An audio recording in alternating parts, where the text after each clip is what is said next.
Hello my fellow earthlings, it's me again, Knut Andre Vikshåland, artist and painter. I just finished a landscape painting which I am now gonna take to exhibition in my home Iceland, Karmøy. And it is of this church which I have painted a few times before. But this time it became really nice. Been nice before, but I really thought something happened with all the textures and all the brushwork and everything, and yeah, I really think it came out very nice. Maybe it's a little bit dark now, so I can actually turn off this camera and lighten it up a little bit. Just wait. So this might be better to actually see it, the motive. Now what I liked very much was how I got the shine. It's a little bit off the colors, and also how I have kind of just simplified things in the foreground and stuff, because to get more this effect. Now you can see me paint this in this video, and I hope that you can give a thumbs up, leave a comment, tell me what you think, share it with your friends on social media. It's very important. Comments and likes are just gold. If you want to support my channel, you can do that by going to my PATRON and sign up there, and I will do my best to teach you how to paint.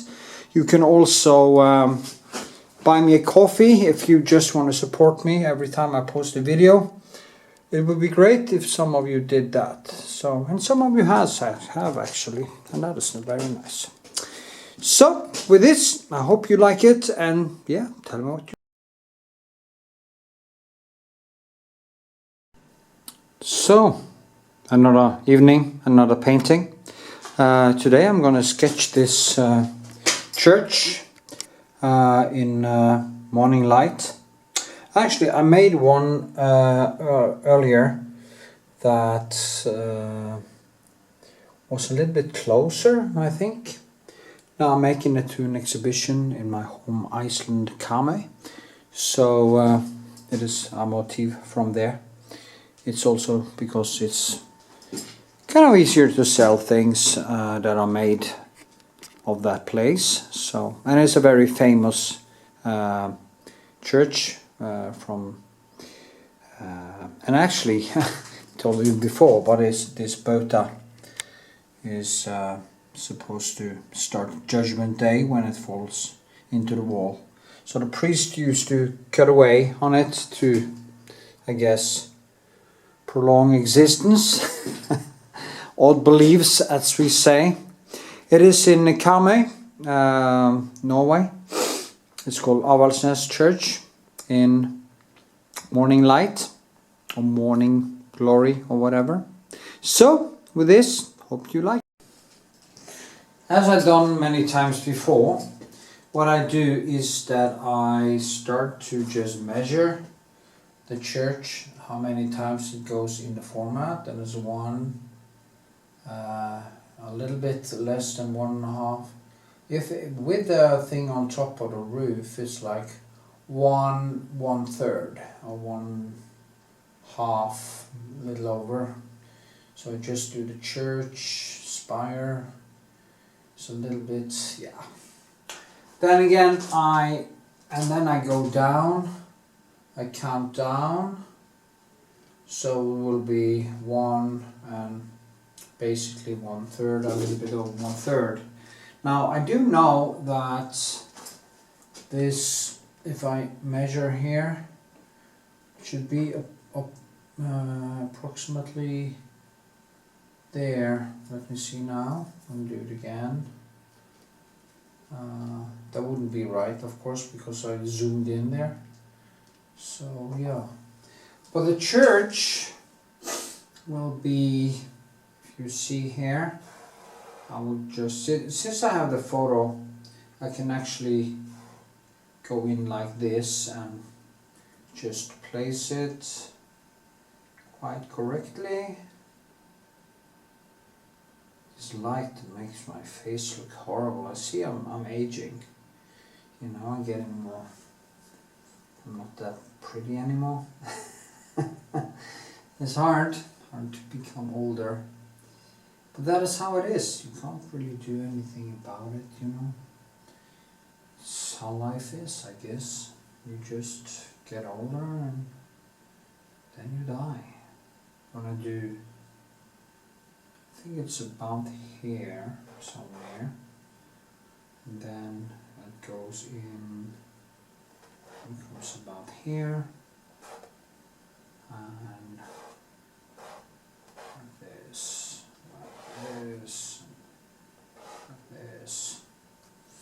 So what I will do is what I usually do. I just start with some light and basically just start adding it in. You will see now it is 1, 2, 3.5 and 1, 2 and a little bit, so it should be like here, like this, and yeah, and of course this thing on top comes there, and we go behind there now, because you see there is shadows on the wall there, so I just do like this, and I try to, you know, and yeah, something like this, and this, like this, like this, like this, this, and round. I'm gonna send this in the mirror. Maybe it should be a little bit longer that way. I'm not sure. You see, I can measure in different ways, you know. But I will just start painting, and I will just mold it into place as I do. I'm not into doing it too rigid. It is not my thing.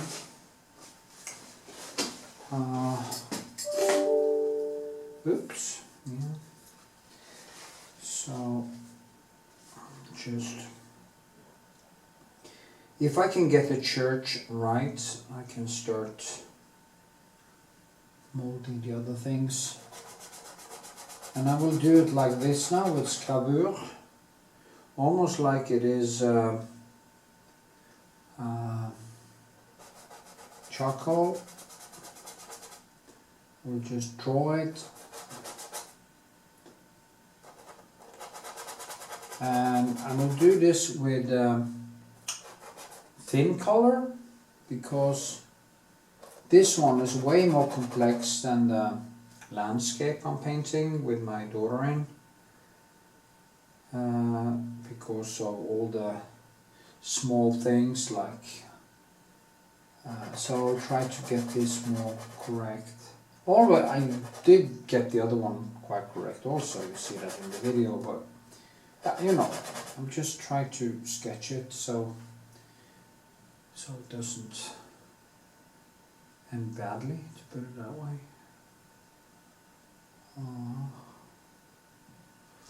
You see now, just do like this, yeah. So if I went like this, all the way down here, if I think that there's a line going all the way up here, that can actually be quite helpful, because then I see what is kind of on this side of the line and the other side.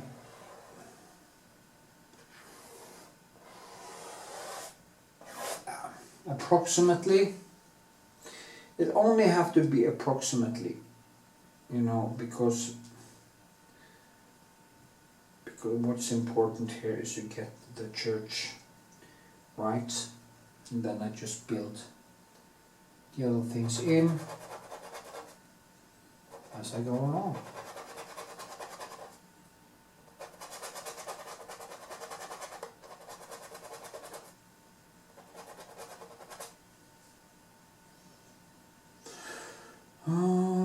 Yeah.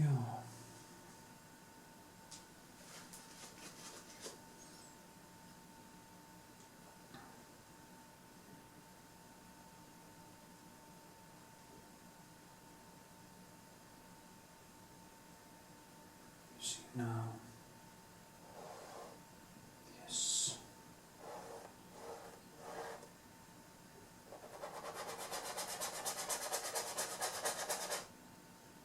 Feels a little bit thicker here.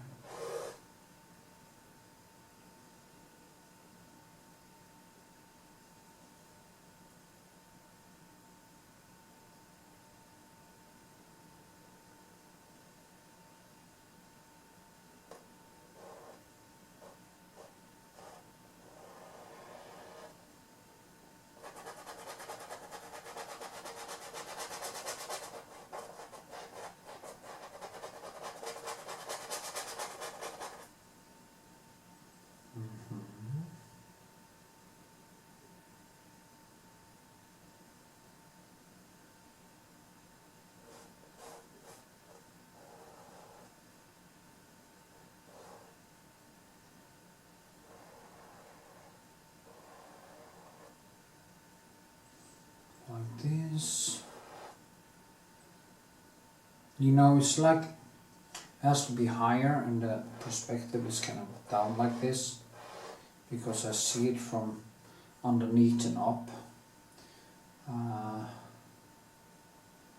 Yeah, maybe it's supposed to be a little bit smaller. So, you know, one. No, it should be alright actually. A little bit of pencil. Yeah.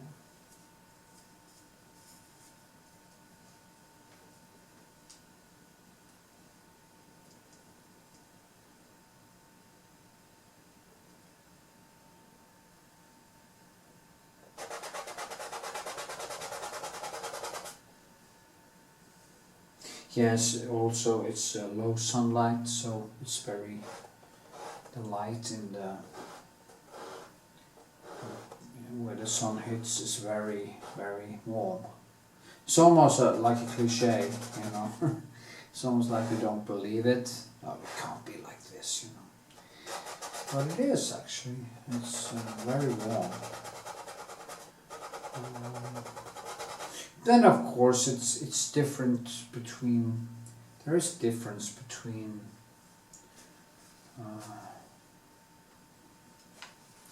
photo and reality. You can't really, it's so beautiful when you see it, the mornings there. It's kind of moist because it's the sea, and it's actually the temperature is yeah, what you say, it's Norway. It's not north of Norway, of course, so you don't have any polar bears or anything like that, but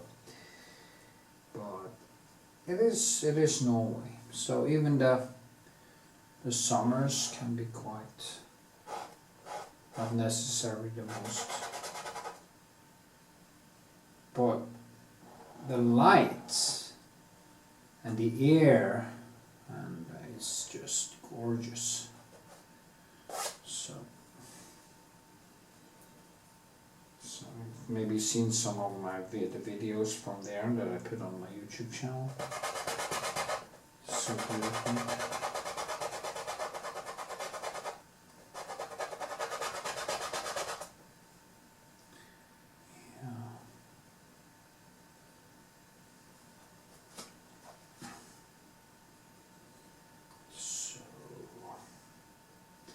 Maybe I should try to, for once, paint this a little bit thinner.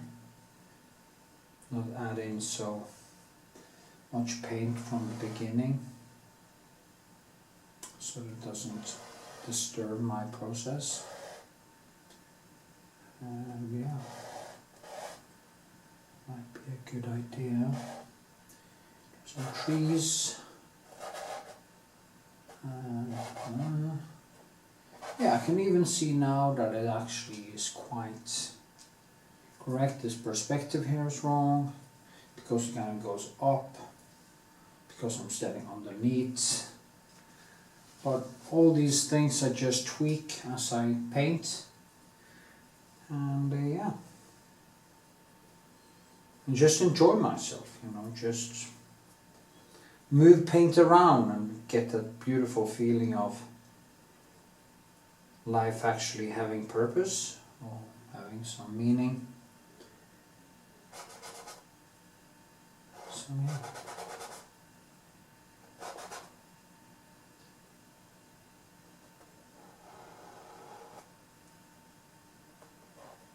As I say, you don't need any other reason to paint than liking it. That's all you need. If you like what you do, you don't worry about political correctness or being an artist or having to do something new. Just enjoy life. Make it simple. You don't have to win the world. You don't need to think about your legacy.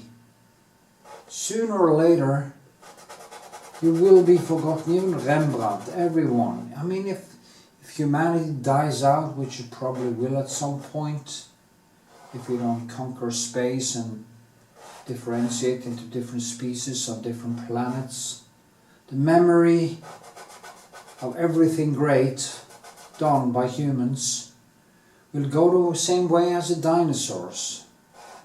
And there won't be any being that will discover us until the sun burns Earth to a crisp. So don't worry about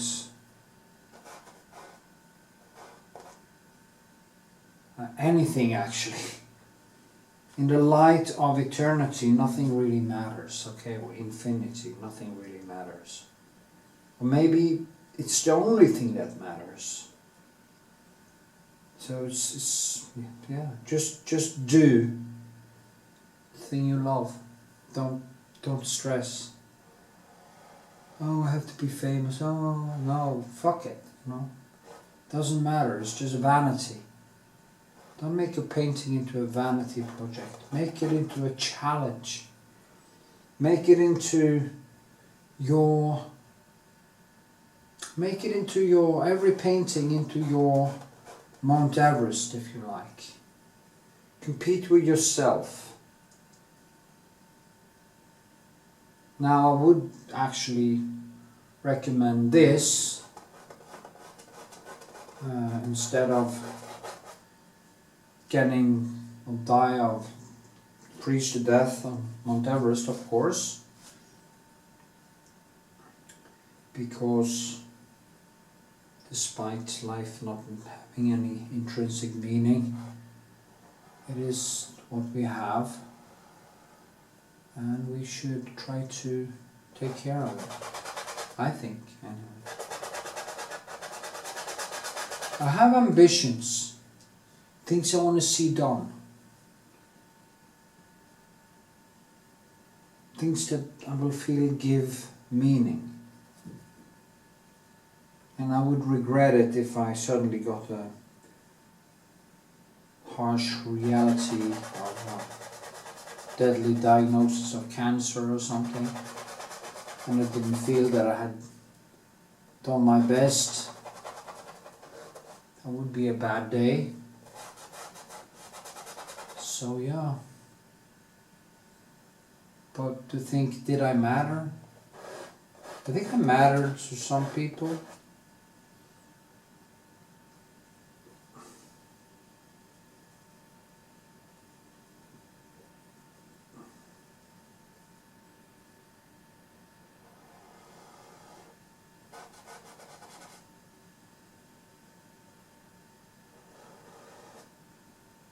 Okay.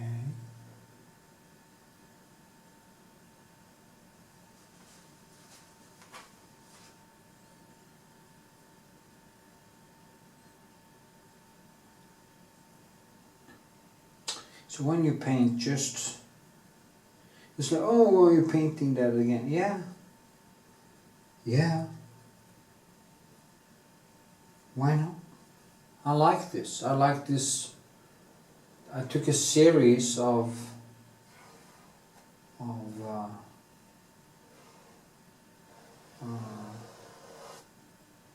pictures when I was there. That's summer morning, and I really like painting them because of the light and the kind of Turner-esque thing with it. So,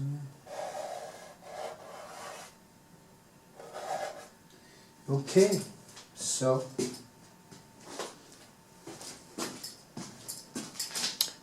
that was 18 minutes.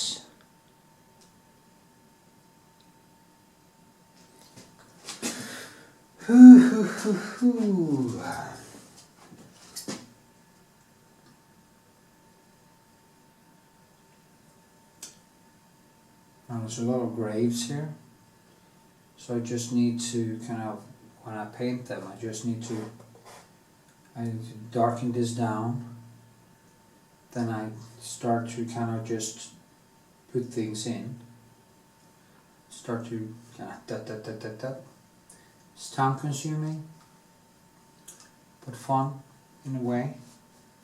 It's almost like your vision will jump around and pick up information in that flow state. Yeah, it's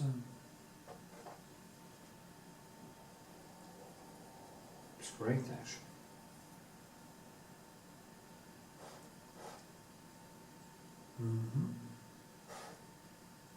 I'll probably move that around many times.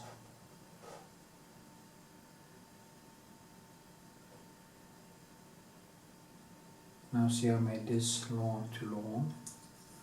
And actually when I measure, what's behind here is almost not any bigger than this one, because this perspective is in, and I painted a little bit the perspective a little bit wrong right now, which also is very difficult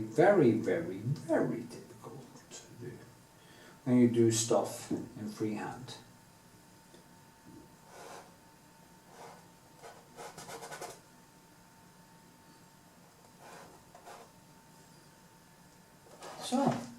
So I'll just paint for a while and film the next segment. I think I want to do 20-minute segments here, and then just sew it together later. Okay, see.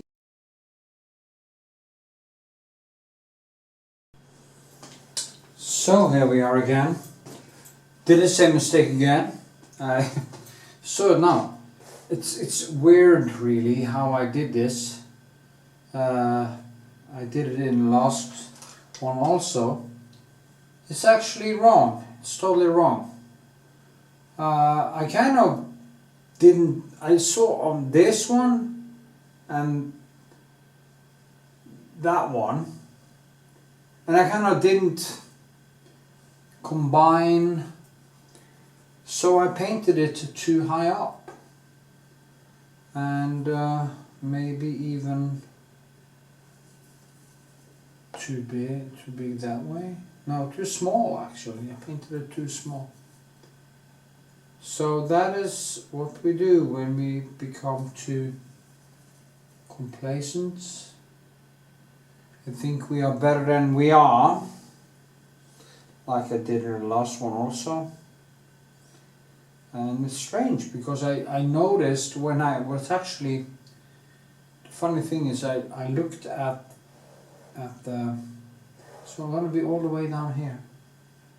I looked at the through the camera actually, and I saw these two beside one another, and saw clearly how wrong it was. And it's ridiculous actually. Maybe I'm tired or something. It's quite early.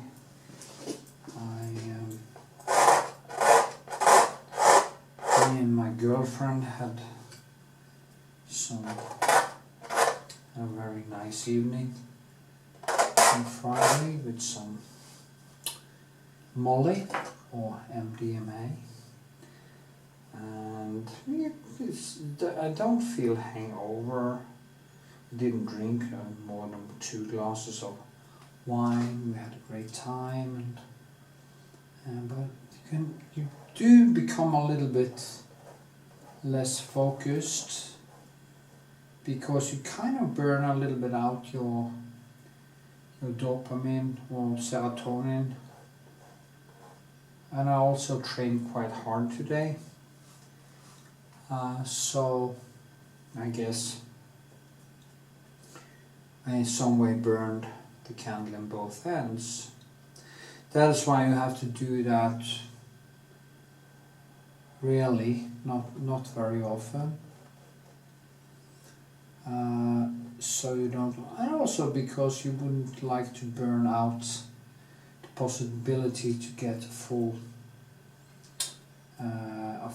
effect of having that beautiful experience, which it is. It's just so nice. Yeah.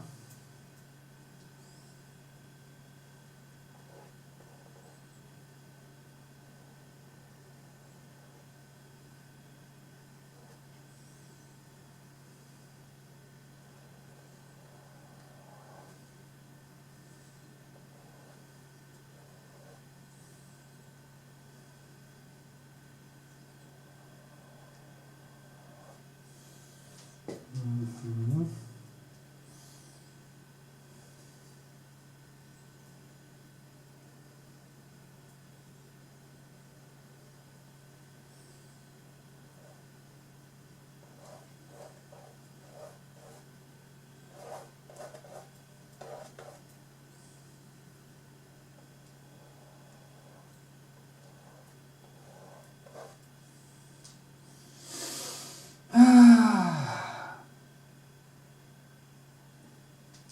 It's quite annoying having to redo stuff like this, but it's just what you have to do when you sketch the wrong way.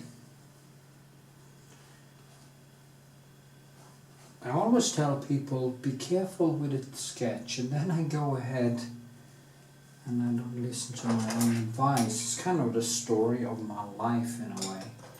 Not listening to my own advice. I'm very good with teaching people stuff. It can be science, it can be training, it can be what to avoid as an artist or as a human being. Quite good. I get a lot of nice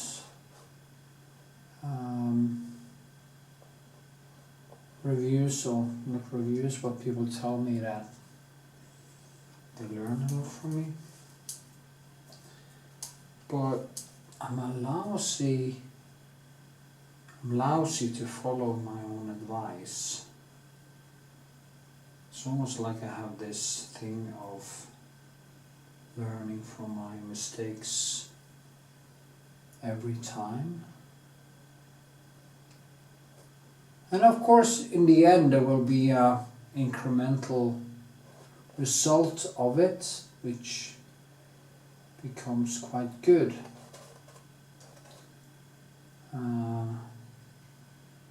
Doing mistakes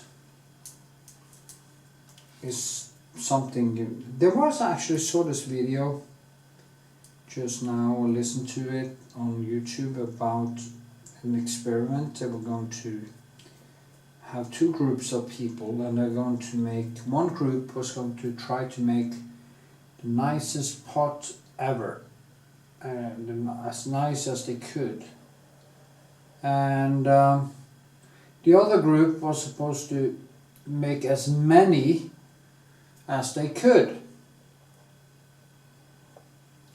And actually what strangely happened was the group that was supposed to make as many as possible made the most perfect one in the end. And this was of course quite surprising, because you would think that, hey, making a lot will not make in the end the best, but it did. Actually it was a video about how to make a YouTube channel grow. So his recommendations was actually post a lot of videos.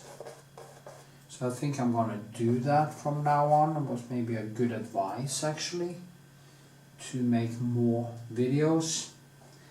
Maybe start doing some shorter versions of my longer videos where I only focus on faces or stuff like that, that I can get some more views to my channel, which I have had great problems with actually. The algorithm isn't kind to me, and that might be that my videos are not good enough and they don't get enough traction anyway. So, but we just have to live with it. And my view is, if I just keep banging on and I don't quit, maybe at some point in the future I will reach out and get a big enough audience to actually earn some real money on it, so I can get that freedom that I'm craving, which is of course the freedom to paint whatever I want without being disturbed by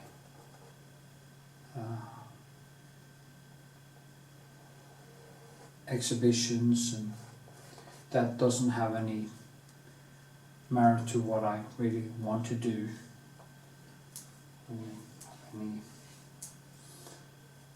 That I can actually start on my big projects and can finance them. So yeah, anyway, guess I've told you before about that. Now I also have to do like this, way too high. Now, I think you learn from this, as I said. Don't be complacent, don't think that everything will be okay. Now, even now it's actually not long enough down.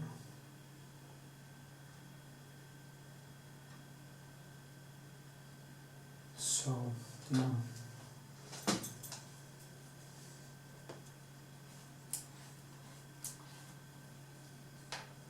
It seems so much farther away there. It probably is.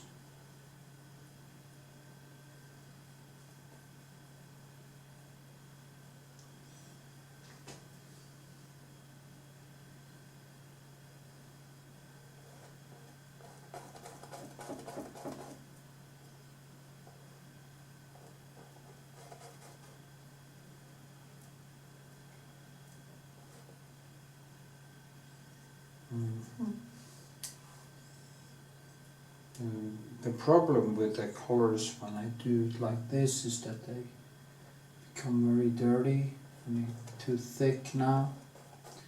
So kind of I'm losing that nice sketch feeling, and that's quite sad. But maybe I should try my mirror here now to see how bad it actually is. And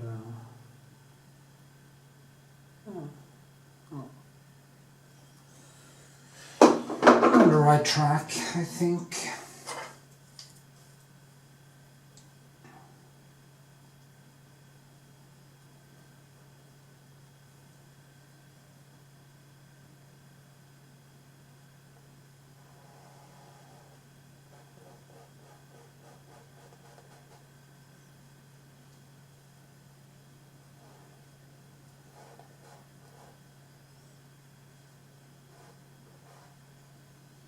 Like this.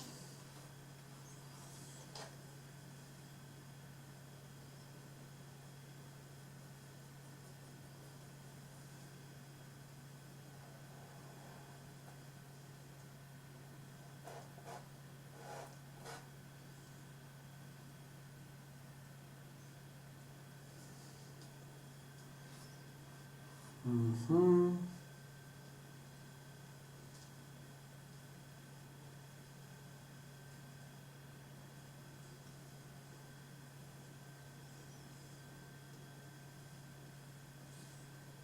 It's all red here because the sun is hitting it. And what I'm using is then cadmium orange. Also some other, and this is just the first touch up anyway, so you know, it doesn't really matter much.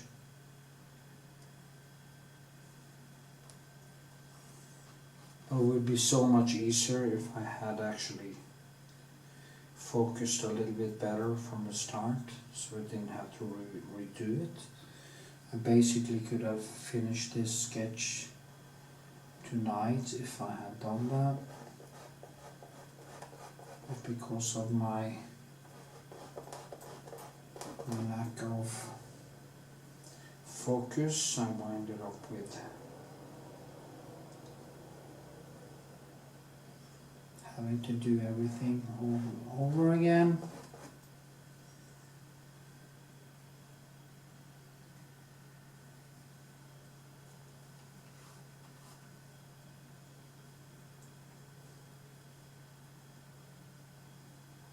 It's so funny because I do kind of pick up information as I go along.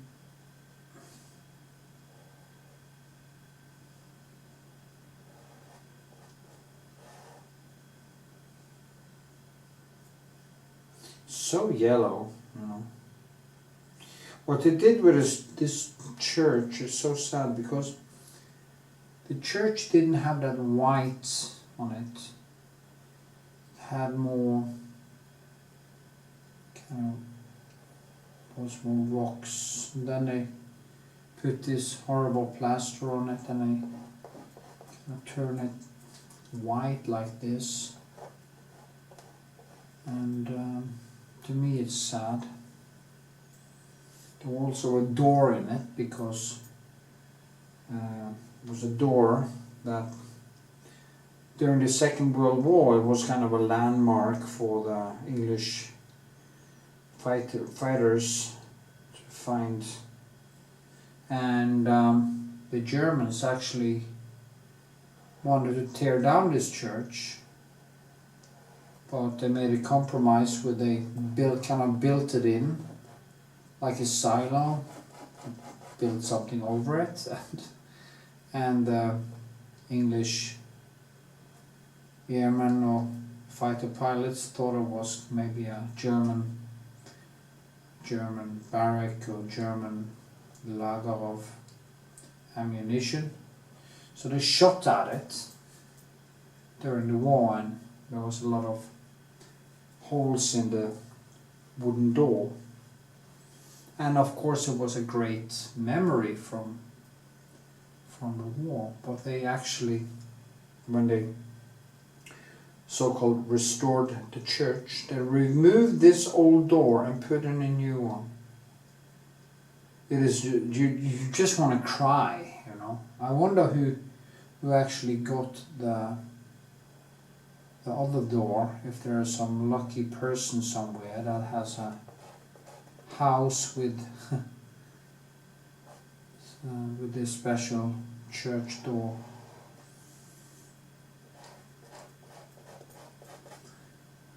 So, you know, that people do so many stupid things. It's like people buy an old car or some antique. I've seen this on YouTube, these channels who are so-called restoring antiques. And they remove everything that made it beautiful, you know. Every trace of time is gone. And the whole thing is ruined.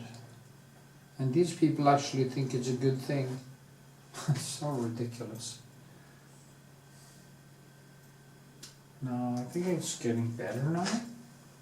It's getting better.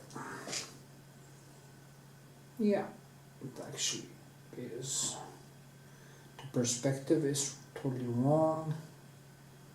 There's many wrong things, but actually I'm a little bit on the right track.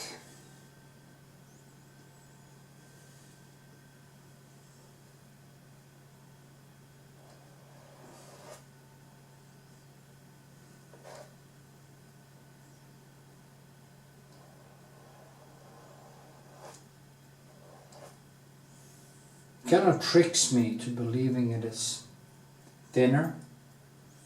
And then suddenly I think it's, oh, now I've done it too wide. And then I go back and I think, oh no, that was wrong again. And then I keep going back and forth because my eyes are tricking me. And it's quite fun actually to see how my brain is just screwing with me.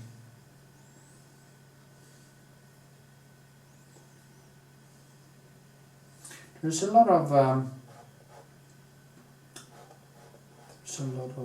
Van Dyke palm also in this, which is a good thing.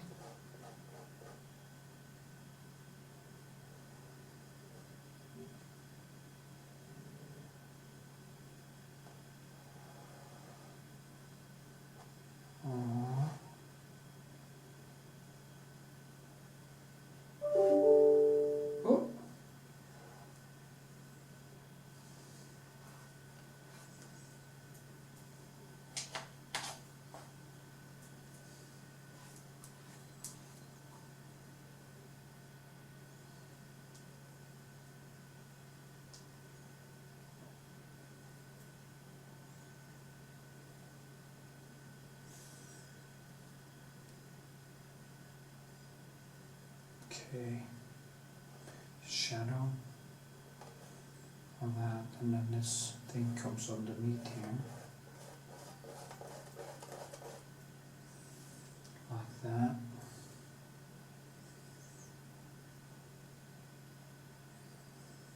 How is it now? Now I think it's okay. Yeah, now I'm actually getting somewhere.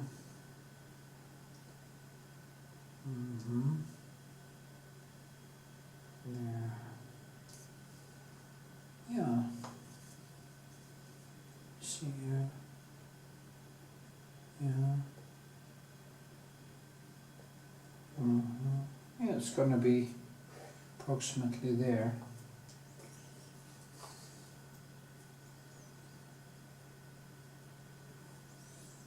And this comes up like this.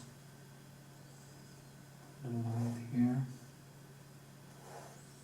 Maybe it's going to be a little bit higher on that. Yeah. But, you know.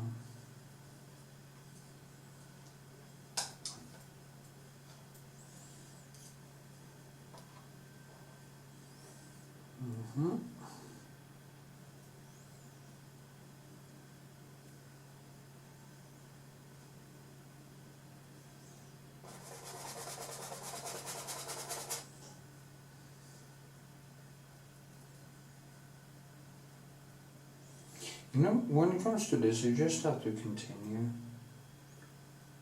and figure it out. It's way darker. I think I'm gonna use some ivory black on the things around here, because it kind of is a little bit more bluish actually.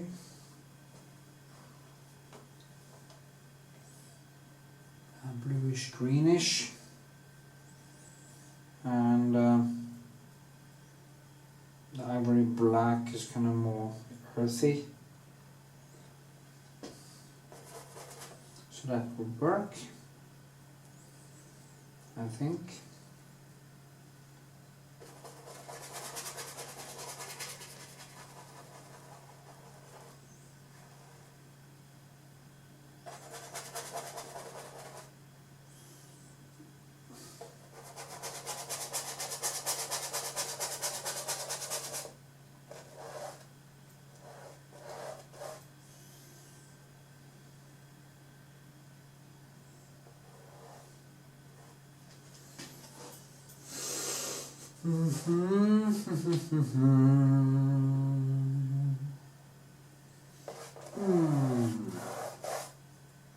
I'm getting really tired, so maybe I should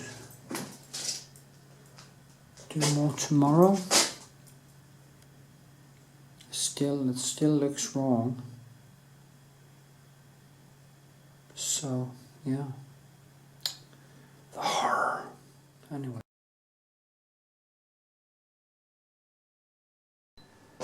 Okay, I just did some sketching around here to get some oversight, as I usually say.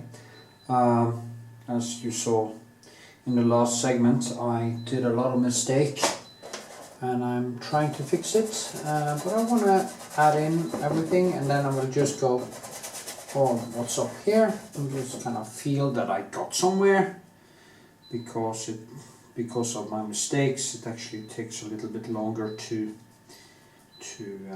sketch it and stuff. But as you can see, I sketch pretty fast, and that was actually also the problem yesterday. That was actually yesterday. Today's another day, and I'm gonna go finish this sketch, and I will basically do it real time so you can see how I work. For some that might be interesting, then of course it slows down as I go deeper into the painting and start doing more details later. I don't have this much time to do these paintings now, because I actually had some, I think I had, after my staying for a year, went away for a year, and in my meditation resort, as I choose to call it, I thought everything was just going to be fine, and kind of collapsed a little bit with some, I think I must have had some complex PTSD or something. Anyway, it affected the work quite a lot for the first year. First I was hypomanic, and then I couldn't really get into it, you know what I mean? But now I can feel my strength coming back, and I have kind of landed, and I feel good. Yeah. So I'm ready for the future. As you can see here, I use a lot of the French Ultramarine and the Alizarine. There you have the Prussian blue, and in this painting, or maybe I should call it, in this painting I have all the colors. There are all the warm yellows to the cold yellows to the warmer reds to the cold reds. There's so many, there's no clouds on the sky. There's just a lot of light hitting the air. And it makes it so intense. And that is also why I kind of like to paint it, because I can basically see so clearly the rainbow in a way. It's almost, the sky is just a big rainbow, but everything is neons, almost like you see a rainbow, or you will see the world through a prism, not a prism, but a prism. So yeah, that is what I'm going for. The hot and cold contrasts, I just love it. You know, I can go all the down here, I can go green, and then I can just add in more colors, so maybe a little bit too green. But then I have reddish in here, which is a complementary color to this color. And yeah, it's funny because I just keep on repeating myself, and the more I learn to paint, the more I've just fallen in love with the pure paintedness of painting, as I say in many of my videos. So for you who actually bother to listen to this, now how do we learn, how do we get better? That is simply by doing. That is how I basically learn to do it, by failing, by doing the wrong things. And as in life, you know, it is, and the problem here is I should stand here, because when I stand here and look at it, it is actually twisted a little bit. So maybe I should actually hang it there, both of them, and move this a little bit this way, and maybe film the photos also, so you can have some reference. People ask me if I could actually put a reference photo into my videos, and I thought about that, and it might be a good idea.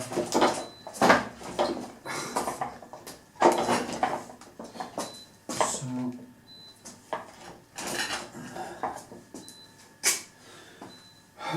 maybe I should actually just hang, do it like this. You can actually see, it's better if I hang this one here, like this, so you can see the whole thing. And I use this, the other one, just like this. And maybe now it's easier for you to actually see the reference photo. Yes, it is. It's good to see I'm almost out of electricity here, so it will just keep on basically, yeah, until it's empty. If I get a message from the camera when it's, anyway, we'll just keep on sketching here. I of course like these flat pencils when it comes to the background. Here you can use the round pencils, and then you can kind of just play around with the different pencils. For work where in landscapes, I think it's best to use these bristles from pig's hair. I don't know what it's called, but because they give this, you know, when I paint this surface, it kind of gives that all the brush, all the kind of knitting of the brush will in the end give that air feeling. So it's a very good way to get some textures into the sky. And yeah, is this still going? Yes, it is. Also, it's much darker up here, as you can see. And then the light becomes more and more intense, then you have a very strong shadow. Also, I think the perspective is wrong. It has to be a little bit thicker. But you know, it's gonna be good. It's gonna be good. I'm always so happy when I'm painting. It is just amazing how. And I saw this thing that Jordan Peterson did say, which I've been saying all the time. He said you just have to find something you love to fill the absurdity of existence with, or the tragedy of the human condition. And it's the same thing, and my thing is painting. That is what gives me a sense of pleasure and meaning. Also, of course, love and stuff like that, but when it comes to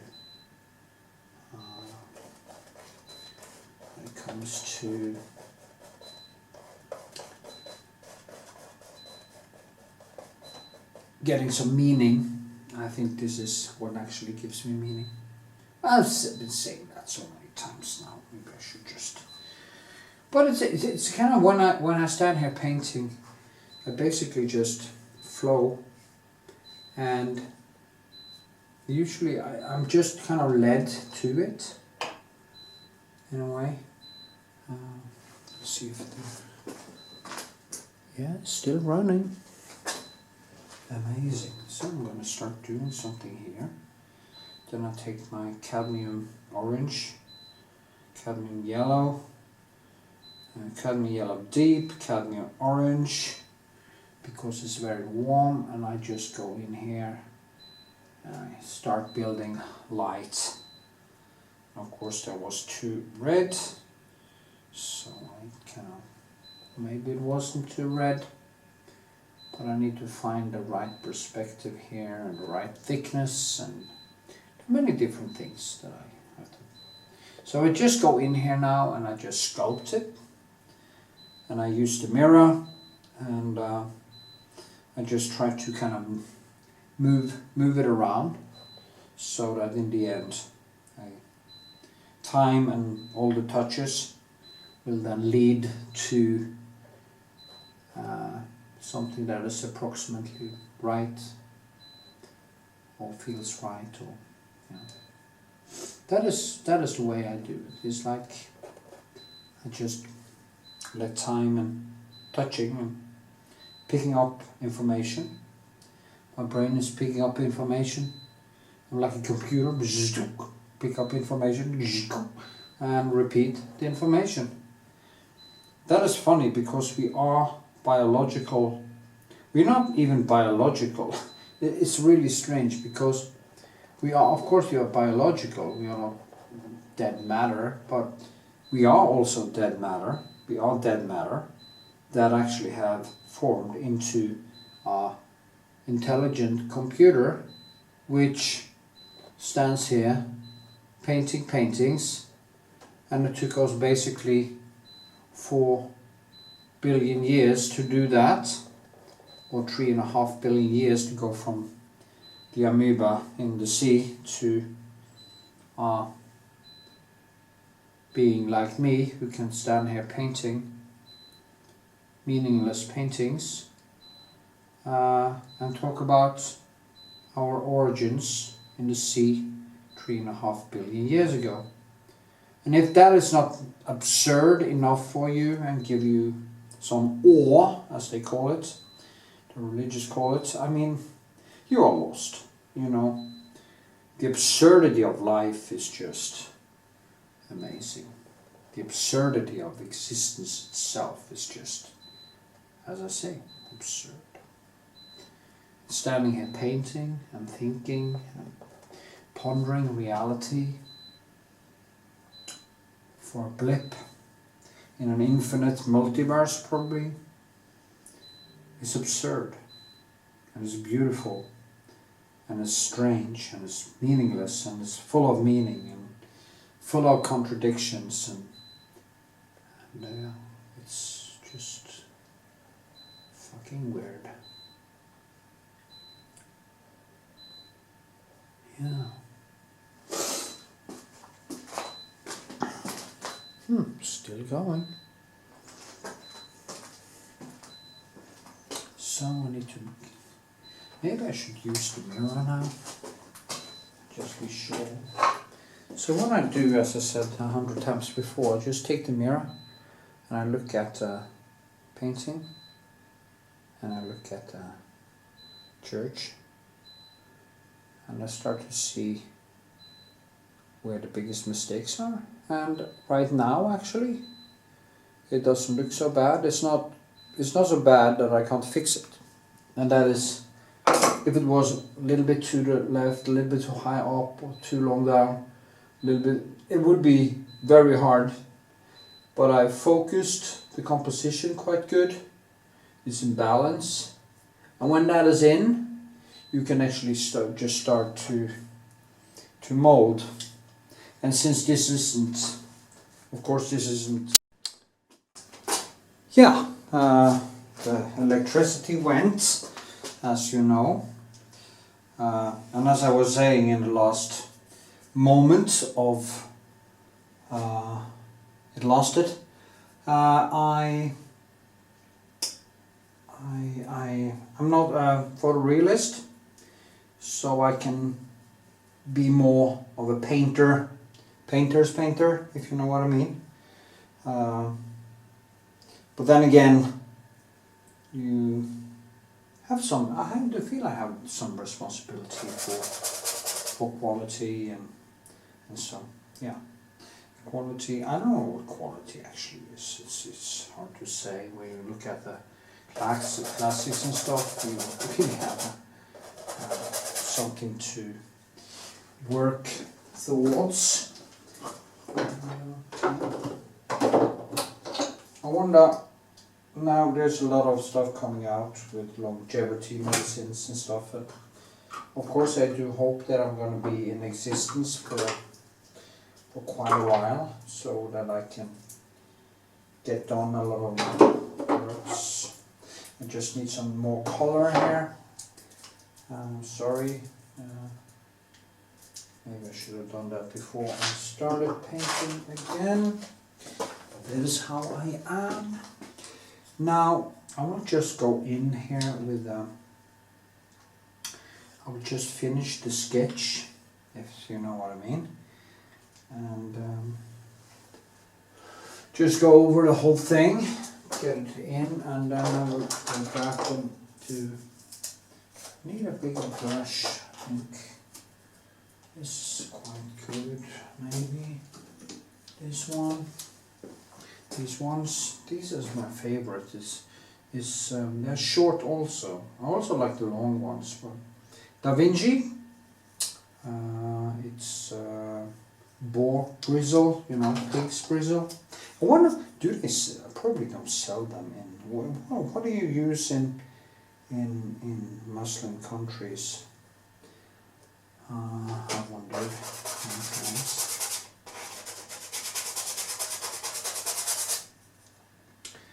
So hey, yeah.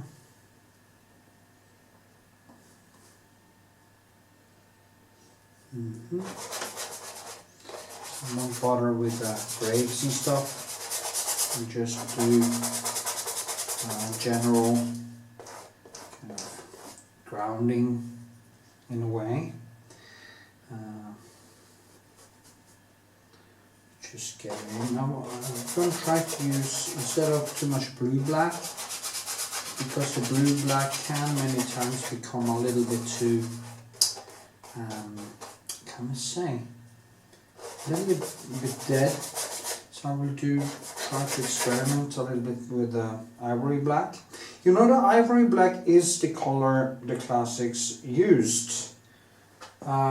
They also have the lamp black, and maybe I should do some research, because I mean every black will probably have its own kind of its own qualities, but it's also, I don't want to confuse my palette too much, as I was talking about in one of the segments that I talked about before. If you, well, if you use colors or you change around your colors too much, and you have too many broken colors or too many fabricated colors like sky blue and all kinds of shit they make just to confuse people, because there is no such thing as a sky blue, okay? Maybe if you're that American painter Bob Ross, which of course wasn't a good painter. I have no idea why they are blowing that guy out of proportions. He had learned himself some tricks, some easy peasy thing. It's like he found this way to make a pancake fast, and he made the same pancake all his life. It didn't actually evolve his paintings, didn't get better, because there was the technique he used wasn't even open to what he was doing. Maybe I should actually take one of his paintings and just tear it down. Just show people how much bullshit it is, and that people shouldn't fall for it, because it is actually crap. It is so crappy that it wouldn't even be possible for me to paint something that crappy. Okay, and I feel it is just sad, okay? Simply sad. I feel it is sad, just sad, yeah, simply sad. That people actually, oh, I want to learn to paint like Bob Ross. Yeah, you want your instant coffee. Well, I drink a lot of instant coffee, and instant coffee is actually good. It's bad for this. If I made my coffee all the time, I would probably drink less of it. And of course, it's the same thing with Bob Ross. If Bob Ross had painted,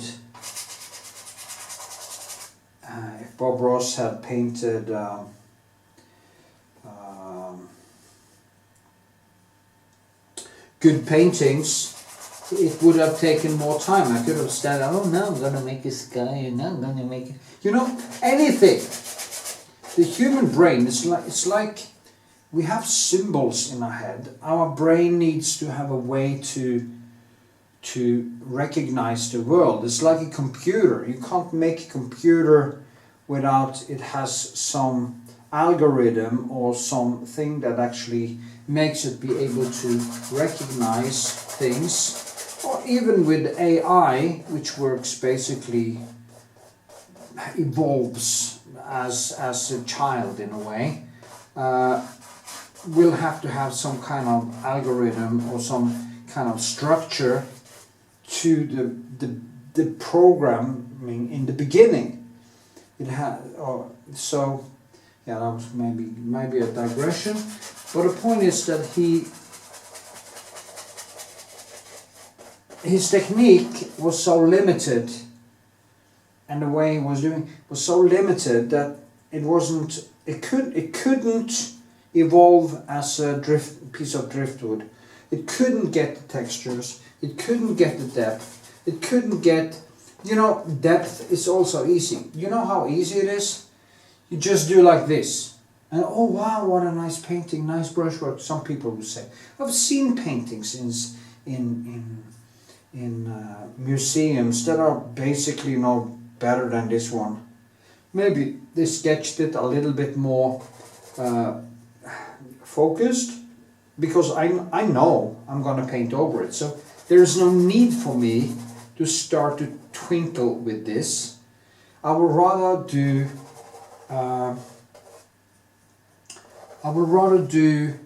a lot of, shall we say, a lot of brushwork, a lot of textures and stuff, and worry about exactly how far this goes down, I can worry about later, because it's oil paint, it's not watercolor. I don't need to get it right the first time. Actually, I have some leverage, if you get my point. So that is why I can actually now concentrate on just making some nice brushwork. But Bob Ross couldn't do that. He couldn't do that. He had to finish it at once. And I actually have, I should have shown it. Yeah, I should take it down and show it to you. I found this in a container a while ago. And this guy is probably, it looks like it is from the beginning of the last century. It is this. And it's very sketchy.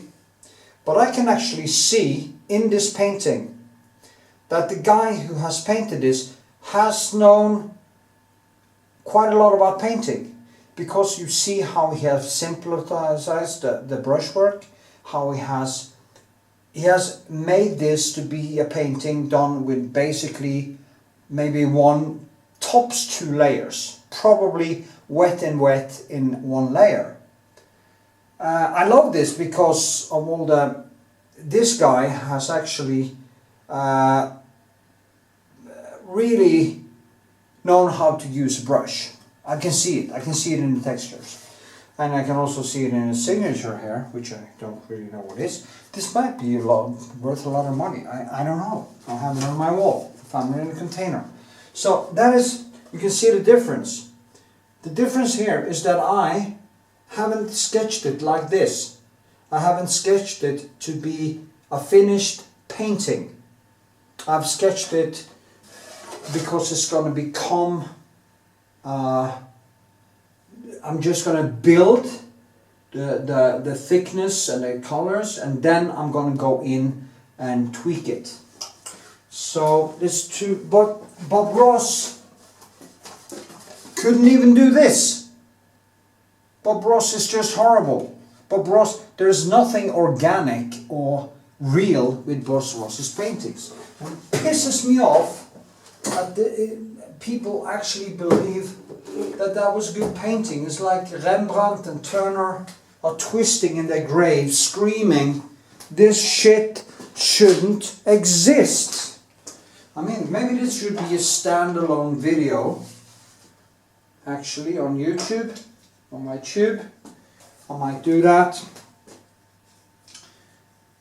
because I got into this frenzy now, talking about brushwork and paint.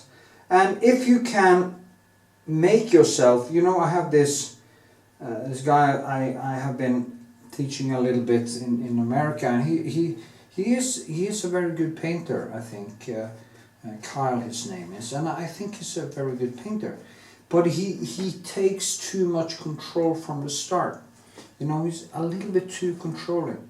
And if you could let a little bit more loose, not get it wrong, because that would be a catastrophe, but maybe let a little bit more loose, he would get more diverse textures into it. And don't get me wrong, I think his paintings are very nice, but and maybe mine are too much, you know, so my paintings go the other way. Now if you go and look at Turner, you just start crying, because you see he never actually finished these paintings. He basically just painted and painted and painted and painted and painted and painted and painted, and he never really finished, because he was in a process, in a manic process. And I know something about that manic process, because I have always problems with actually finishing my paintings. So many times the way I finish them is that I basically don't have more time to do more with them, because they are going to an exhibition or something like that. So, and the same thing will happen basically also with this one. I will, because I haven't got the time to tear it down and up again 10 times. I have maybe time to do it like 3 times, okay? But I will make it become quite good anyway. What I would like to do is become very economically independent, get some what they call FU money, so I can say no to all people who want their kids painted or stuff like that. But to get to a point where I have this FU money, I need to stop using money because my money use has actually hindered me in coming to that point. So you become basically a slave of your own stupidity. I've earned a lot of money on my paintings, there's no doubt. One of the people in Norway who has actually earned quite a lot of money, but I also used it like a drunk truck driver in Rio, if you know what I mean. And nothing wrong about truck drivers, of course, but basically I became a little bit, all my narcissistic traits basically took over there for a few years because I have a lot of uncertainty from my childhood and was a little bit pushed out and kind of bullied, not like physically but emotionally pushed out, and always seen as a strange kid.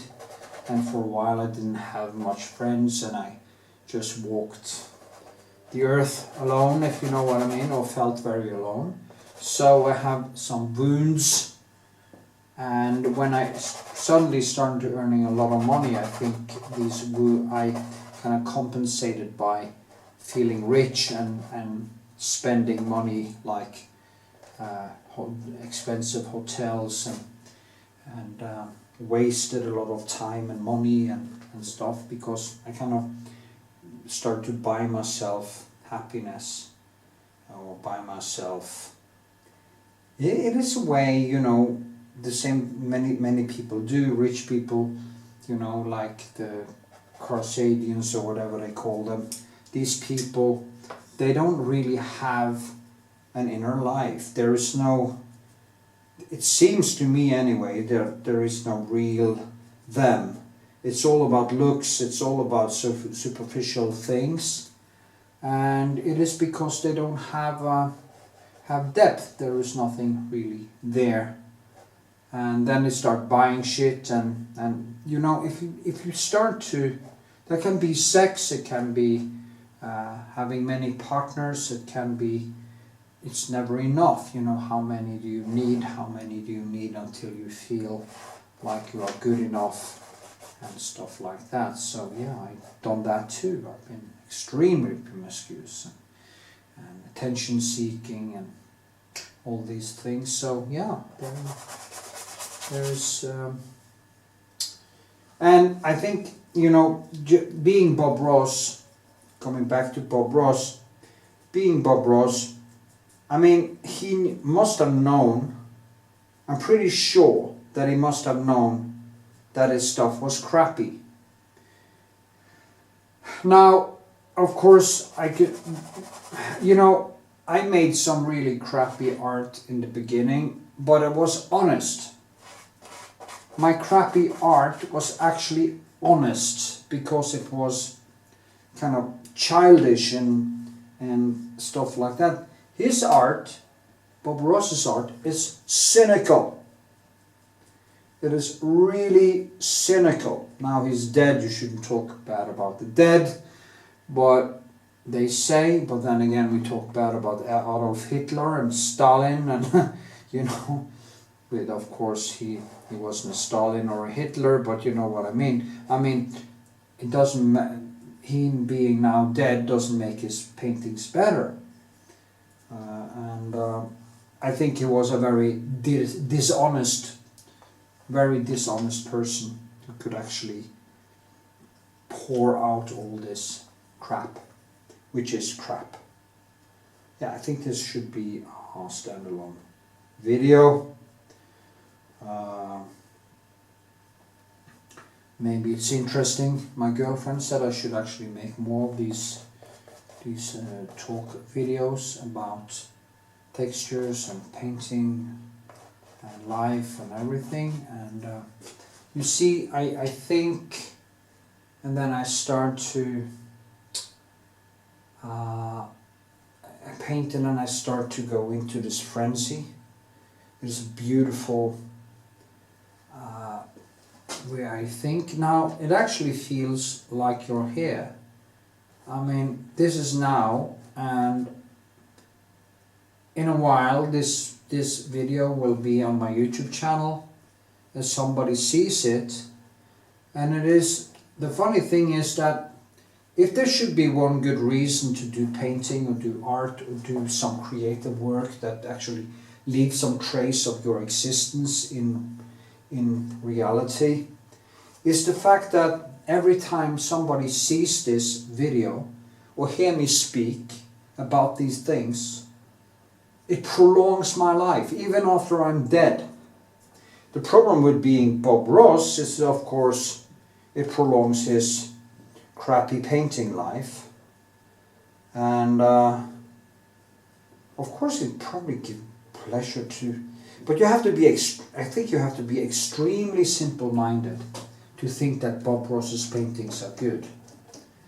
And you have to have quite an, you have to be more emotionally and at least emotionally, and probably, because emotionally intelligent, usually people who are emotionally intelligent are also quite intelligent intellectually.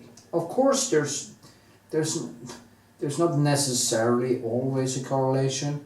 I will think it is that as you evolve your capability to see and empathize with the brushwork of Turner or Rembrandt or any other great artist or any poetry or music, you will actually have to evolve yourself to be more able to go into depth, because identifying, when I go to a painting and I look at the different textures, the different brushwork, I actually see the person. I see the person in the brushwork.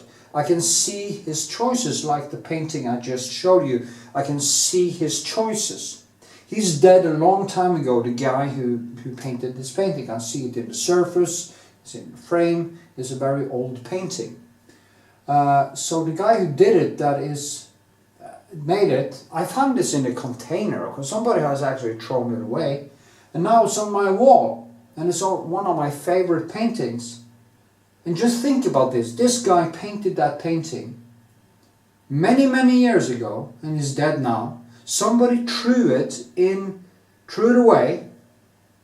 I pick it up, and now I am prolonging this guy's life by talking about his painting. And I don't even know who it is. And I think I want to do better and try to find out, because I would love to know who actually painted that painting. I have a name there, but it's just, and I can actually see that it is a painting who is painted by a person who at least knows a little bit of what he's doing. Yeah, it's amazing to think, and the same thing will happen. I painted one of the few Norwegian Jews who survived the Holocaust, and I also painted one of the most known freedom fighters during the Second World War, Gunnar Sønsteby, his name was, and I made this quite nice portrait. I'm actually going to paint him again. And I'm going to also paint Samuel Steinmann again, and probably give it away to the Norwegian Home Front Museum, so they can hang together a victim and a freedom fighter. That is my plan. I'm just going to paint him and give it away. Of course I will get some media coverage with it and stuff, and that will be good, but I just feel like I want to do. Anyway, me painting these known people in Norwegian history have put me into Norwegian history. So if I died now and didn't do anything more, at least these paintings would be viewed because I have painted historical people. So that would then be my legacy. And these paintings are also some of the best paintings I made. So yeah, And it's funny because I was so nervous. You know, you find a video on my YouTube channel where I painted this. Actually, I'm gonna make new, because I used in one of the videos I used. I'll just see if this is still rolling. Yes, it is. In the video of Samuel Steinman, I used a series called Outswitch in the background, a very good series about the Holocaust. But I think I want to make a new remake of that long video where I just talk about painting and add in a voiceover, so it will be more, people can actually learn more from it. And also, of course, keep the original file on my YouTube channel so they can actually listen to that series called Outswitch, and I will of course tell everyone to listen to Outswitch, that series. Now I have a lot of plans, and as I said to my girlfriend, I need to live for another 1,000 years only to get through half of it. And it's sad really that human life is so short and that we have. And you know, maybe Bob Ross was a nice person, or maybe he was just a complete narcissist that earned money from making these horrific paintings. And there are people that has picked up this technique and also kind of earns money on it and tricks people into believing that this is good art. And of course, that making painting that is that bad, especially here in Norway, because there's been a big debate of what is art, you know, is modern art really art? Yeah, I would say modern art are art. I mean, if somebody comes into a gallery and their concept is to take a shit in the corner of the gallery, it's called conceptual art, and it is art because that is what art means today, or can mean.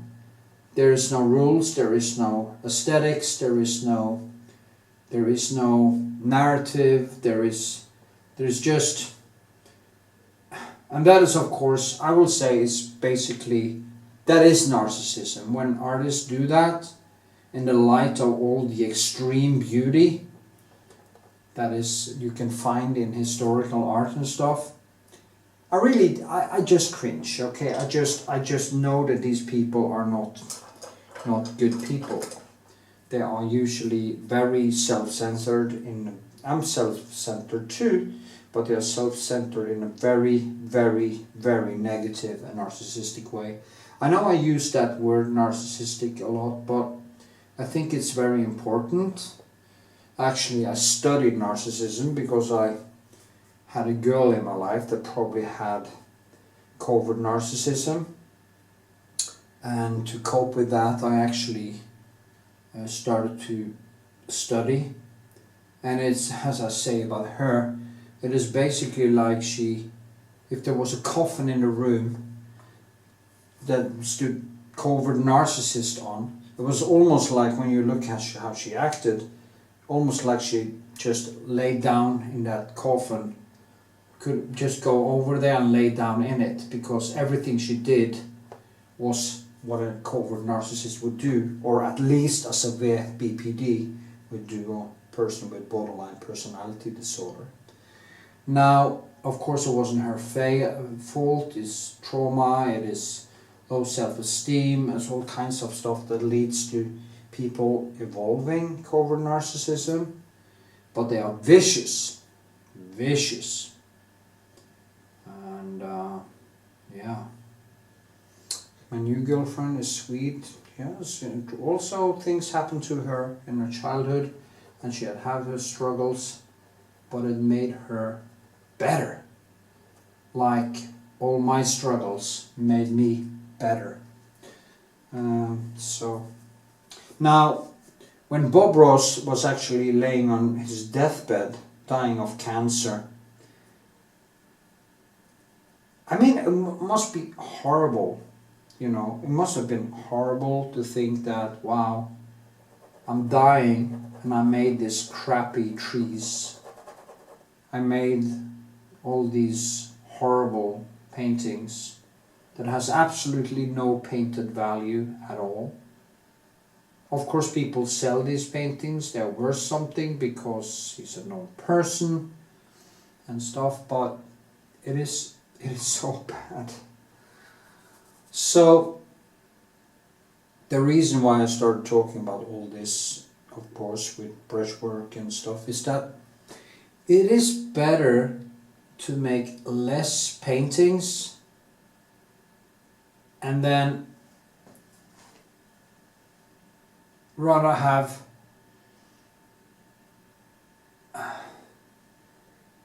some better ones, if you know what I mean. And as I also say to young artists, please do not spend your money like I did. If you get your hands on some sales, money or something, take care of it. Put it in a box somewhere and do as my mother tried to tell me. The journey usually doesn't go effortlessly into heaven, you know. We should save something for a bad day, and I didn't. And that is why I today actually have to do commission works and things I wouldn't have done. So yeah,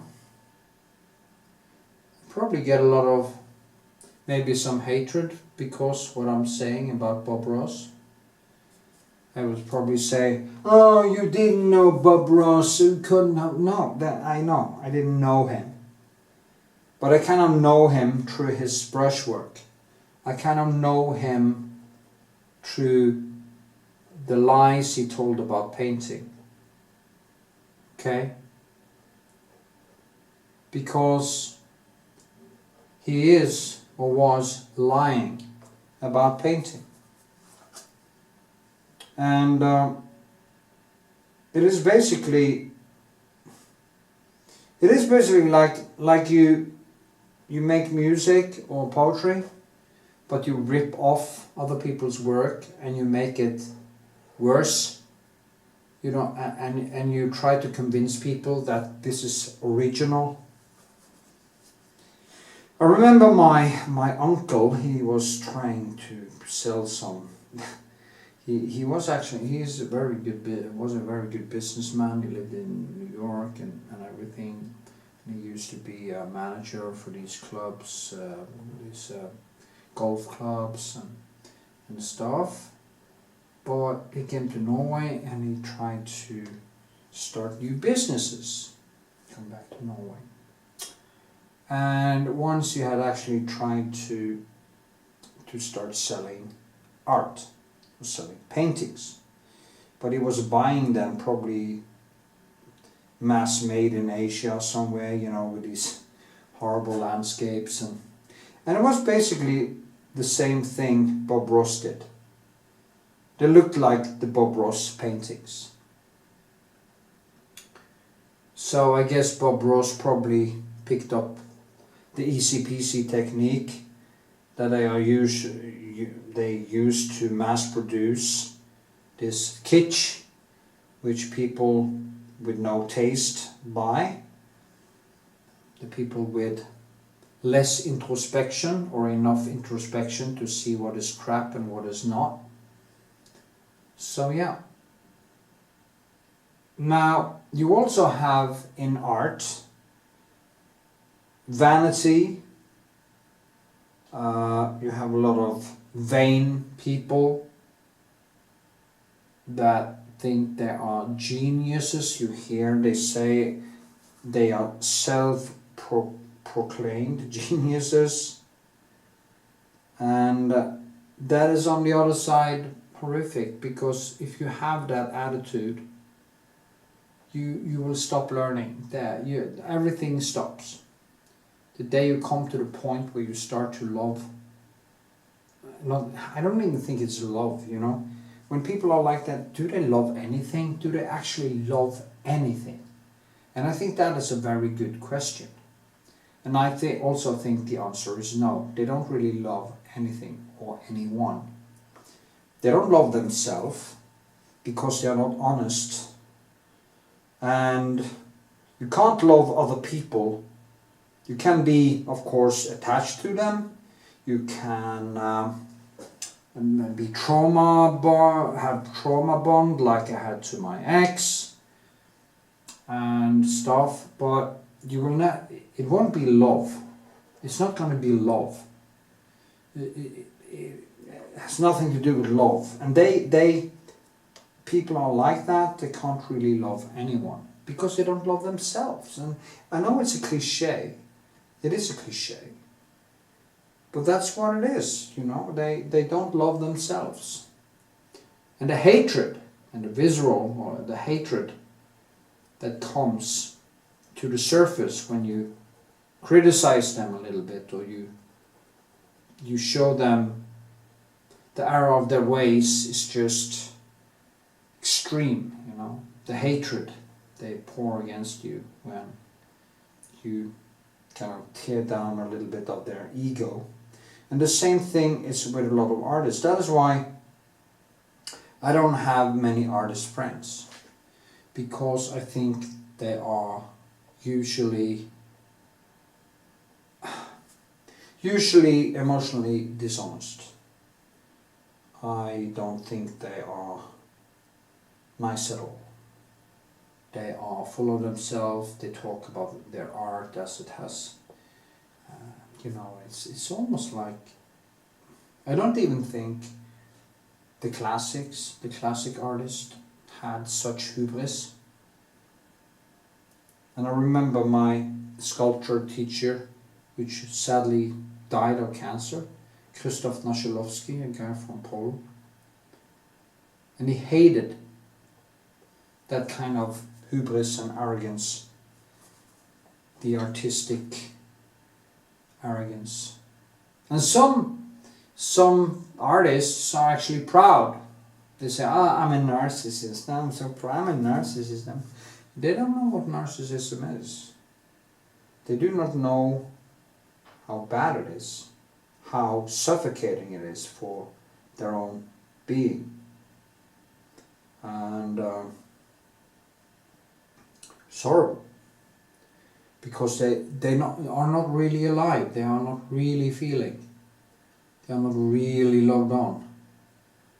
And to be logged on and to love and to create good brushwork, you have to be emotionally honest. And to be emotionally honest is dangerous. It is, if you have some trauma, and people that has these traits have had a lot of trauma. I think that is also why many artists actually become, that's why they actually become artists in the first place, because they are loners, they have been a lot alone. Maybe it's more talk about BPD when it comes to that, borderline personality disorder. But borderline personality disorder seems because I've seen people who started out in art school and they became hard. They kind of lost the innocence and became hard. And that is probably because the art scene is so politically correct. You have to nobody's actually speaking truth. Or almost nobody is speaking truth. And they're usually one-sided on the left, and they are very politically correct and are very scared of not being politically correct. They always kind of attack the same things, usually socialist. Of course, they hate Donald Trump, they hate America, they hate Israel, and all this thing. And they don't have the inner strength to break out of norms. So they just goes in there and they hide behind their conceptual art and their artsy friends and the parties where everybody's just speaking the same language. I've been to parties like that. It's the most boring thing you can. There's parties where people have to be politically correct. They can't really rock the boat. You can't argue. You can't. It is so boring, you know. It's like Christopher Hitchens did say, my late hero Christopher Hitchens. What is your biggest fear? They asked him, and he said, boring people. People who bore me. People who have nothing to say. People who just lie and kind of have this act about them.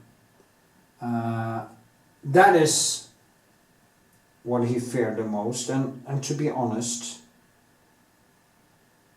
it's kind of one of my fears too. Because when I meet people like that, I really don't know how to act. It's very hard for me to be normal. And my girlfriend also had this problem. She can't fake things. She have tried for many years. She tried to be something she was not. And she tried to fit in. But it became so hurtful that it just tore her down. And that is why many artsy people kind of change dramatically when they get into, maybe there was some honesty there from the start, but because of being politically correct, they just said goodbye. Actually, another ex that I had many years ago, she did that. She even changed her dialect, okay? It was almost like she changed from when she was with me. She kind of changed her whole personality. Just think about that. You come from New York and you start, there's a better, you come from Texas in America or something like that. Some place they have a very kind of rough dialect, and you change to a New York dialect or a Manhattan type of dialect. You know what I mean? You just don't want to recognize your past anymore. You want to be a snob. You want to fit in. You want to be, and you can't speak this dialect because people will think you're stupid, you know. And I come from an Iceland called Karmøy, and I live in Oslo, and even here there's a difference between dialects and stuff, and people think that people from my Iceland are kind of simple-minded and stupid, and of course some people are, but they are more direct, more honest, or more outspoken than you find them in the city, you know, Oslo. So my dialect is, I'm using R when I speak R like French people do. In Oslo they say R with the thumb. And I've been here for 30 years now, almost 30 years, and I never even come close to changing my dialect. But my ex, not the narcissistic one, but the other one, she was probably borderline. Still is. She even changed her dialect, and I can't speak to her anymore because it's so disturbing to me to listen to her when she speaks. It's so fake, and it sounds fake, and it's also so unnecessary. So yeah. Anyway, there was a lot, just because some because of some texture. Now I'm kind of building this now. You see that? I'm just suddenly here I had some Bob Ross moment where I felt that I was.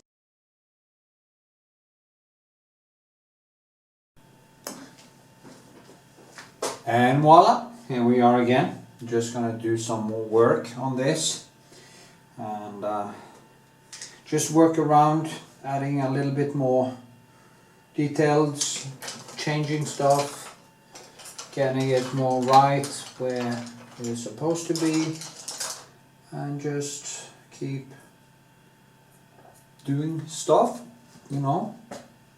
There's of course mistakes with the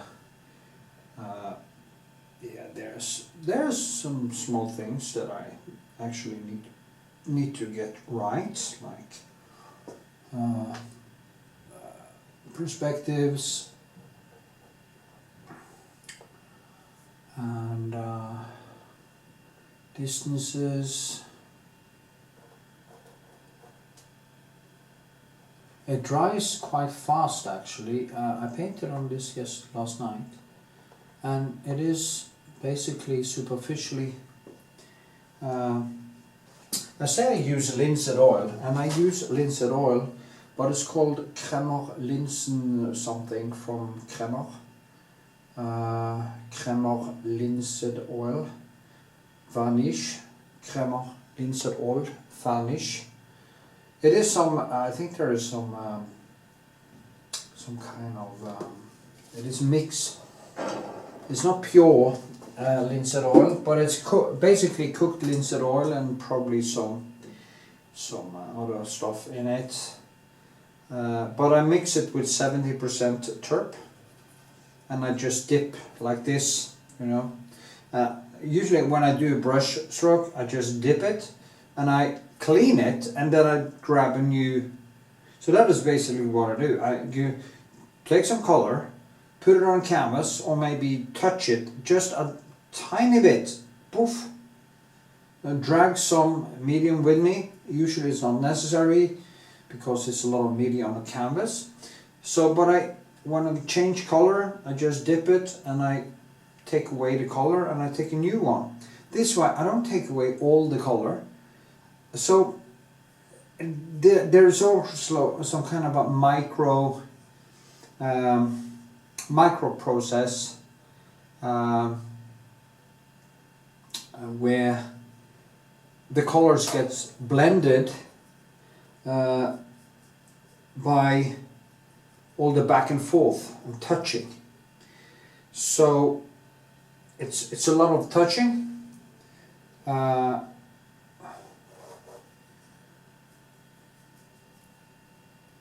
Touch and paint. Like here I just grab paint and I start to mix them on the canvas. Many times I also don't even, maybe I should do one segment with a palette actually, so I can actually explain more. There's other videos where I do show you how I use my palette. Maybe I should make a whole video about my palette. Maybe that would be interesting, something new. Just hang up one of my palettes on this surface and paint my palette on a painting, where I actually explain basically and film what I do there and film what I do here. So you actually get a painted palette. And maybe hang some brush and some stuff, so like become some kind of a still life. But it was actually a good idea, so I'm not going to do that. So and then you can actually see, and I can explain how I use my colors. I'm just gonna add in deeper layers here, more darkness, and this is the first layer. Basically, it's superficially dry now, but I can still kind of get in the thick places. I can still kind of mix the different colors into one another. What do you think about my English? Tell me in description. Would be nice to hear. I learned my English basically. Actually, that story is quite fun because I'm a dyslexic, and I wasn't good in Norwegian actually because grammar is not my thing. But I'm good at picking up sounds. I have this pitch. I can hear tones. I can. Well, I've been told I was a good dancer, and I have a good sense of rhythm. I took that with me into my taekwondo and karate and stuff like that. As my trainer said, you're a natural. You take things immediately. I just see it once and I see why they do it, and I just repeat it. So other people have to struggle a little bit more to find this body-mind connection, to find that rhythm. And I think it's if you have a more natural rhythm, everything becomes easier. And that is probably also because they say girls have a tendency to be more interested in a guy who can dance. And I also heard that dancers are better in bed. And of course, that would be natural because they have a more natural, and when it comes to men, you know, girls don't have to be good in bed, they just have to be there. They just have to, well, of course, if she doesn't give any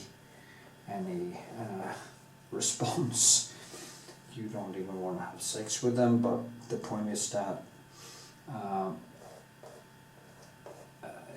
girls doesn't really need to perform in a way for men to be interested. Men, however, has to perform, or girls won't come back to them for more.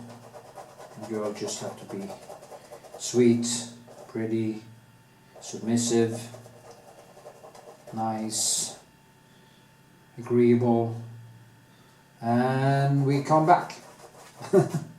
We even come back if they have BPD, and because, yeah, probably because I'll become chaos junkies. Anyway, it was a digression. Where did I start this thing? Where did I start to speak? Yeah, the rhythm and yeah, I don't know. I digressed myself out of my thought process. That's funny. I have no idea where it started. Jesus, that's funny. Yeah, it was something. Yeah, it was grammar. Why did I start with grammar? I don't know. Anyway, I learned English. Yeah, that was the point. I learned English from basically listen.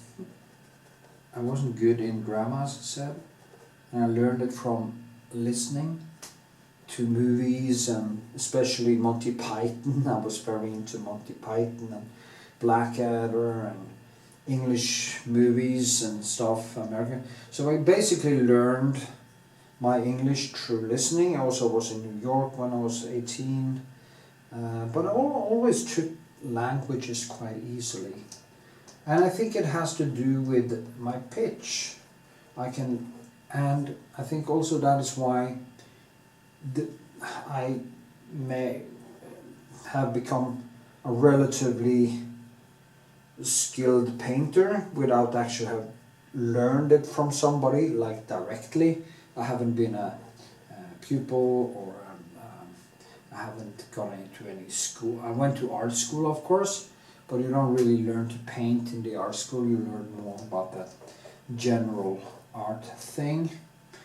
And when it comes to brushwork, it has been a process which is basically the same as the way I learned languages, the way I learned karate, the way and I became good in these things. I won medals and yeah, I really enjoyed it. I also one of the people who really enjoy like kata and pomse. I really enjoy doing these kind of mönster, as we call it, or you know, if you do martial arts, you do karate or taekwondo, you know what kata and pomse is. Basically the same thing, just different martial arts. If you, fun fact is that actually the Japanese and the Koreans has the same written language, and they used to come basically from the same culture. So also much of the language and stuff, but you know, when you create a new country and you create a new culture, you may want to kind of differentiate yourself from your origins to create your own identity, and that is why Koreans doesn't speak basically Japanese anymore, but they write Japanese. Of course, all peoples in the world has gone through the same things with changes in culture and stuff. I mean, Norway used to be under Denmark, we used to be under Sweden, we conquered all of basically England, and if you go over there and you take the genome, you will find that most of the genes come from Denmark and Norway, because the local population were very often enslaved or annihilated. So, and anyway, what this has to do with brushwork, I don't really know, but it's kind of the same thing. When I stand here painting, what do? Do I think about what I do? No, I don't. I just do. I just see, pick up some information, and then I kind of just dance around here. And then next stage is, you know, looking at this photo, and then I start to, okay, where is the points of light? So I start with this bota, and there's a point of light here, and there's a point of light there, and there's a point of light here. And that's the graves, okay? And that door, and it comes down like, here's a grave, okay? And there's a grave close to me, which is approximately over here. And there's one. And that's how I start to kind of just build. And if this is wrong, I just start replace it, and I come closer and closer and closer to what I'm seeing. And that's how I do it. That is just how I do everything. You just have to get the first thing right. The church has to be placed in the right spot. That is really important. And you saw me screw that up in the beginning because I didn't focus and concentrate. So I made some mistakes. I'm just gonna, I need to have this right in front of me because I don't want to do a lot of mistakes with this might fall down because it's kind of over here, I think. I still do think I have actually painted this church maybe a little bit too, let me see now. No, it's actually starting to turn out quite right. It is approximately, I don't know how much actually because what I told the printer was just print this in 70.70 centimeters, and it tells me no, it's too large, and I just say print, and it basically just prints out the church in the right dimension compared to what I'm painting. So yeah. So when I see now, you know, now it's kind of, it's almost, yeah, it's almost. I might have to move this a little bit this way, but that is a part of the process. That doesn't matter. It is placed at least good enough for me to kind of see a little bit of where I'm going. Just gonna go a little bit deeper here now. I need more color.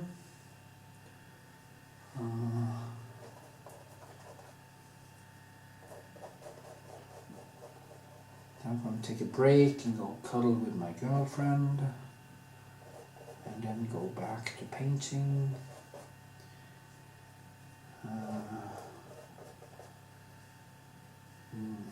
I need,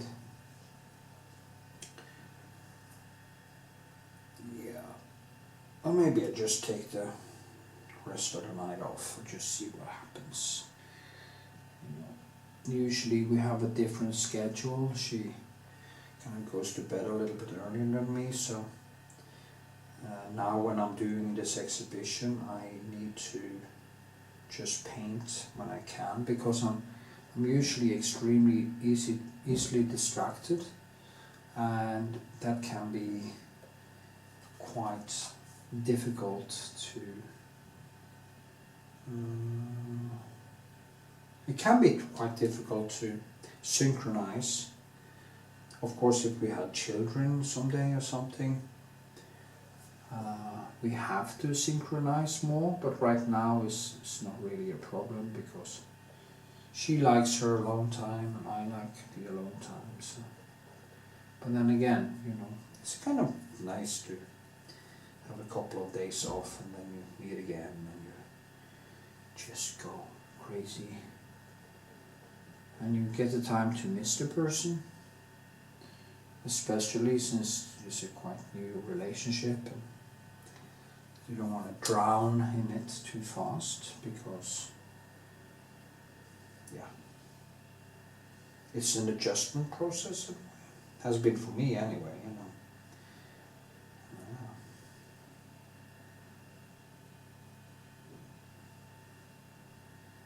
So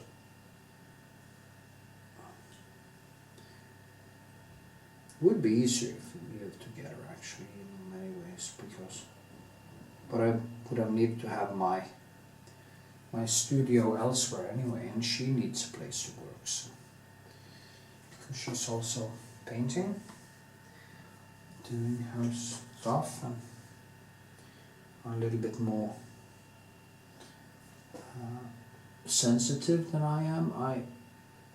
I can, so yeah. Anyway, back to painting. As you see now, I just kind of walk around, you know, I just take a stroll in the park, and yeah, need some new colors. It's going to cost me a lot of money, so if you'd like to buy me a coffee or become a patron, that would be great.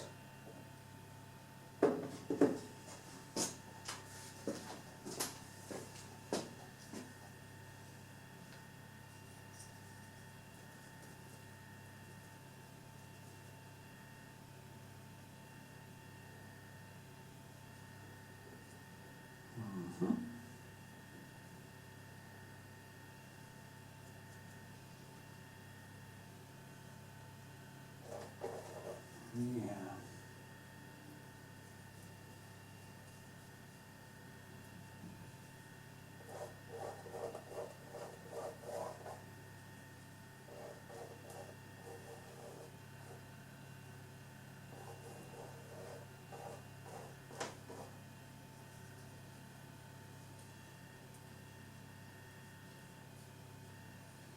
Okay, Here's some light coming in. You know, it's a very low. You see now, it's almost like Bob Ross, isn't it? But I just pick up light. You see how easy it is actually to make a landscape. If you only do tricks and you don't go any deeper. Suddenly I just put these light here and boom, it kind of feel, oh, it's depth. And people get, oh, that is so amazing, you know. But what is amazing is that some artists actually hide behind people's ability not to see, and I think it's sad because this is a good beginning, but it's not finished. It's not actually finishing a painting and going deeper is really hard, because this is easy. When you do this, everything is loose. Everything is like eating pizza, drinking good wine. It is just fun. It is easy. It is uplifting. It is, and I think a lot of artists or painters, they never actually go deeper.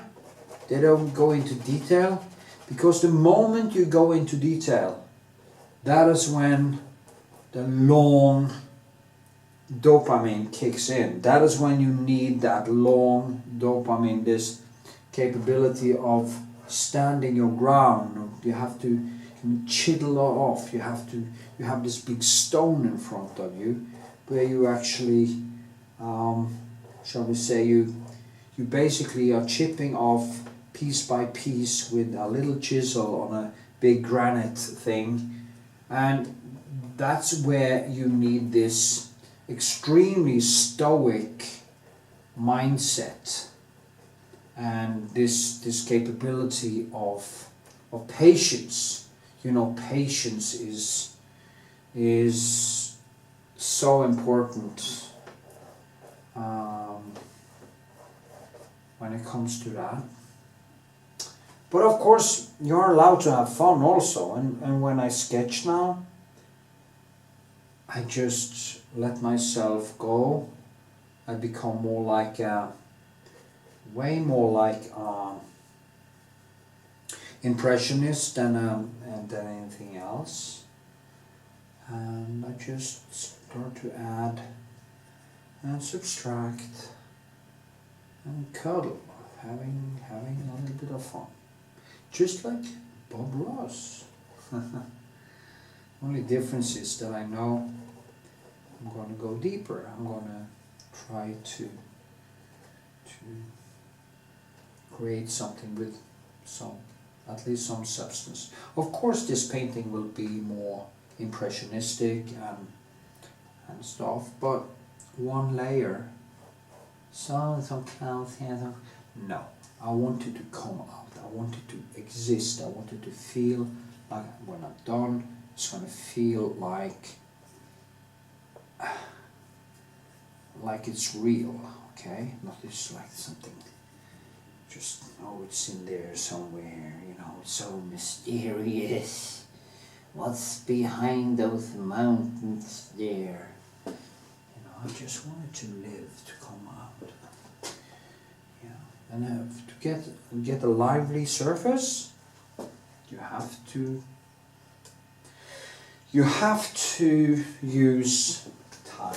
Time is of the essence when it comes to this. Yay.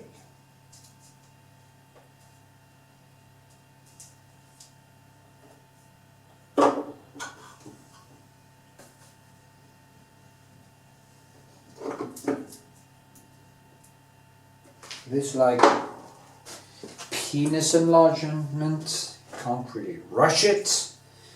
You have to stretch and pump and do it over a long, long time to get good results. And if not, if you hurry up, you're going to break it. You're going to break your D. And the same thing with training. I was impatient. I had to to both my hips. I got both my hips replaced, and yeah, it's crazy because I didn't have the patience. I needed this fast dopamine all the time. You know, I needed new girls all the time. I needed training. I needed my alcohol. I needed attention. I needed just everything that will lead you astray. Now I just want peace of mind and paint and live quite slow, but in the conscious. Almost like adding in something I don't believe in at all, called free will. When you take control over your inner ape, you are actually adding in something to your life, which is a bigger amount of free will. But the only way you can actually do it, and that is a tragedy for the narcissist and the psychopath and stuff, they don't have that capability. And it will never work. They won't ever find it, because I don't think I was a full-blown narcissist myself. I had a lot of traits and probably have some of them also now, but I also had a soul. So I'm kind of a somewhere in between somewhere. I have a lot of psychopathic or sociopathic traits. I could actually kill if it was needed, not for fun. Maybe, yeah, well, if people are acting like bullies, I feel like I could actually do it for fun, because I hate bullies, because I was bullied. So I have this anger thing in me that could actually kill. And if people are big enough assholes, I would actually sleep good at night after doing it. So that's probably a bad thing. So, but I have this love for focus, love for the calm, and that's a very good thing. Yeah, 26 minutes of babble. You know, when I was in my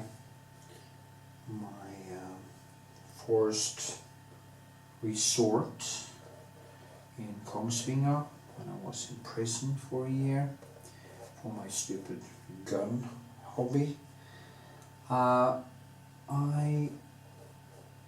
was working, I've said it many times before, but I was working as a carpenter and painter. I painted wind goose and all kinds of stuff. I painted small things, big things, you know. And I made a lot of things. I cut out things in wood and stuff. And once I had this, it took me over 2 months, I had this thing. They asked me kindly if I wanted to do it. And it was, nobody else wanted to do it, because they just couldn't take the boredom.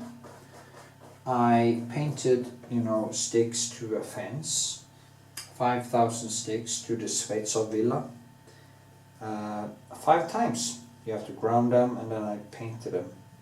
Was it 4 or 5 times? I think it was 5 times I painted them. Or if it, no, it was 4 times. 5,000 4 times.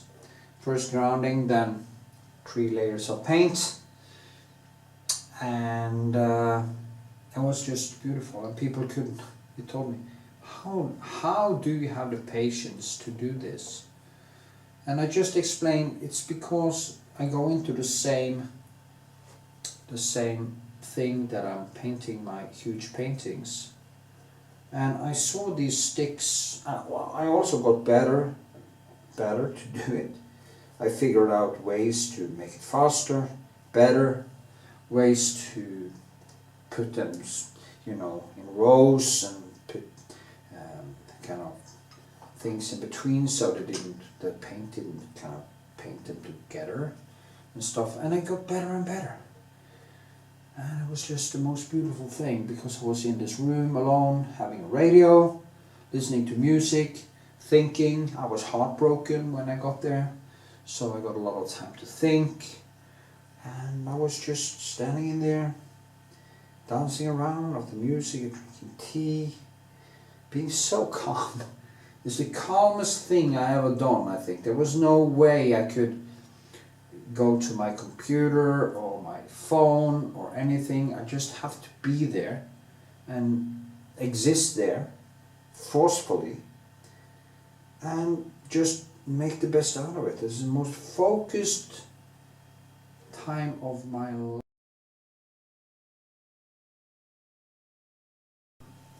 Yeah, I just keep on banging on here. As I said, it was the most focused time of my life. You know, as I was joking, you know, it was a low security place, so it wasn't really. We woke up in the morning. We had this they had to count us, and then we went to work. And then we had breakfast. First of all, breakfast. Then we had this. They had to count us, and then we went to work, and then we had breaks, and we had lunch, and we had dinner. And after dinner, we could just do whatever we wanted to. You know, go exercise or spend time with other people. Yeah, it's kind of a place where it would remind you of a military camp, or maybe more like a resort for kids, summer camp for naughty boys. And yeah, I sometimes miss it, actually. I'm actually working on a double portrait of two girls that for one of the guards, which I got to know pretty well. Played a lot of chess, did a lot of thinking, some crying. It's just, I'm gonna you find a video of the whole where I talk about this, 2 videos actually, where I talk about how it was, and it was great, you know. It wasn't bad. It wasn't bad at all. It was just, but it's not something I would like to do again, of course, because I've done it. It's like, of course, if I for some reason had to go back there, which of course is not going to happen, I would have known even better what to do. I would have known how it is to live with people the first months before you get your own room.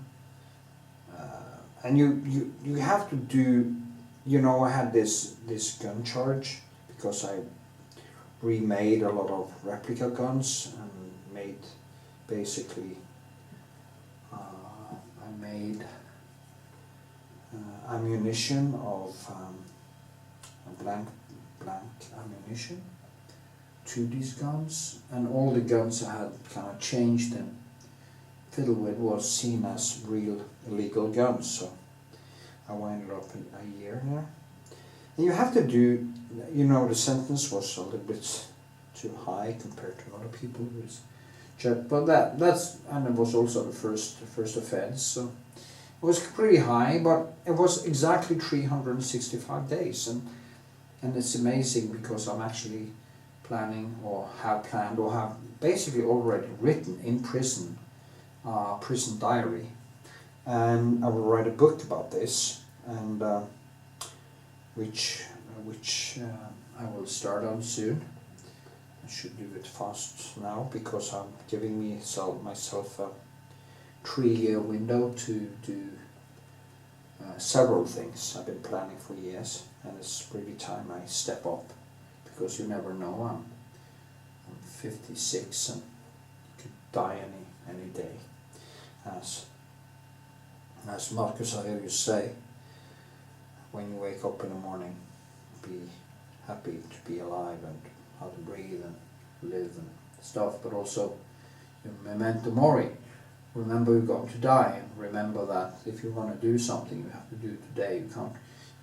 You have to live every day as if it's going to be your last. And planning the future, you have, at the same time, you have to plan the future. It's like when my late hero Christopher Hitchens got esophageal cancer. He said, well, he had to plan for two things. He had to plan for death, and he had to plan for life, to try to stay alive.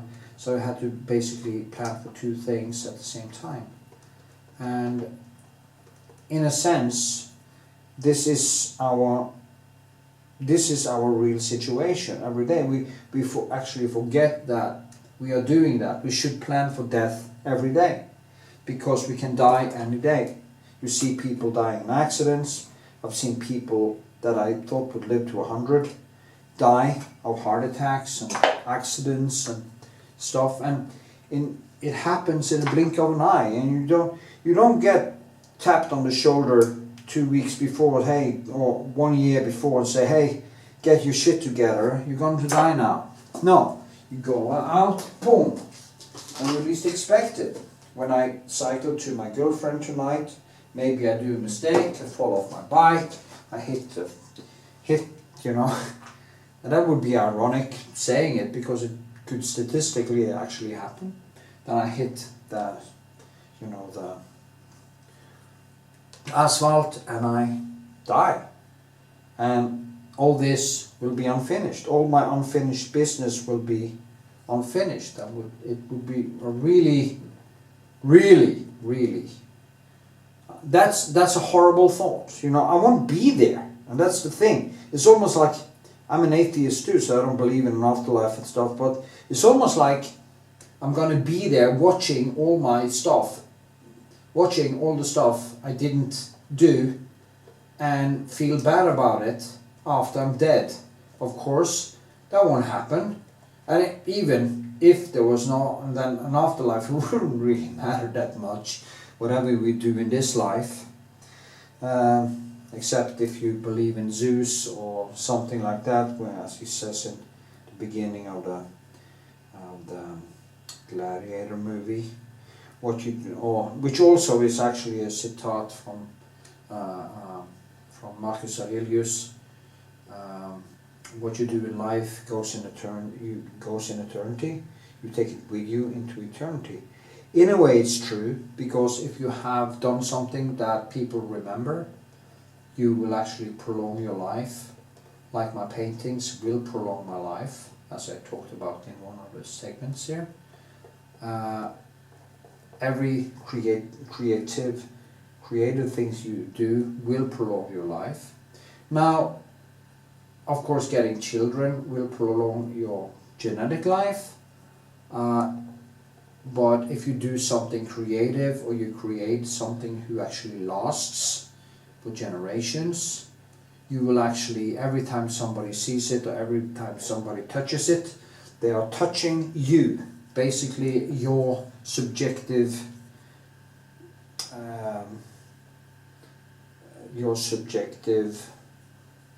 existence, and prolonging your life. Like my videos would be online for quite a while. Maybe somebody, for some reason, had suddenly realized, like the Bob Ross videos, that, oh, this is great, this has to grow, this has to be shown, and somebody picks it up and they make a new YouTube channel where they actually make videos of my videos, and people continue to learn from me into oblivion, you know, into, as long as people actually care to paint. That would be great, you know. That is why I say, you know, if you want to use my work in your own videos, or you want to sample something, you just do it. Just kind of tell where you have the source material and be happy. Make shorts, make small videos, good or bad actually. If you hate my work, please go, do it, you know. As they say, every kind of attention or will increase my views or my stamp in existence. You hate me, fine. Think of all the people who hate Donald Trump, and it just makes him more famous, you know. There are certain things you don't want to be famous for, like raping children and hitting women and raping people. There are certain things that will make you famous in the wrong way, of course, but if it's only because, oh, I don't like his paintings because they are so crappy. There was a guy who said that on my YouTube channel a while ago and said, well, good for you. Thanks for your comment. You know, get me deeper into the algorithm. We should want more negative comments actually, because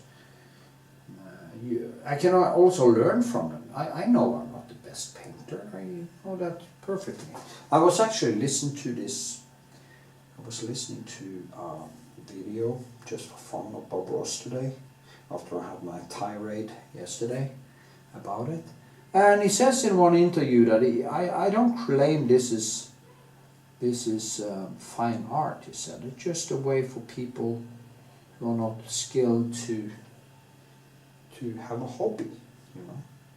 And yeah, I mean, there's something true there, but also knowing that you are not even trying to make it into fine art.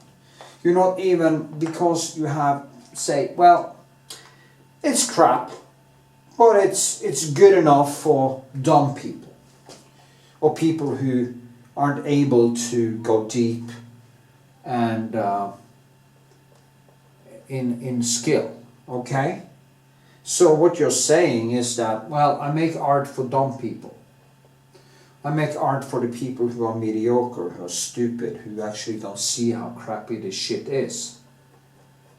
And I pretend to be honest when I say it isn't fine art, but actually, when I do painting or do my videos, I act like it's fine art, okay?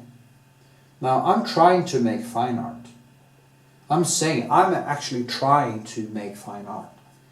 I have an objective standard, which is Turner, it is Rembrandt, it is Vermeer, it is the best artists the world has, or the humanity has in their history. And of course, that leaves me very vulnerable. There is no vulnerability in saying, oh, I know I do crappy things. I know it's only for people who can't really paint. I'm doing them a favor. I'm showing them how to make crappy painting. No, you're not doing humanity a favor by making bad shit. You should, if you're Bob Ross, you should actually try to make people better. And you don't make people better by teaching them how to paint crappy paintings. Crappy paintings. And then they can feel good about themselves because they managed to make a sky or something in this Bob Ross way. No, that is not honesty. It is hubris, it is a form of narcissism, and it's empty. It's nothing. And that really, really, really pisses me off, because there is so much beauty. And in the light of all this beauty created by human beings that have spent an enormous amount of time doing these things, he is pissing on them. He is making lame distractions. There is no real skill. You can learn it in a heartbeat. I had to struggle to come to the point I am now. And I'm not even close to where I want to be. And I'm dying, basically. I have 30 years left to live. And my 30 years of, I have basically 30 more years. I've been doing it for 30 years and now I have 30 more years, hopefully. Hopefully science gonna prolong my life dramatically. I'm trying to do it with my exercise and diet and stuff, and of course if I'm lucky I'm not getting killed by falling off my bike today or getting some freak cancer who kills me in a few months. I will become a very, very, very healthy old man who will paint and write books and enjoy life to the fullest, actually way more than I used to do, because it will be a peaceful existence with a focus on slow dopamine.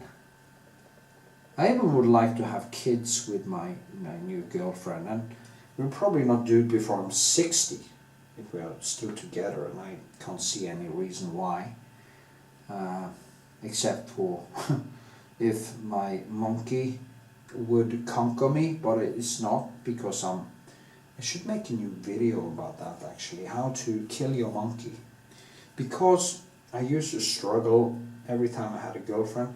I used to start struggling with feeling trapped, and that comes from the monkey, or for the narcissistic side of me, which needed attention. And I don't even think it was the sex I was after. It was more like the conquering, the attention, because I was kind of pushed out when I was a child. I was a little bit psychologically bullied, not physically, I would say, because I was quite strong for my age and stuff, so I could hit back. But I was kind of pushed out because of my a little bit probably weird personality. And the funny thing, my daughter is also very thoughtful and also experienced exactly the same things. Very kind, very sweet.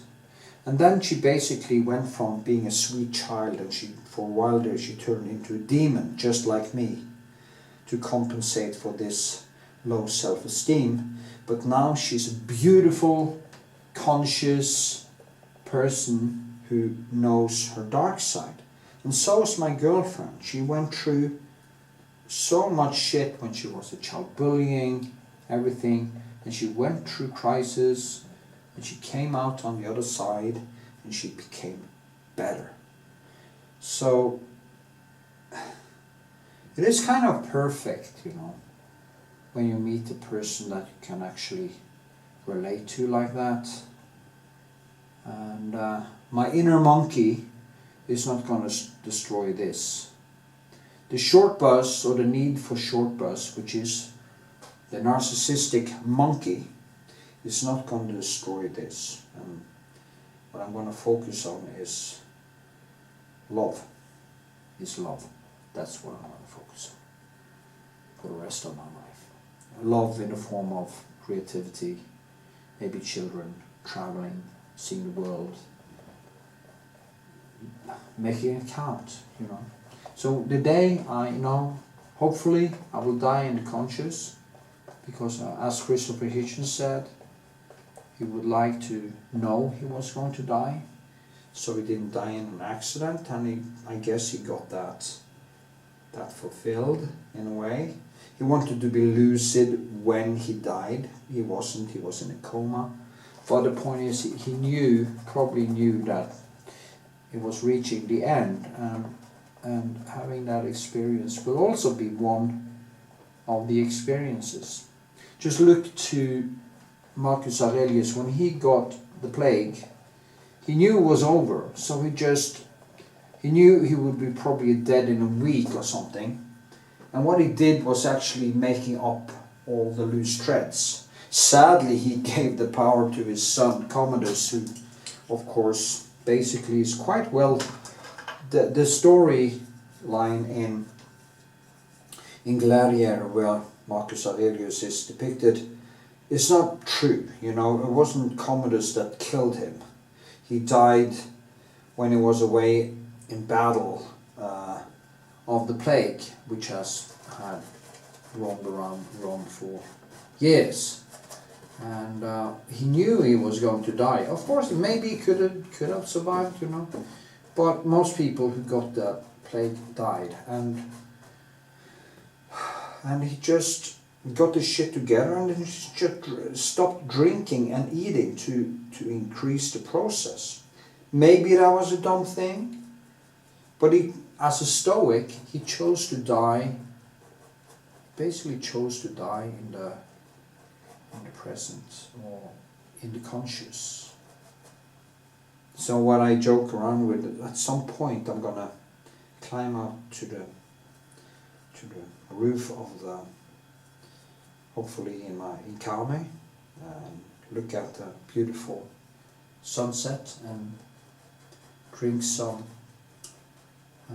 Black Label, remember Christopher Hitchens and all the people who went and came before me. And I'm gonna set the syringe with enough heroin to kill an elephant. And I'm gonna go out feeling fucking fantastic. That's my plan. So hopefully I don't fall off my bike today, break my neck, because I would feel a little bit cheated. Also, I don't want to leave any unfinished paintings. And if it's going to leave an unfinished painting, it's going to be one really good unfinished painting. Not like now, I have like 40 unfinished paintings in my studio. And it just keeps growing because the monkey tells me to start new things, because that gives me the biggest kick, the biggest bang for the buck. But that is why I'm going to use my time now until I'm 60, which is basically 3.5 years, and finish everything, get my economy going again, save money, so that when I become 60, I can actually maybe even have kids and have the free spare time and the economy to actually have them. And since I'm an artist, it wouldn't be a problem, because when I work in my studio, and I have no problems having kids around me or people around me. So that would be kind of great. It would be some kind of very strange and sweet existence, actually. And we could travel, and we could, you know, take them to cinema and show them, when they get old enough, you know, show them Star Wars and Lord of the Rings, and teach them how to fight. If somebody picks on you, hit them in the face. That's what I'm going to teach my kids. Somebody picks on you, hit them in the face. But never start a fight. Always protect the ones who are weak. Never start a fight, but end them. Don't back down. That is what I will teach a kid. Accept getting hurt, you know. Accept that. Don't be afraid of a little bit of pain, because it will pass. Be afraid of not living, you know. That is basically what I would do or tell them. So, and that is basically what I told my daughter also. You just have to hit back.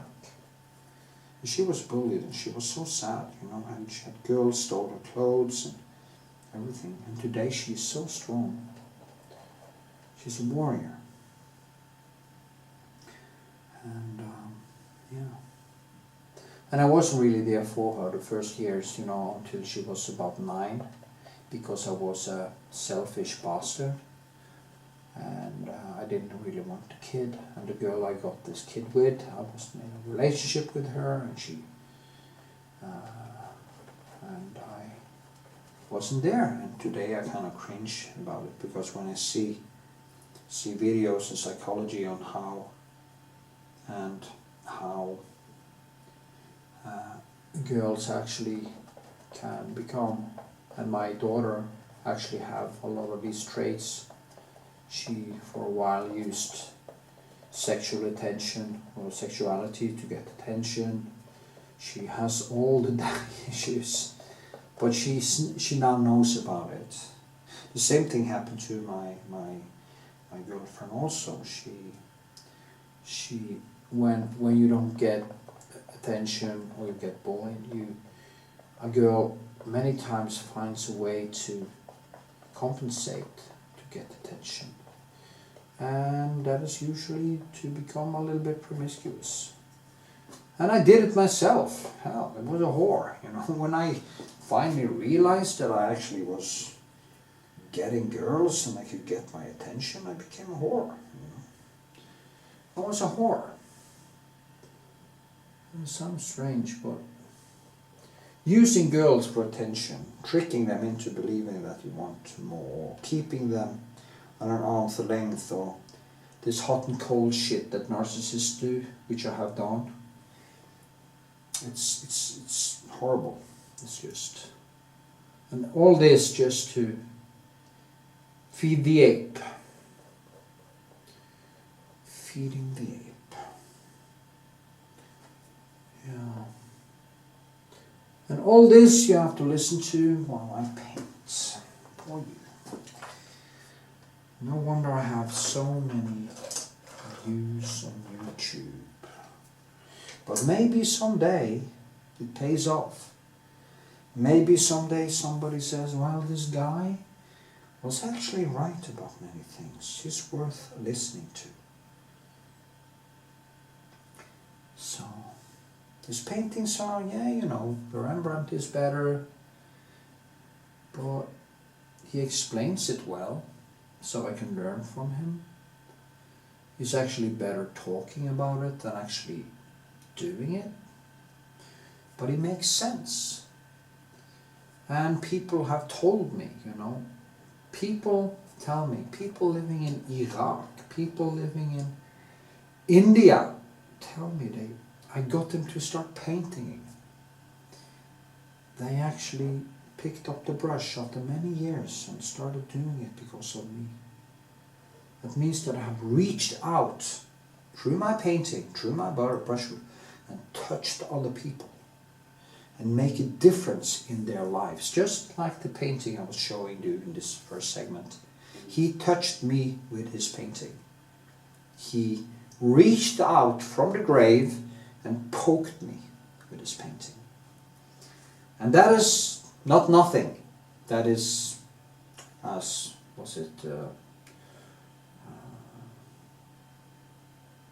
it should be, I always write down that, I remember his name now, but you should be ashamed to die before you made a victory for humanity. And that is my little contribution. Yay!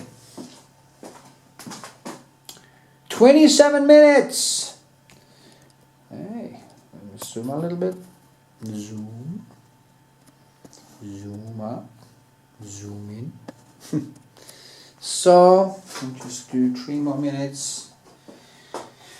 I think it starts to become quite nice now. I think I'm on to something. It looks like I have actually starting to reach where I'm going. I think this line has to be more like this. Or does it actually? No, I thought, yeah. It's probably because I have to measure from this side and do like this. And yeah. Also there's a little bit thing coming up here. but these are small details, and yeah, I have to get ready to go to my girlfriend,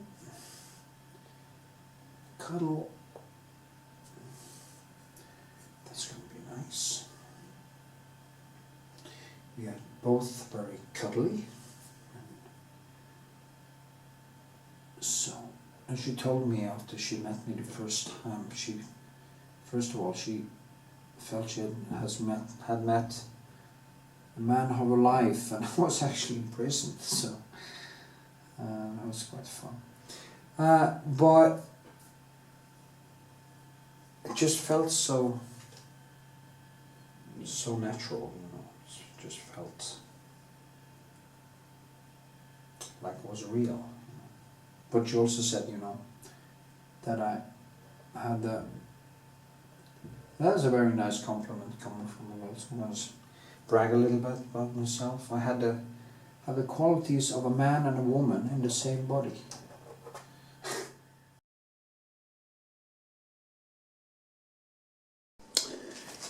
Ogie.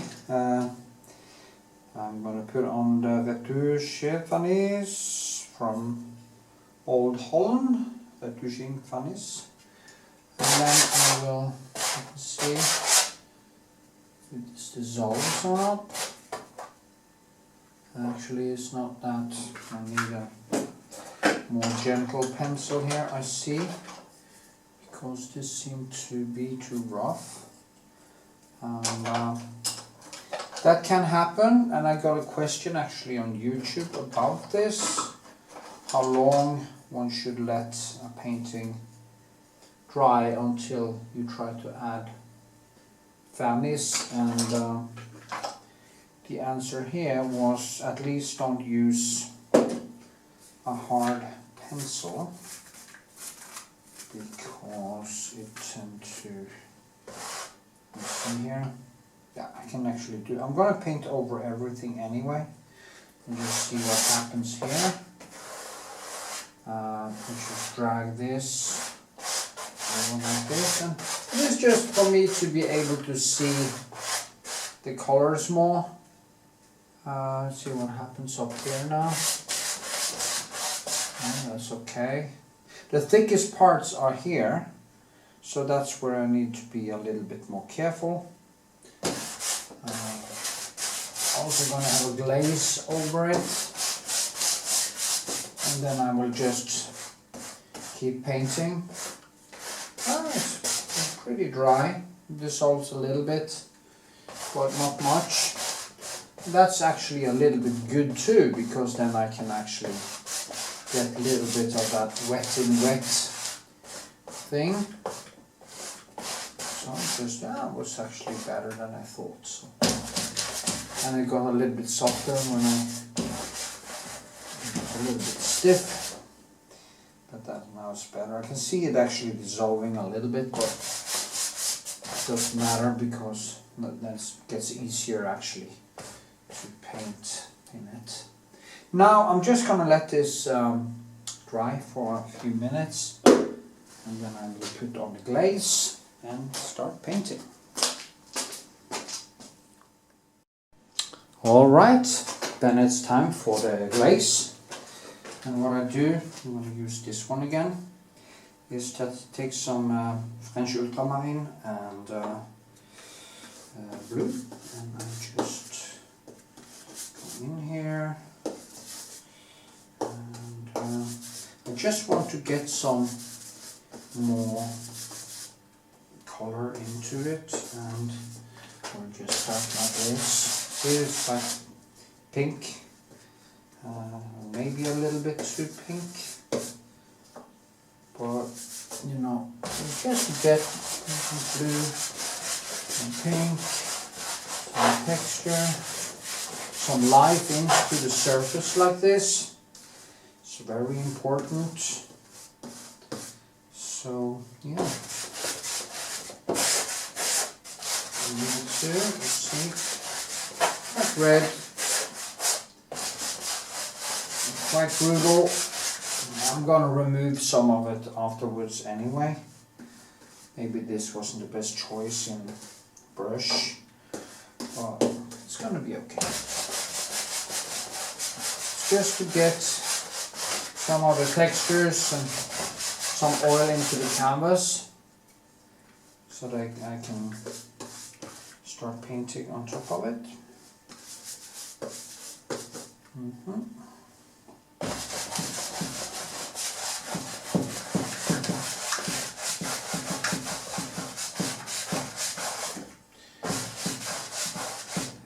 It's kind of dissolved a little bit here, I think, but that doesn't really matter that much.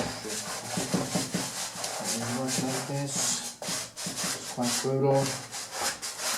Like this. So now I can just go over it. So what happens now is that the color is kind of going into all the brushwork. And you know, I've got some spots here, but that doesn't matter. So that's the way. And now I'm going to take my painting spoon. It's actually called a spoon in Norway for some reason. It's just like this, and I basically just removed some of the oils. You've probably seen me do this gazillion times by now. You know, a little bit closer maybe. Like this. Remove.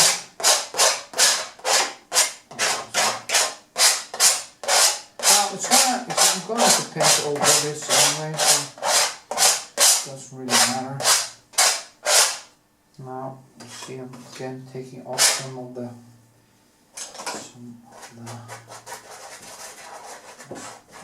this a little bit. What I also can do, of course, take this and even it out a little bit.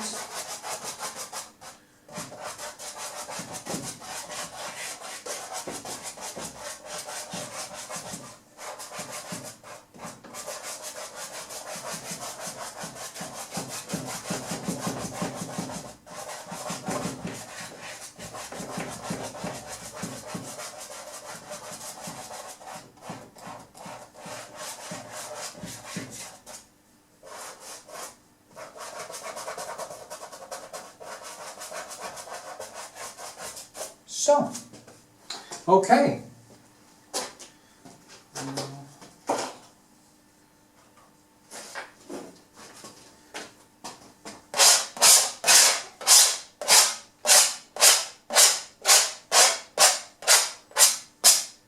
So, now I'm going to start painting here. So I'm going to focus a little bit closer.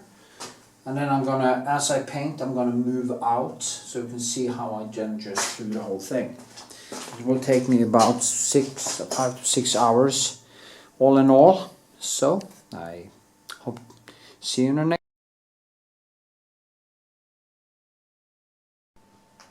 So okay, let's start to do some painting here. Gonna start with correcting and go into the white here first, I think. Try to get that right. Maybe I should have cleaned my pencils first, actually. That can also be a good thing when you change. When you change the motif, sometimes it's good to start with a fresh palette and stuff, but yeah. See, going in for that, because it's low sun, try to go in for some, get that light in, that sunlight, that morning light, low sun. The thing with low sunlight is, morning light, is that it's very cold. and it's so cold and warm at the same time in a very beautiful way. I really loved that morning, and I went into this frenzy where I took a lot of photos,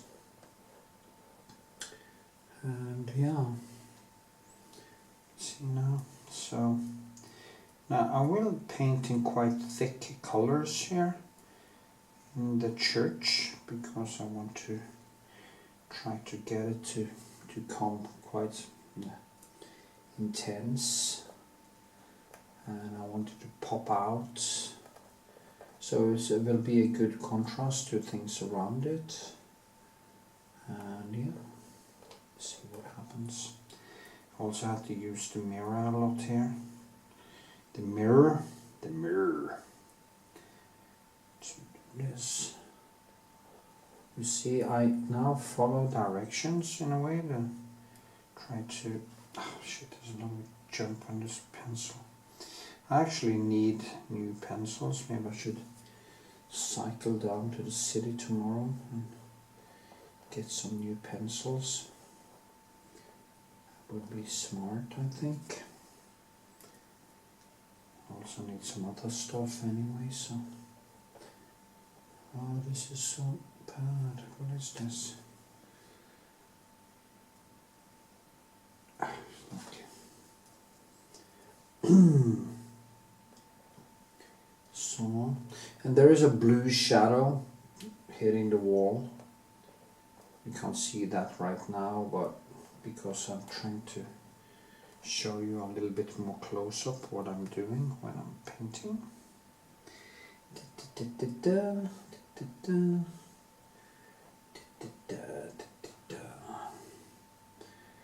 But that shadow can also be put over on the next layer, stuff like that. I do maybe think it's kind of tricking me a little bit. Maybe this is supposed to be lower. Now I'm just gonna put in the main colors, and then I'm gonna start to correct some mistakes, because there will always be mistakes when I paint, because I don't use any other things to help me than my own two eyes, so it's easier to do some mistakes. That would be quite natural, like placement of this is longer this way, and stuff like that, and this window is longer that way, and then, yeah, the small details that I will do more of. Oh,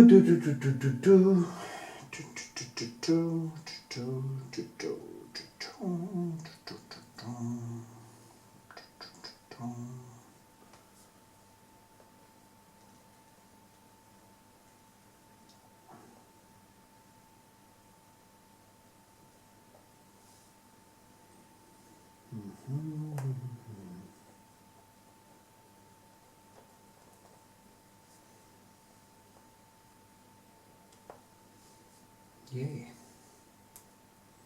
A little bit of orange also. The warm morning light. You see, I'm not doing like this. Many people will probably do like this, but you can't really build it that way. You have to build it, you have to differentiate the different colors and directions, and that is what I'm doing right now. There's also quite cool because the sky is reflected in the windows, so they become quite intense also. Now I think I'm going to use the mirror a little bit to see, because there are some kind of mistakes here. Maybe this is supposed to be a little longer and this a little thicker, so I need to correct these things. Yeah, the tower is thicker. Yes, it is. And the church is... Is it longer? Higher up? Yeah, there's some mistakes here.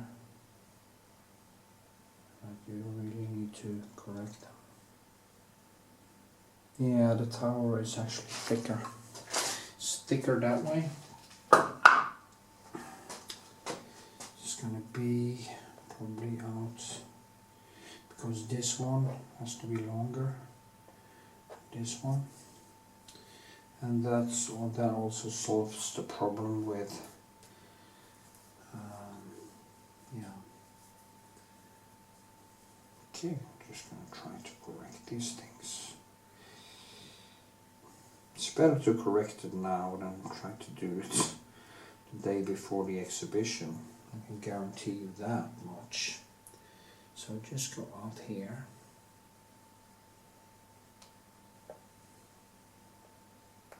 Like this. And then I have to go a little bit longer out here. Like this.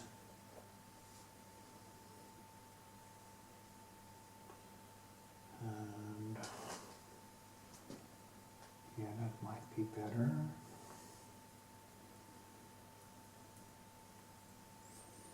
Then I go a little bit longer out here. So that comes like this. It's very dark on this side because you know when it hits.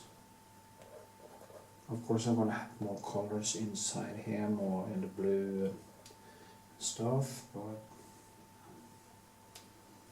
so I think that was maybe better. I'll just check out. So that is kind of, yeah, that looked way better. So I might go a little bit lower, or is it higher? Difficult to say.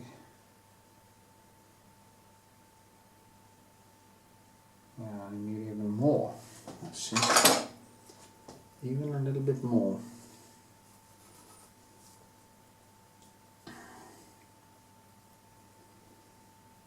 It's very helpful to use a mirror like that. It is, yeah.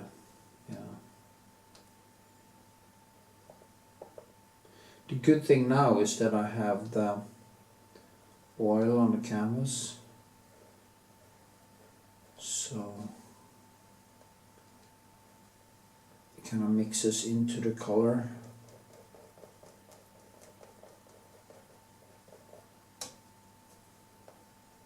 And this one comes out like this.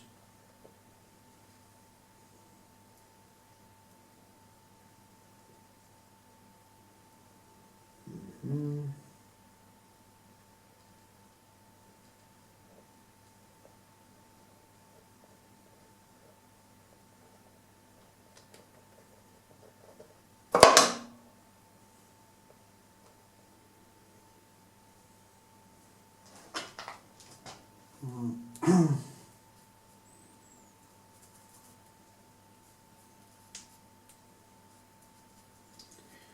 Yeah. So, and I think this is gonna be a little bit broader here. Actually, so basically the same color, the same sun light color.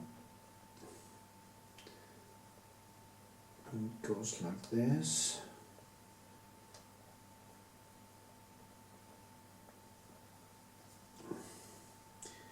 Now it gets a little bit thicker. See how I paint this? I drag it like that. There are people who doing half of the work with the sketches that I do,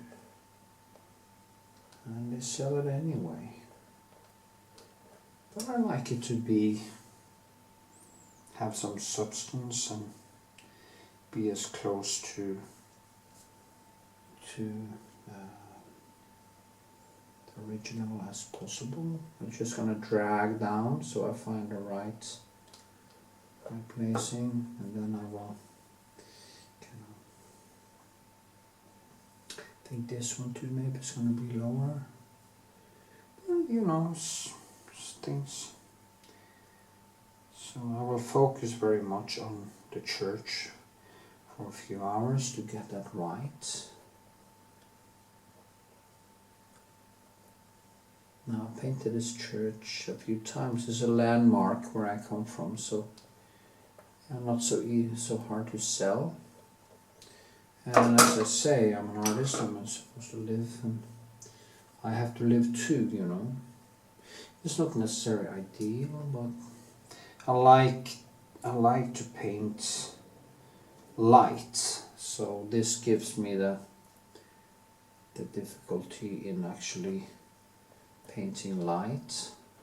You see how I do now? I kind of drag down, then I drag this way, so that I get, you know, the bricks are going in that direction. So when I go in that direction, it's easier. If I did like this, it wouldn't be. It would be harder to get that brick type of illusion.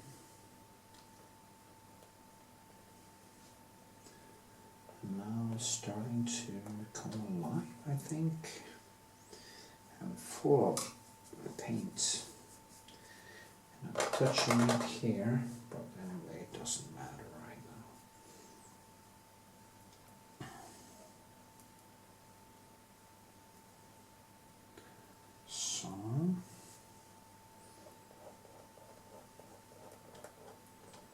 I actually do like these harder pencils a little bit better when it comes down to it, like this.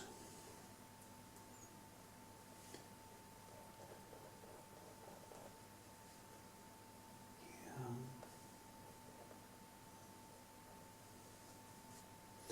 There's two to knit these two together, so when I paint the sky now, I just start dragging and kind of moving them and knitting them together. So yeah, I think this one is going to be further this way, and this is going to go a little bit more down, stretch out there. So I'm going to fix all these problems and get it right until I move on to something else. Then it can dry for a few days, and then I go over it again. So to get closer and closer, closer and closer, yeah.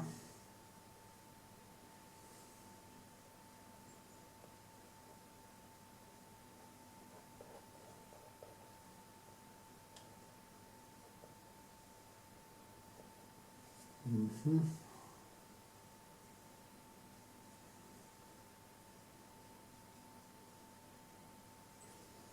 Okay, going down like this. This way.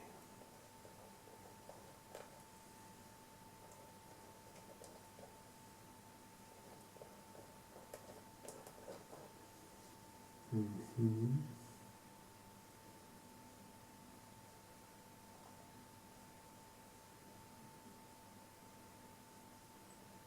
Yeah, looks like it's gonna be. Okay, there's also a shadow there, it comes down. This one is actually closer, like this. And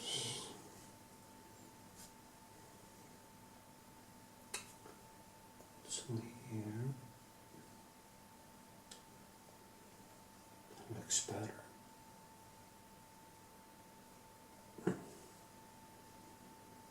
It kind of feels like a hat sometimes, you know.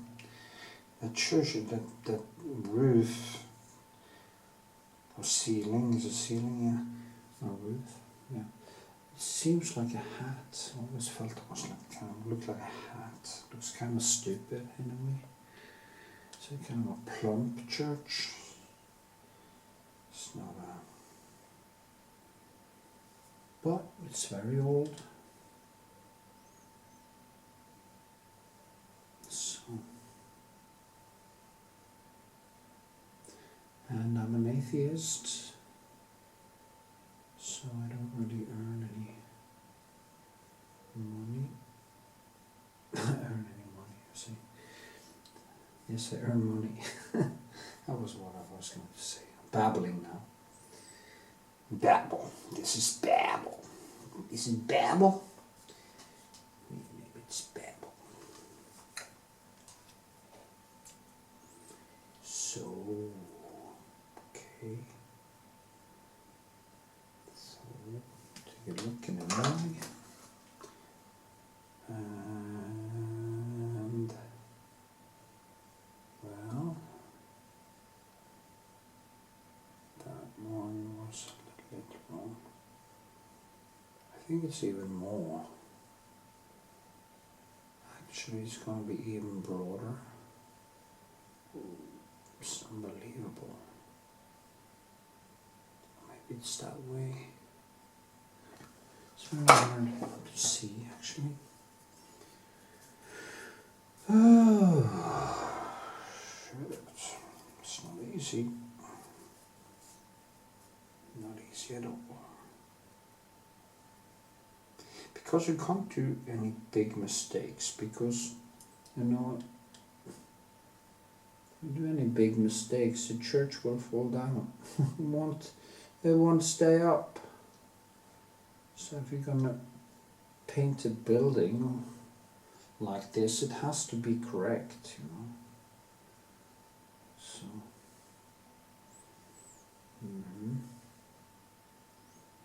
but I think it's gonna be also a little bit longer this way, because I have to have this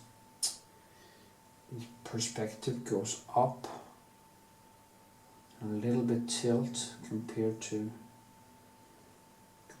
that. It's tilted a little bit because I'm looking up. So, okay, maybe I need some rå nummber. No, not rå nummber, I mean rå sienna. A little bit reddish, broken color to mix into this. This is just to find the right. And then I do like this. As you can see.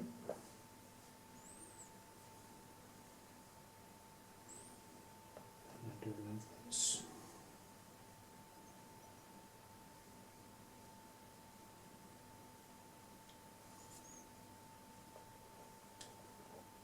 Low morning sun, my sun. Okay. There. And there.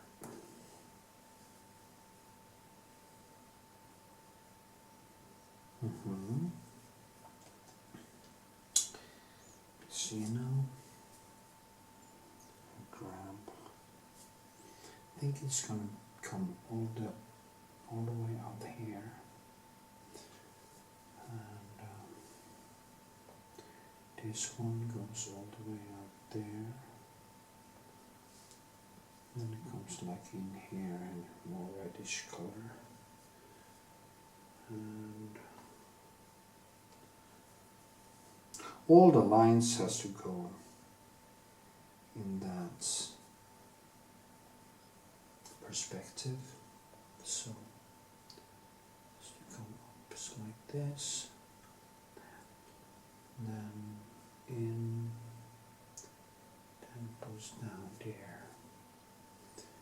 this one is thinner, I think, or is it?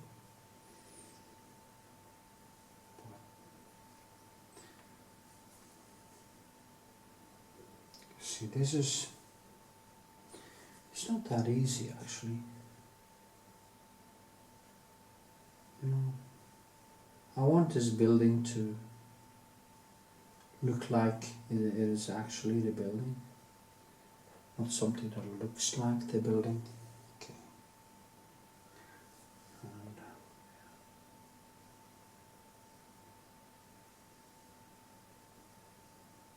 this. There's also very bright. The sad thing is this church was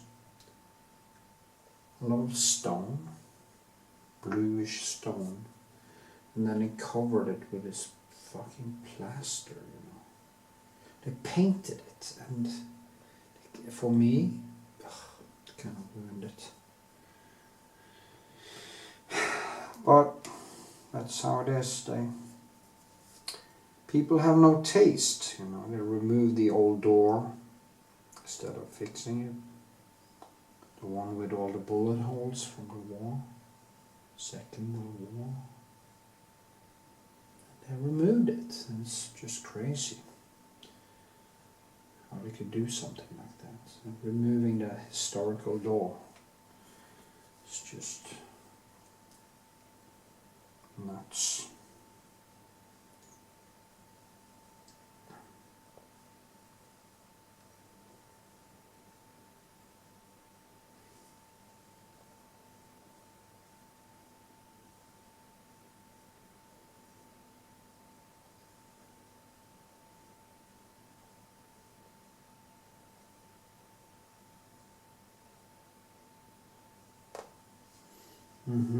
Take another look in the mirror.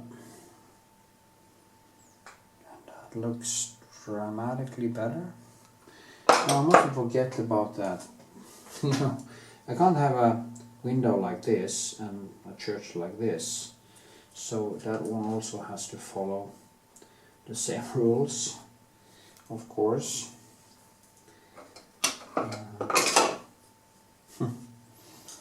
That would be weird. See now.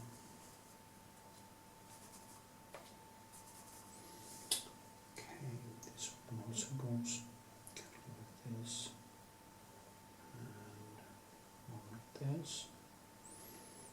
And I can fix that later with another pencil. But it is thinner and it has a different angle.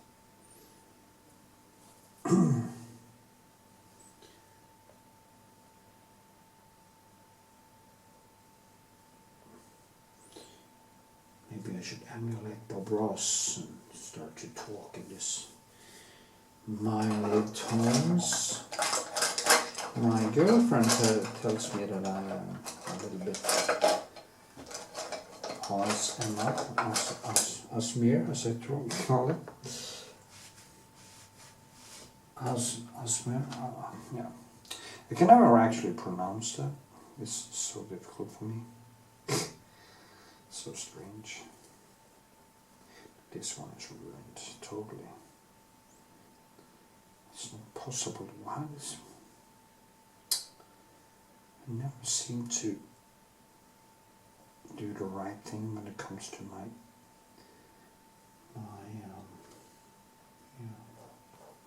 see, this is more in the green, and Alizarine. I need Alizarine. That's also the one I am glazing with, the Alizarine. I love the Alizarine. The Alizarine is basically one of my favorite colors. It can be used for almost anything. Nah, I need it. This one can just be thrown away. As sad as it is, it's hopeless. But I think I'm going to use a flat pencil Fuck, that was Retouching Varnish that I spilled. So I'm going to get high on my own supply, as they say.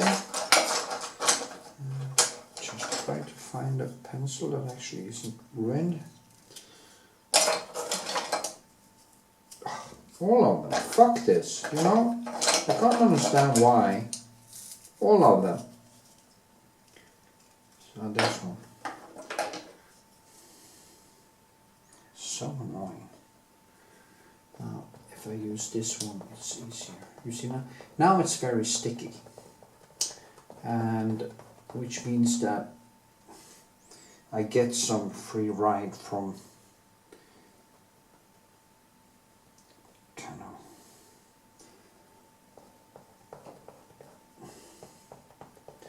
now we'll do more focused work, like in directions, to get some of the same, because the sky has absolutely no clouds.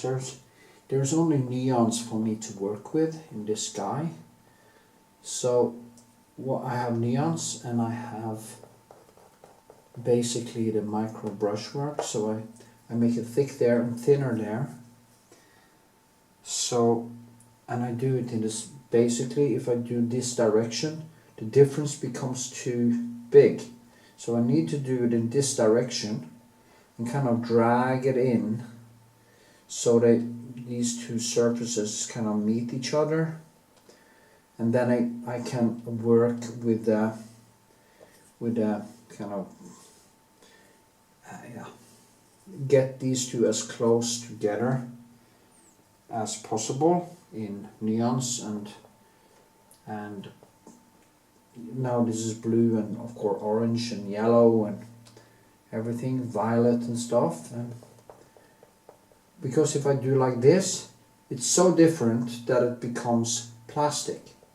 So that is why I have to work in these directions here. The same thing goes for the other side, where the difference is even bigger. Getting into it now, I can feel it. I can feel the force. This type of dopamine is just amazing. It is when you go into that frenzy and you become really creative, or you get focused and you just feel that high. And it is a high, there's no doubt about it. It is. Painting for me has always been a drug. So this is a great distraction from the fact that I'm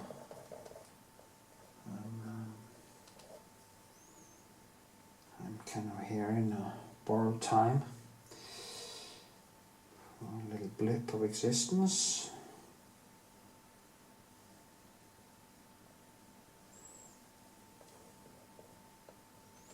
And here's a very bright behind here. And I'll tone it down as I go.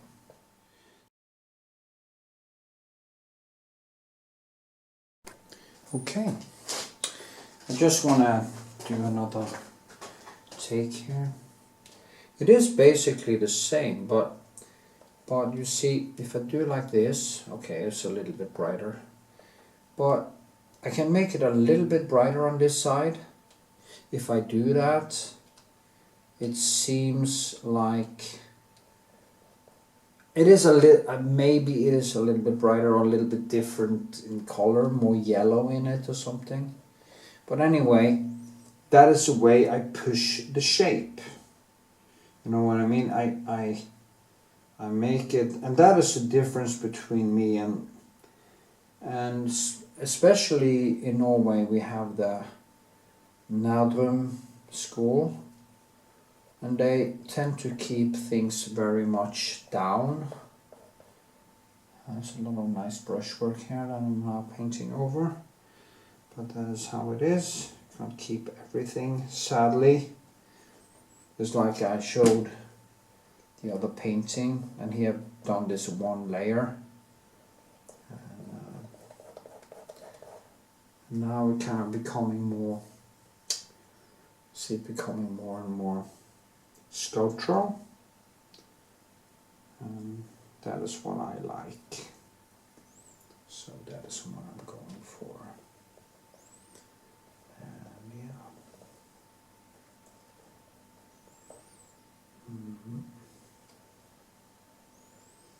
Like this, and like this. And yeah, I don't need to go so much further. And this one also have to be more like this, and just tweak it. And here too I will go this way, and I will go, yeah, go a little bit up also, because I just want to clean it up a little bit. Yeah. So the further up I go now, the less yellow it will be and the more blue. And the further up I go, actually, up here is more like in the Alizarine or Kraplak type of violet, and there's green, and there it becomes reddish, and there you have some red in there, and there's yellow. It is, as I said, it is the rainbow in action. And when you understand this, it becomes very much easier to understand colors, and you have to study Goethe's color circle and stuff like that.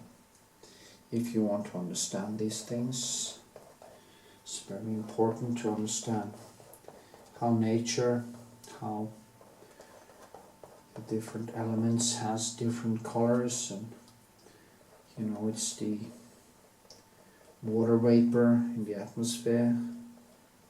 I think it's the water vapor in the atmosphere that makes the, I'm gonna Google it, what makes the sky blue. I think it's the water vapor and the, maybe the oxygen.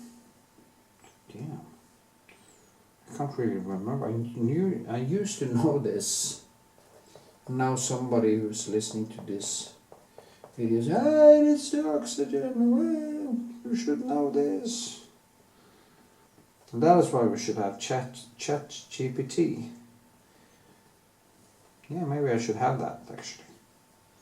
Have some robot that I could talk with. Oh, that was a good idea. Why don't I have a conversation with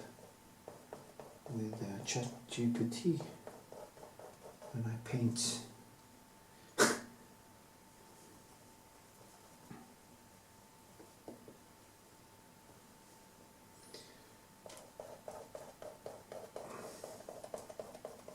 And maybe when I get old, I can get one of these sex bots that I have thought the software how to think, and then when they finally make some beautiful artificial woman, I can just plot in all the things that I thought it. So I won't need to have, you don't even need to feed it, you just plug it in, and it plugs itself in. You don't need to plug it in. It's self-feeding. No, that would be self-defeating actually. That is the way it's going. I mean, in Japan, they will die out because of this. Nobody's going to have children anymore. Why would you have children? You can just get a... Well, there's one good reason to have children, and that is, of course, genetic survival, which I consider to be actually quite important. That is why I'm planning to have... I have a daughter that is 29 soon, and I'm going to, but I think maybe me and my new girlfriend might have kids someday. In karmøy, I hope, because if I'm gonna have children, I would like to have them somewhere they could run, have animals and run freely in nature and kind of grow up in an environment which is so hard as it is here in Oslo, and our kids will probably be quite strange, so we will have to be very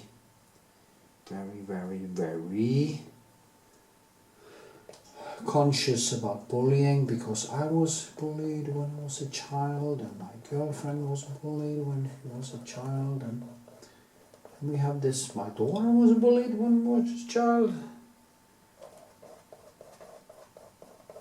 I think actually I have daughter issues, because I wasn't there for my daughter the first basically 9 years of her life, because I wasn't ready for it, and I was a selfish bastard. And I of course regret that now, but I mean, you can't take back things. And I tried to suppress my bad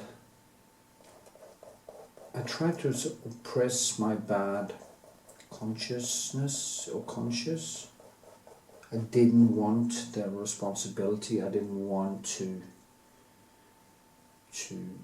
be bogged down in a way, and I left. And since I've had all these, always been like, you know, if a girl has some daddy issues, you can bet I will be there to save her. And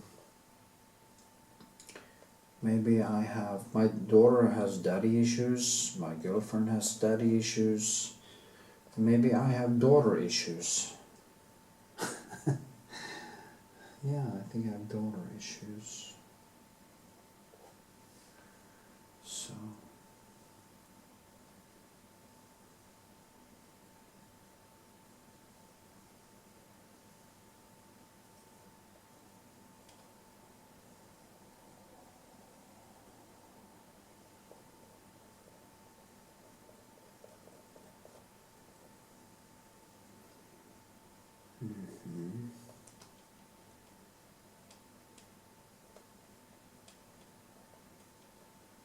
and the girlfriend I had before that has daddy issues.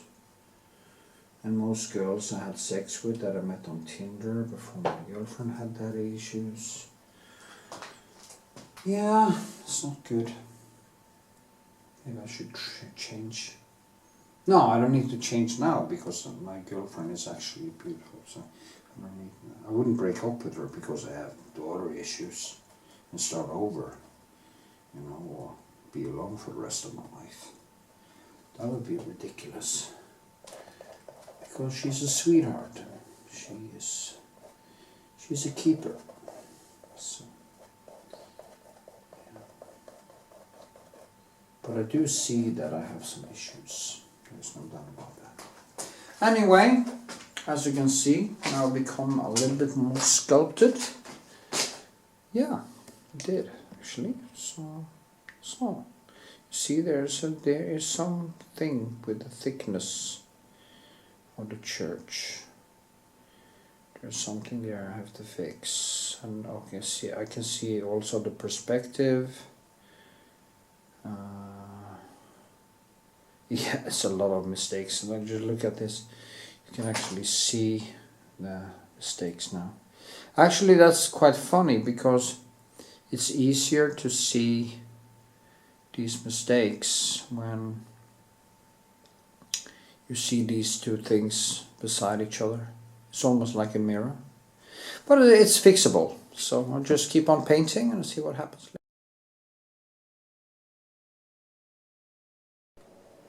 So here we are. Gonna do something around the landscape for about 20 minutes. Take the time, or the sky I mean. So just gonna build a little bit more colors into it.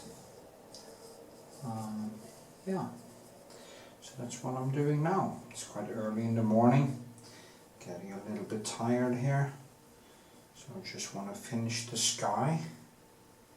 So yeah, let's see now. And it's quite bright actually. So just gonna. So much happening in that sky. With the colors, the different colors. You just have to kind of add them on, almost like mixing them together on the canvas here. It's the way I prefer to do it. See.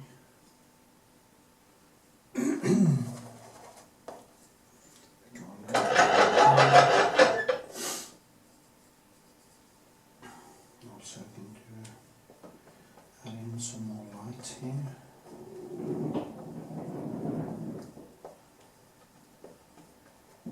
So, just have to fix something.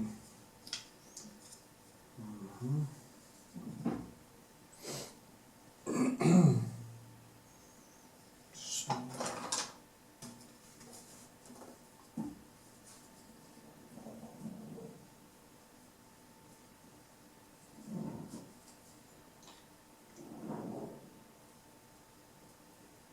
it's the good thing now is that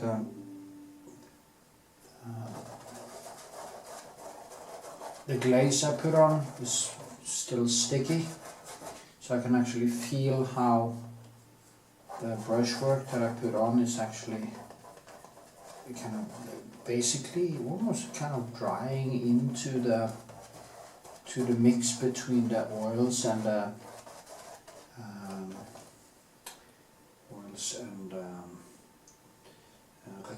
retouche varnish.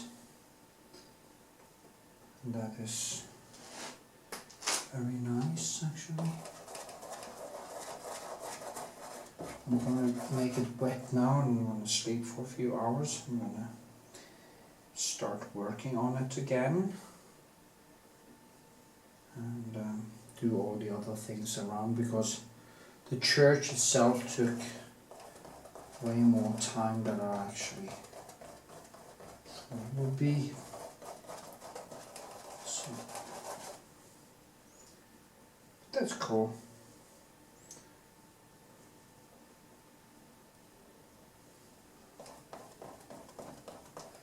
Also the directions and stuff, because tomorrow when I sleep a few hours and I wake up, this will all, it won't be dry, but it will be a little bit more sticky.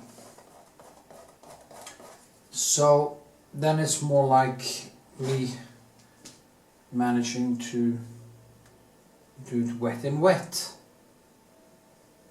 So yeah.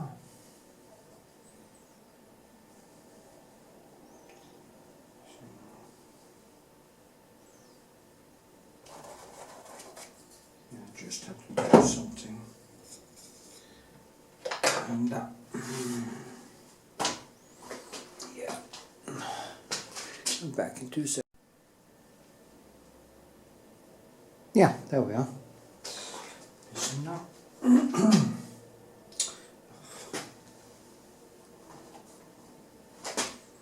so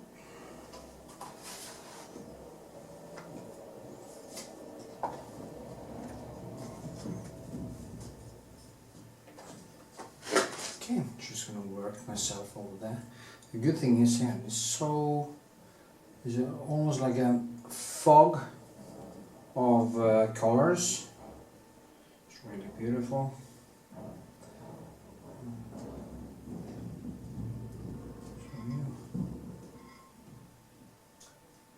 Green, reddish, green.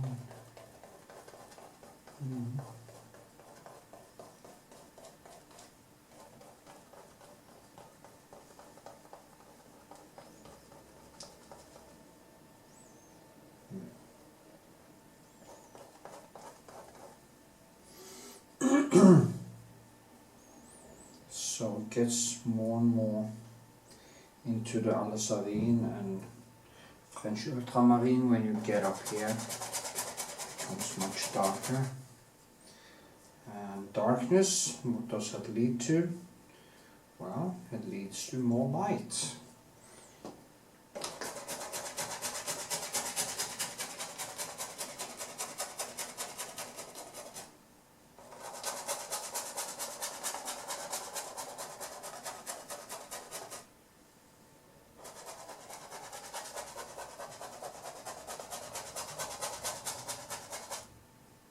Yes. Which time was done? Right. So.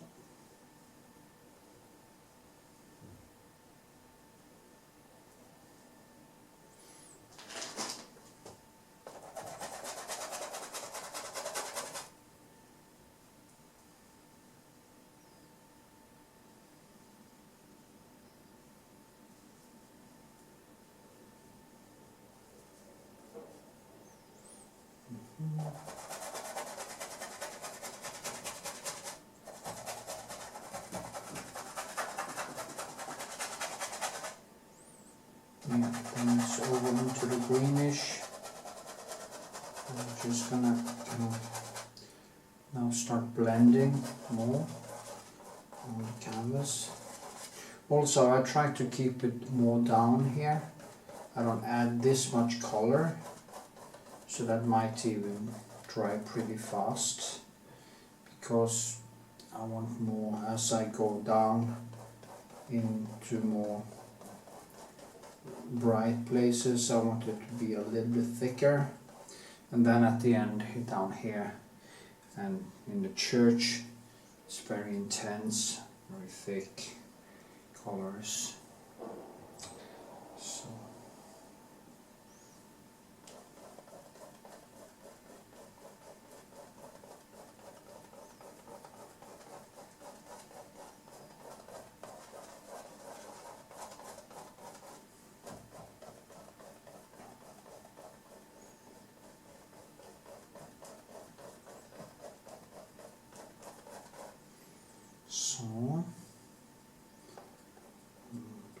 side.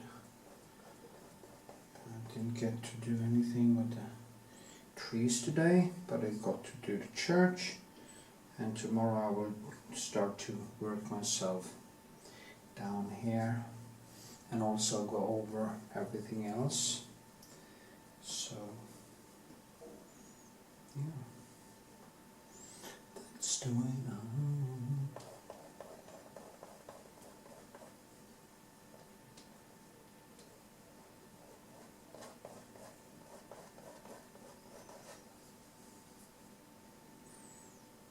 That way it becomes way more intense.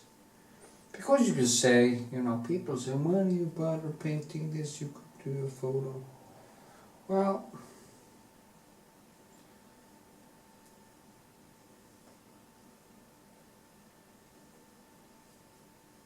it's very different.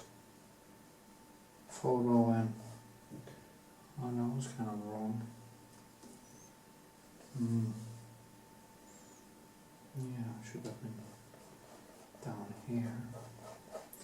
Well, I can just kind of pencil it out like this so I get some more ready. Yeah, it's okay. It was actually what I needed. Just looked wrong there for a second. It's nice to see also the green is going up here.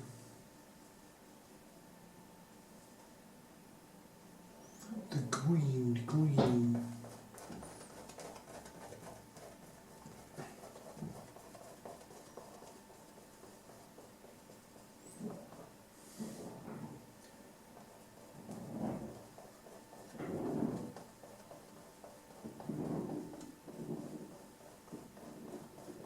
So,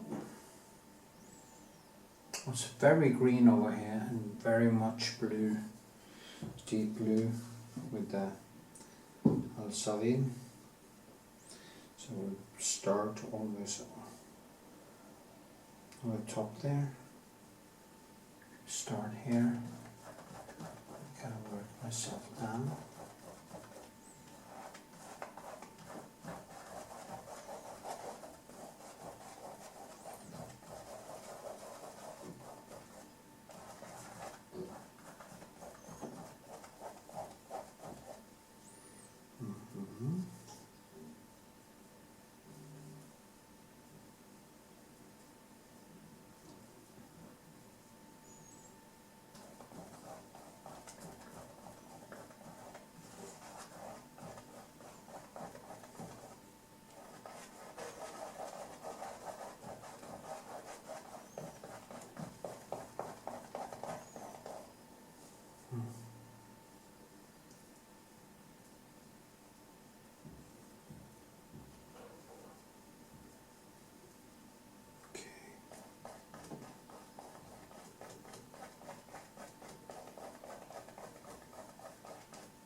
cool. It's cool.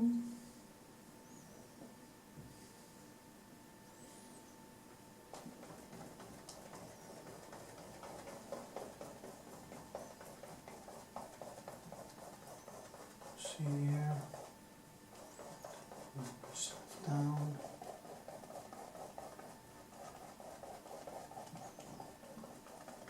Try to create some kind of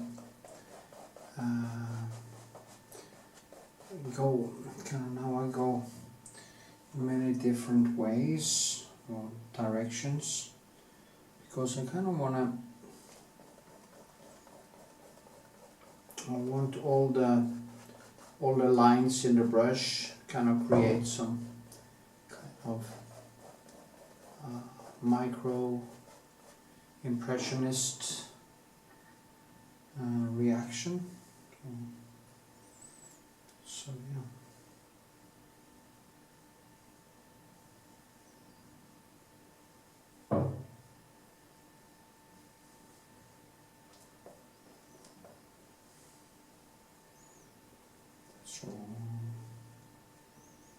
So yellow, but it's not really yellow either. It's kind of reddish yellow. My eyes can't really totally. Yeah, well, it is basically in the yellow greenish type of colors here.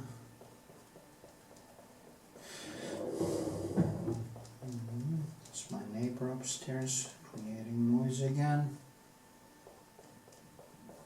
But it's better now. It's not thunder anymore every morning.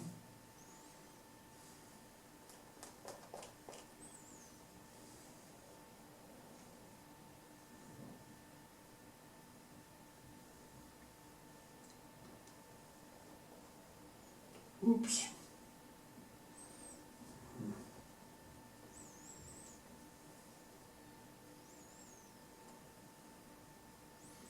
See how will that be?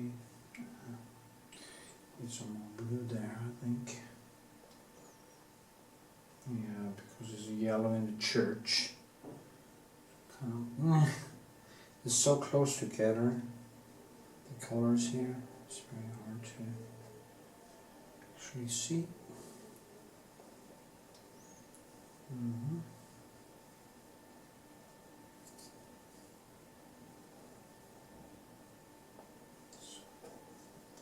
Oh, I can fix that. There. Yeah, this one has to come longer out.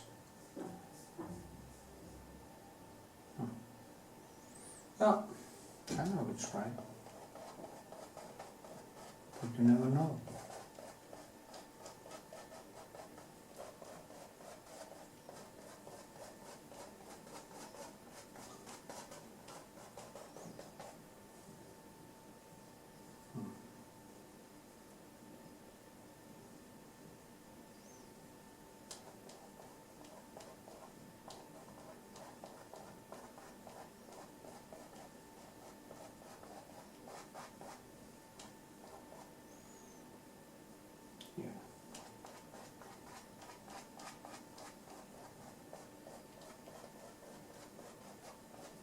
So, I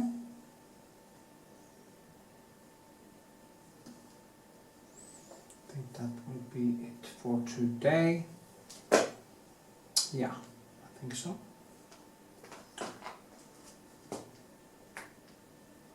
Now we'll kind of superficially dry for a while and then just see what happens tomorrow. Okay, see ya. It kind of looks like each other, the photo and the church now. So here we are. Been doing some more work and I'm down here trying to get in some of the light that hits the grass to get morning light in. I just do like quite impressionist brushwork, not exaggerating too much, you can get this illusion. And as I said, the way I do it is that I just keep on adding more and more. Like up here, there is also thin light coming in. So this dynamic will then, after a while, start to explain things. You just give an impression. That is why it's called impressionism. Because you are creating impressions. You're not necessarily painting it 100% accurate, but you are creating these impressions of reality, which can actually be very beautiful and liberating as a painter also, because you kind of you can let yourself a little bit more loose. A thing that I really enjoy, actually. You place in some. That's the beautiful thing, you know, the sunbeams just hitting different places quite easily. And to do this, you actually need to have some skill. You have to know a little bit about painting and try to get it to live. So important to get it to live. It's alive, you know. It's a little bit difficult with the light in my studio because I have a hard time seeing some of the colors. Maybe I would have to take away this thing here and lift it more out like this, so I can actually see better the brushwork. I'm going to do that in my next layer or next video, so that I can see better what's going on actually, because now it's a little shine in it, so yeah. The nice thing here too, there's a lot of small points of light, a lot of small graves, and I just have to find the right spot, and it's there. It's a grave, another grave, another grave, another grave, 1, 2, 3, 4. There's this one, 5. Now it's a little bit too bright. We'll damp this down. And yeah, there's one. There's one. It's a double one actually. There's some small crosses here, which I also will paint in. What I do, and I just try to get them approximately right, like I see here, it comes down here, and approximately, see now, there's this one, so it should be approximately there. There's a grave. Then I can add in, when I have the light, then I can actually add in the shape of it, okay, like this. And yeah, so that's what I will do for a while. I will just kind of tighten it up and, you know, just get them to live a little bit.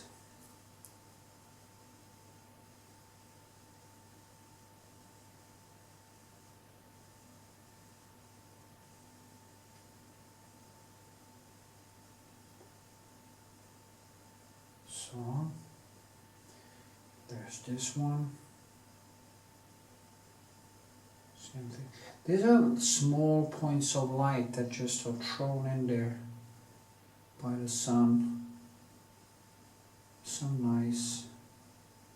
Now I can more easily see where, like it's over here, on there.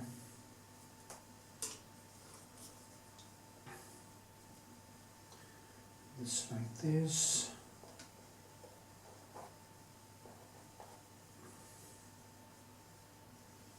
And actually, there's a grave here, but there's a grave here. Probably have some people running around and see if they can find graves of their loved ones. That has happened before when I have painted this motif. I have painted this motif of that church a few times in my life. It's a landmark, as I said, so why not? Now it's kind of starting to become a little bit graves here and there, and it's starting to come alive. I can't possibly paint everything 100% correct here, but you just have to give the right impression that there is actually things. This has to be dampened down a little bit, can't be that, because this one here is actually the one that is the brightest of them all, or closest actually. So this has to be a little bit more figurative, a little bit more correct, but then you just move in and it becomes less and less important, the details. This one also has some blue up here, and there's a grave coming in about here. This a little bit thicker and has this top on like this, and it's more in the blue, not so dark actually, so I just do it like this. That's a little bit too broad, so just use some green, some darker color, and bring it back.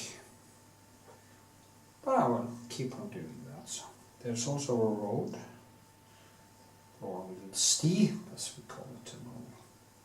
It goes here and it goes kind of up like this.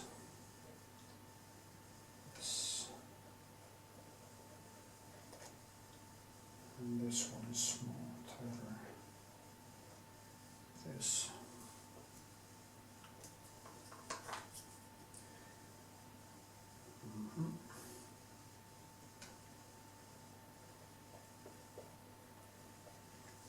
This, yes. And these here. These ones. They're also quite bright. Oh, you should. Way too much. So it's a little bit more complex here than paintings of the Bobrovsky. Takes more time, create directions and try to get it right. That was not right.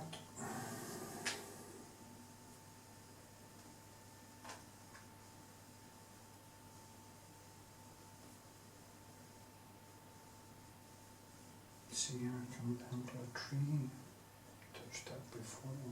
There's some light here. There's some light there.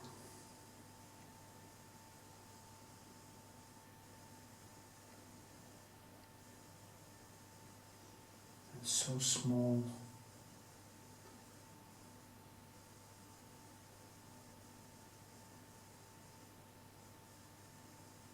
Yeah.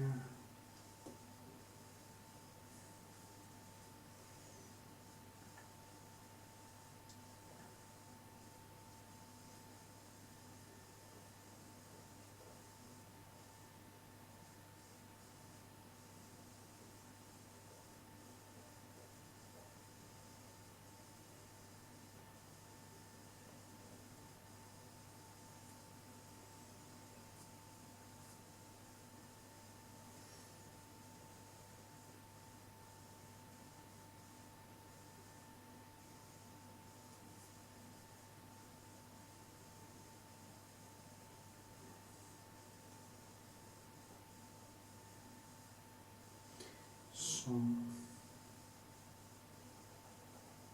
okay. And here.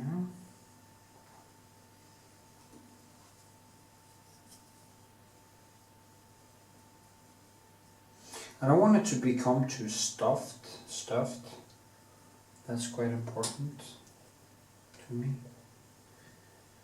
So it's difficult to find that sweet spot.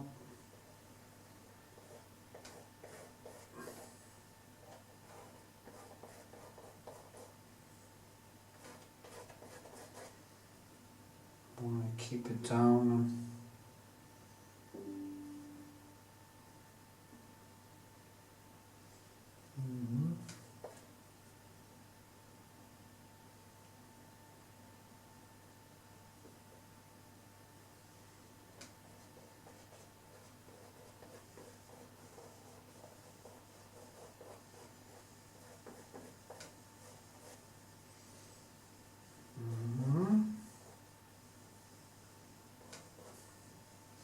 Some more green, and then I'm using the Prussian blue. It's very nice because when I mix it in with all the other colors, I can actually go in with some yellow and it becomes very green.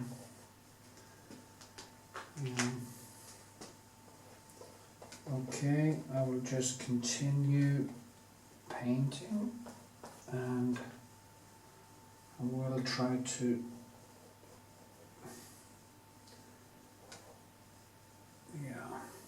you see now. Also, how big they are have a lot to say for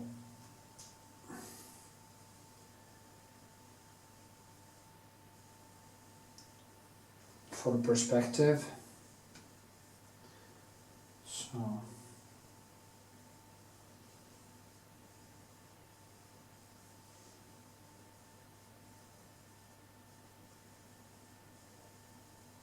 sunlight in green grass. Yeah.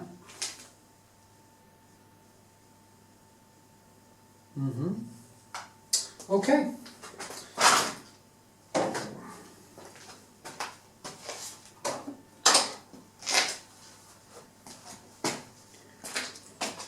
Yes.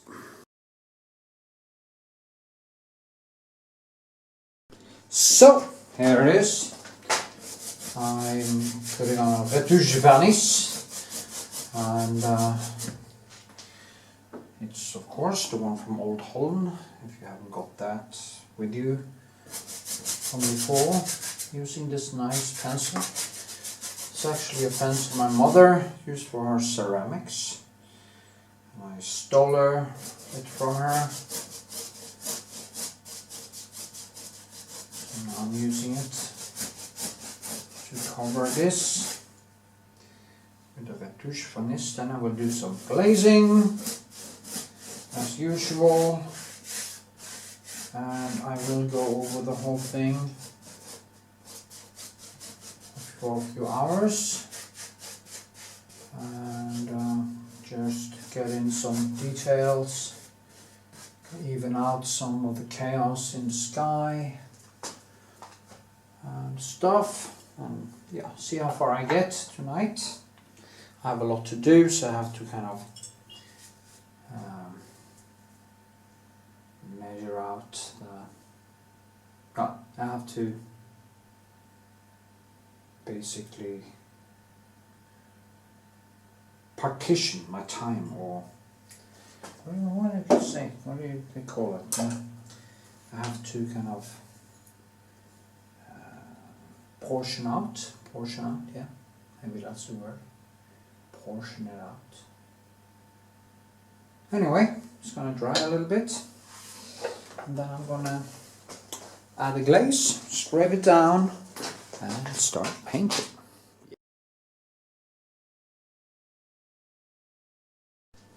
So, I'm gonna do some glazing again with my French Ultramarine and Alizarine. Same thing over and over. I'm going to start up here, I think, with some blue. Get it quite a lot of oil into it so it doesn't stain so much. And now see what I do. Yeah, much better. This is perfect actually, this brush here for this job. My other was so stiff. And yeah. Now I'm getting kind of the whole thing in. Go a little bit more reddish down here. Go over this. Kind of push it down. Get kind of more natural.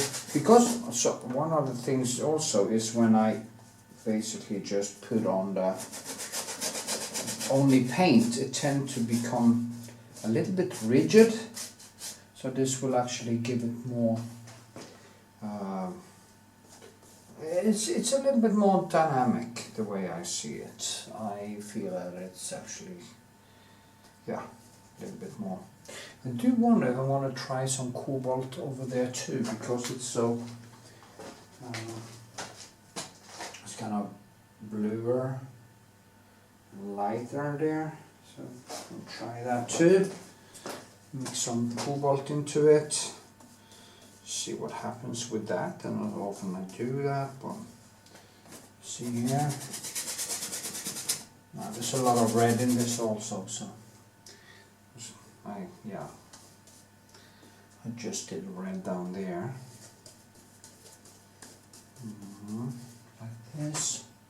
So a lot of the whole thing. I can take away some after I've done it. Again, just go in here too and shake up everything. Looks very brutal, but it's a very good way to make the surface come alive, and that is what we want, isn't it? Surfaces that live. So get some more oil. Actually, dried quite fast, you know. I have to take away a lot of this because it's way too much on this side. But so I'm going to use some paper and stuff to remove. And some more medium.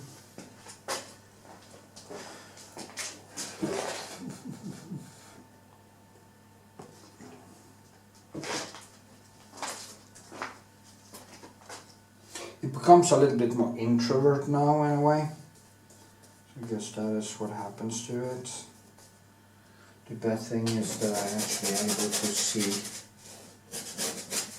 all the brushwork and stuff, so it kind of lights up the whole thing. So.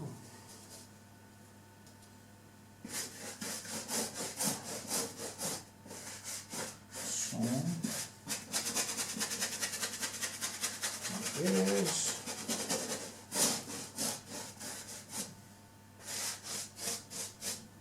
so yes, I think that should do it. Now we'll take some paper.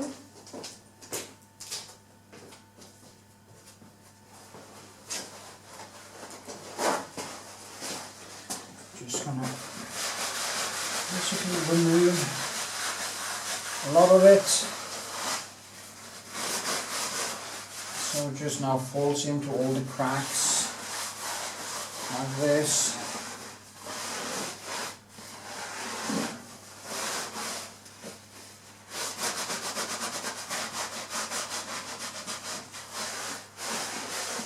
So it's almost the same, just that I see all this now. That now it will actually become a little bit sticky, and this now is kind of shining through. I can scrape in it, I can do a lot of stuff to actually get this to live. You can see all the brushwork now. It's quite pretty actually. So. Yeah.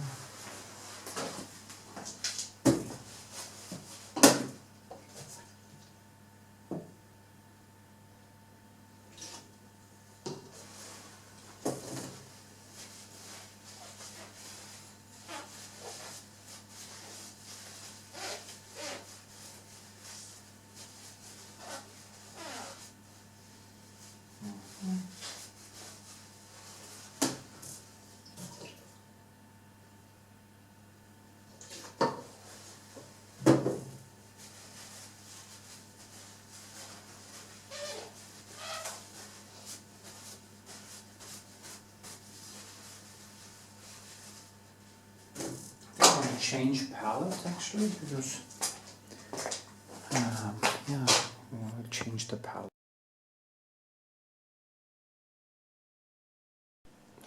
So yeah, I think I'm going to start with some details in the church.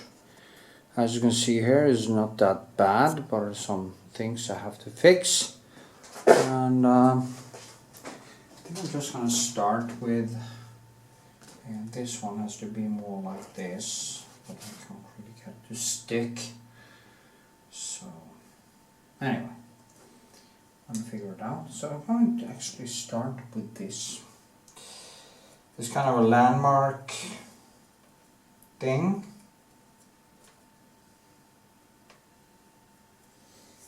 And it is in some kind of woodish type of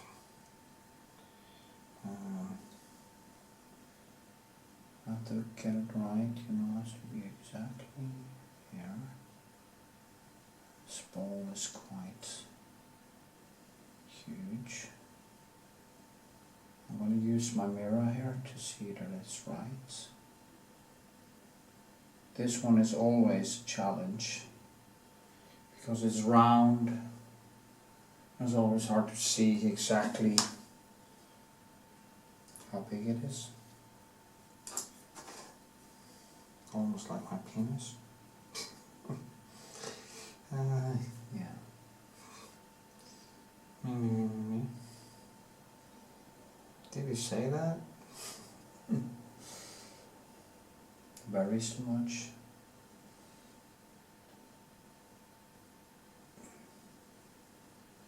And like this. We have this thing here.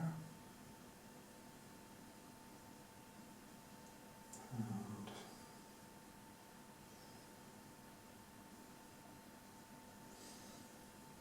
this thing here.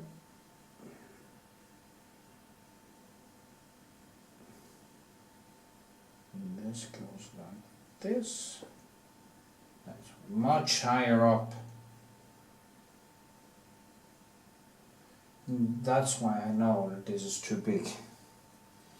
Because it isn't much higher up. Damn, this is gonna take some time. Anyway.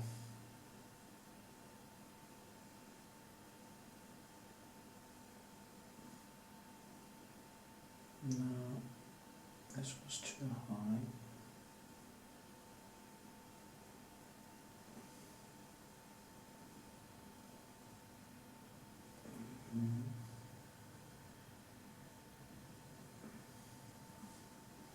There's also light hitting it from the side.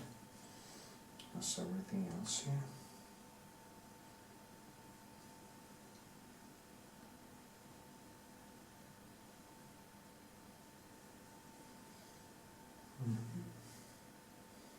It's kind of right there.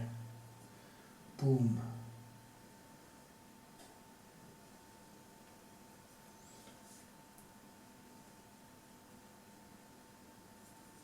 See the mirror. It's smart to use a mirror there now, all the time. Doesn't look that wrong.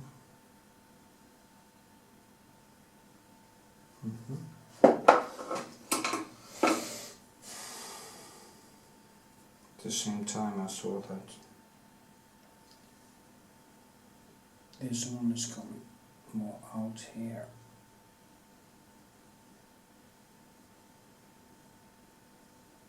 Like that.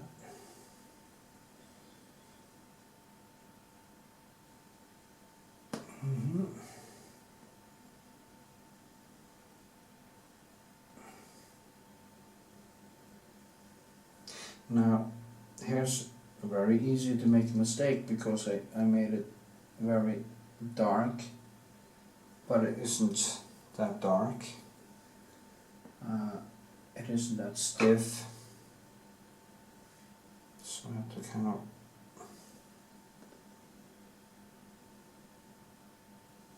even it more out, making it more organic. Organic.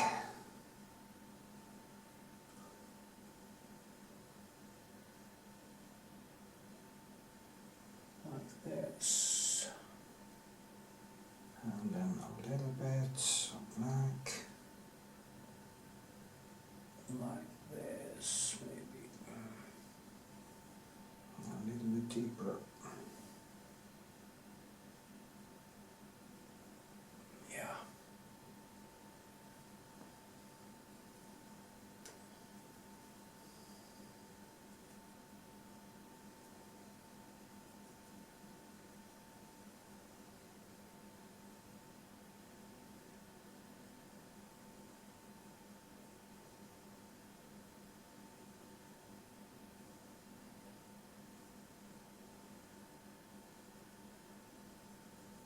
So,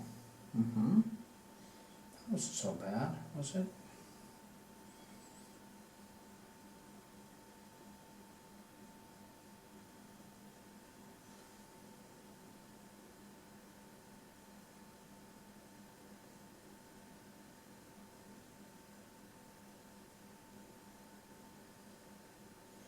Just remove this.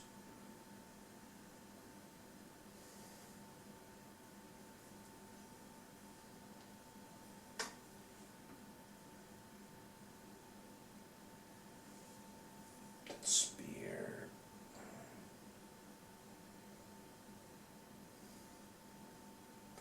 Reaching up to God.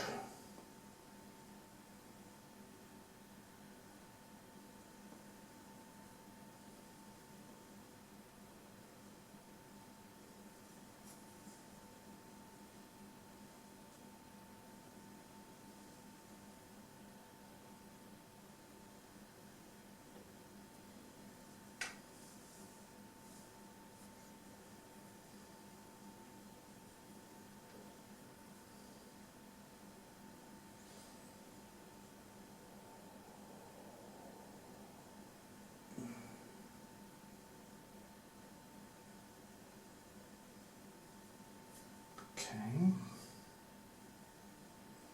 Yes, I'm concentrating and forgetting you're here.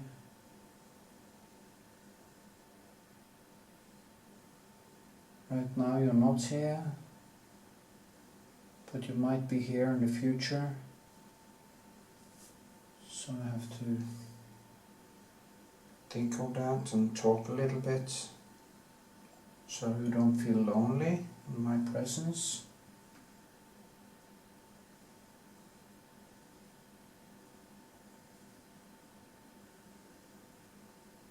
Like this. Voila. Can that be it? Almost. Totally wrong. Wasn't so bad, was it?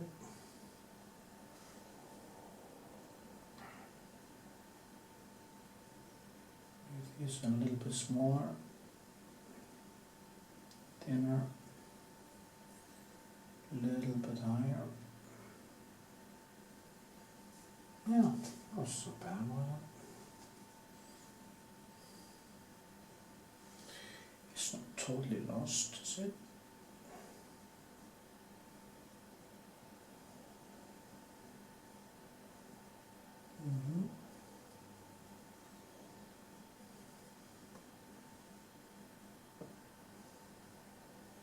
Yeah, it's not bad.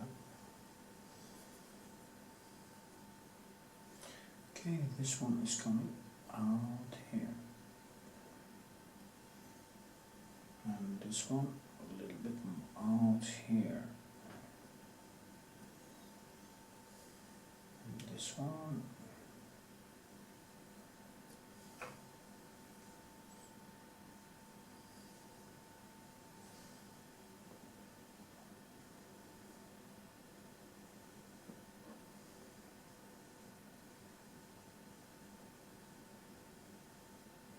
So, okay.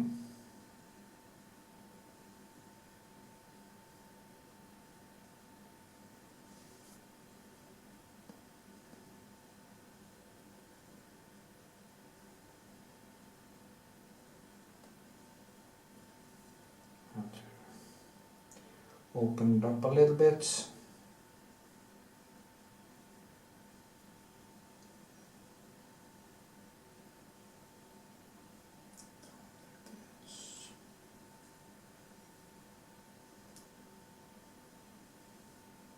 So,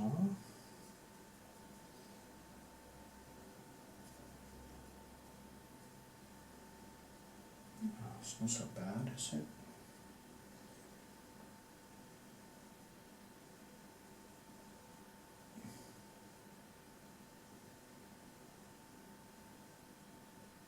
Mm-hmm.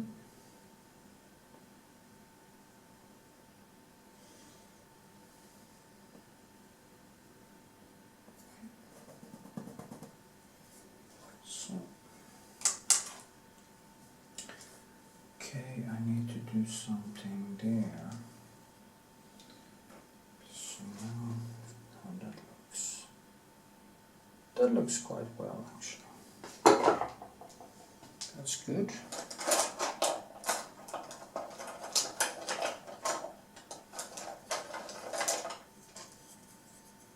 And here.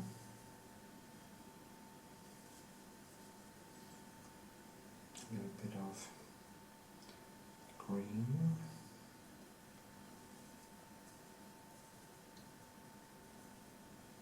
And there. Maybe a little bit of that one.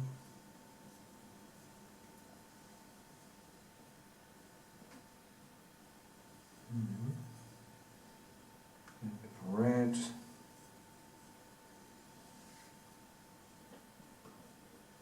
Yeah, something like that, I think. Then a little bit more blue.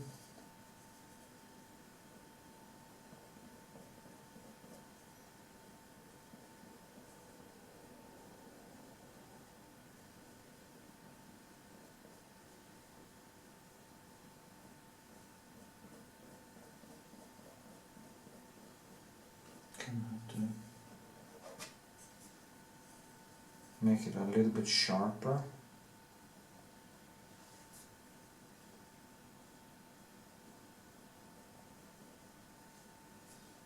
And on this side,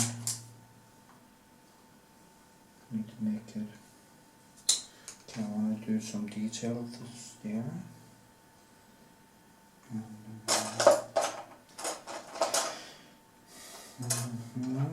flat pencil, there's. Now, this is going to be quite difficult actually, because I have to keep it down at the same time. I need to kind of give it some substance, and it's also difficult as I'm just going over like this, over the whole thing. Kind of give it the same structure first. Also. And yeah.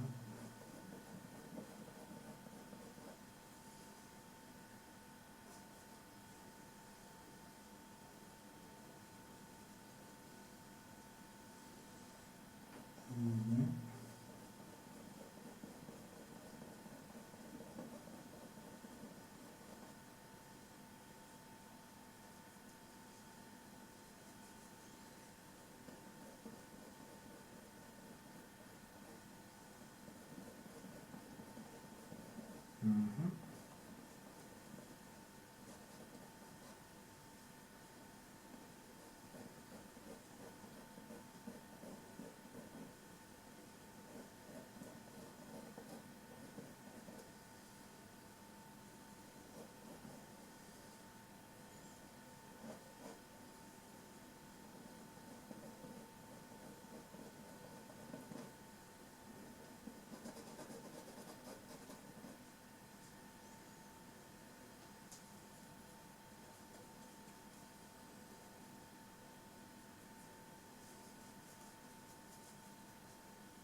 Now it has a surface, as you can see.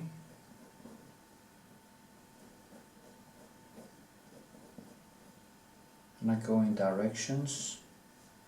There is also now, I can add in the window there. I think this window has to be a little bit bigger, to be honest. And the roof needs more texture too, or some structure to it, so it doesn't look so... Ah, shit. Scared the shit out of me.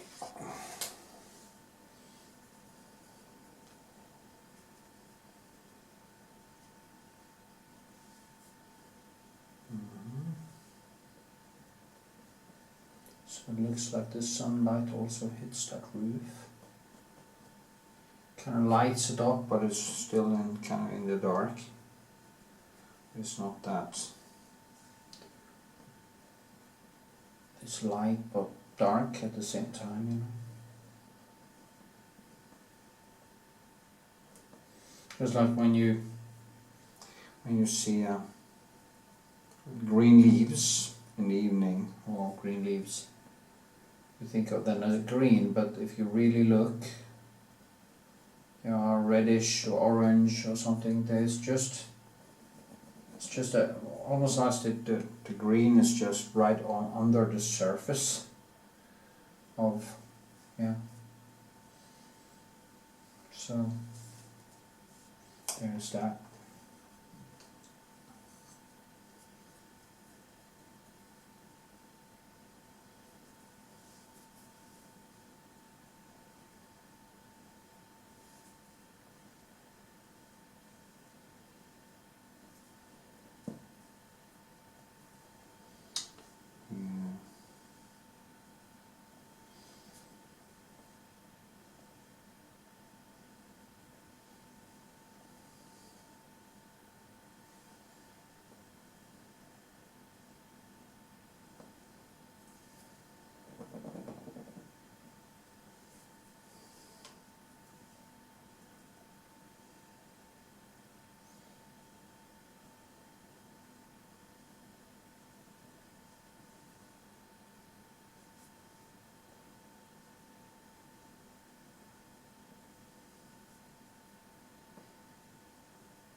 Okay, I think this is going to go a little bit slow down here.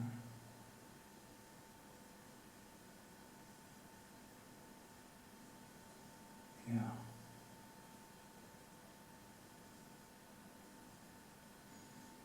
Something like that. I fix it more. Also, you have to go here.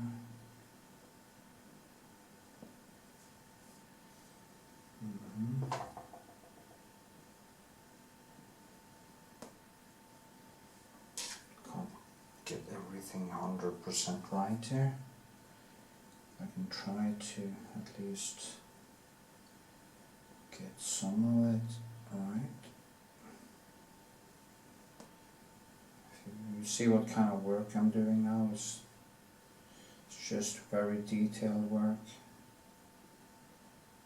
It's quite not much to learn right now, maybe.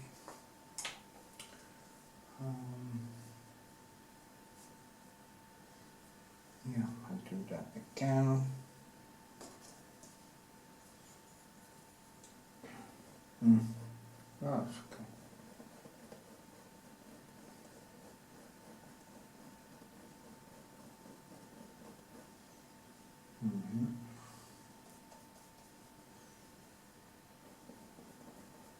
It's very blue.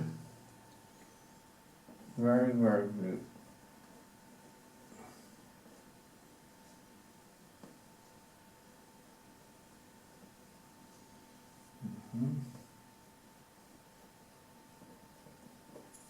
Blue and orange.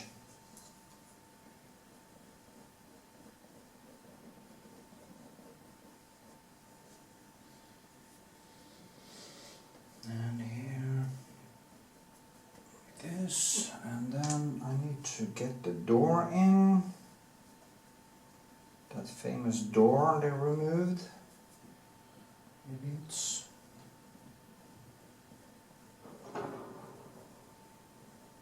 Unbelievable.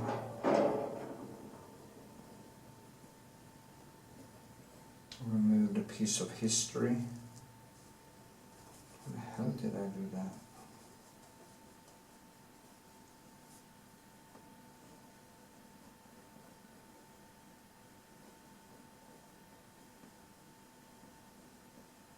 Somebody has a church door in the barn somewhere.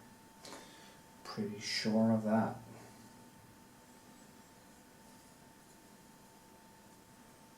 Maybe I need to go this way exactly to get kind of, maybe not.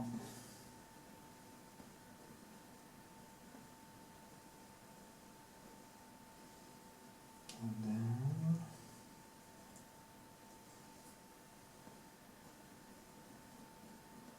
no. Let's get this.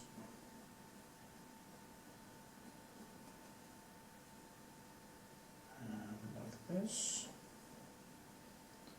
So this one.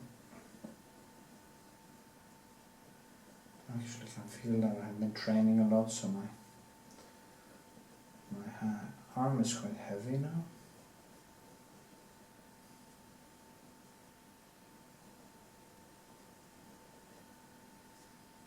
So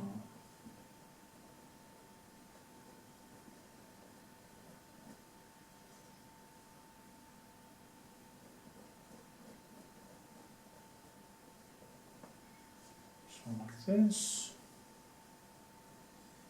It's in the dark, you know. So.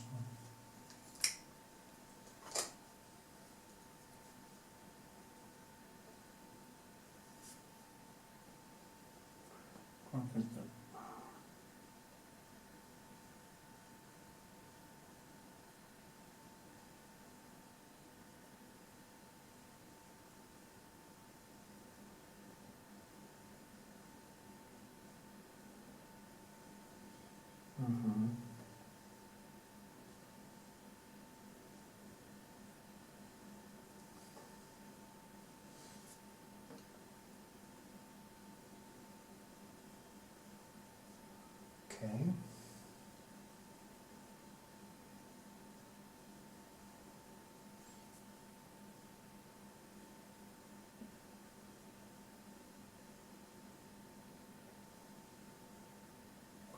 Now you can see how good it is to have this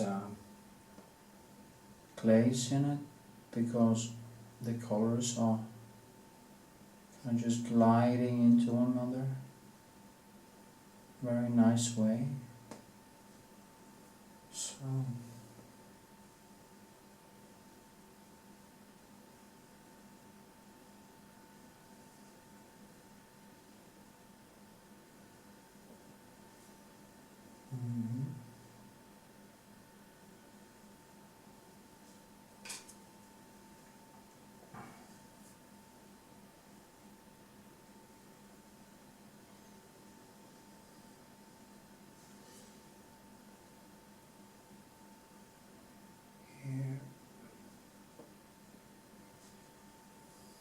I just have to go back and forth until I kind of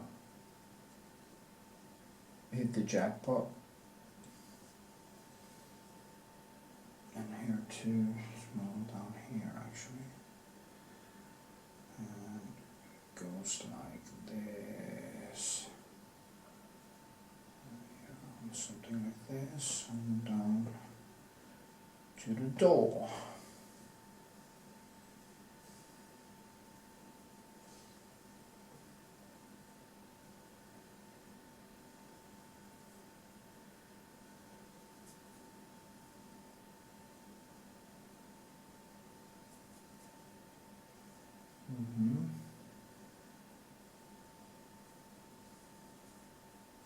Maybe this is going to be a little bit... It's very difficult to see now actually what is what. I can't film everything, you know, so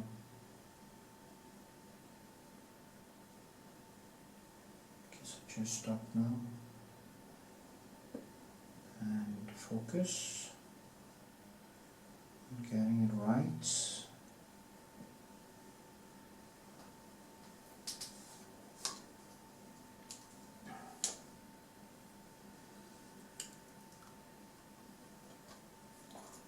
Same shadow here too.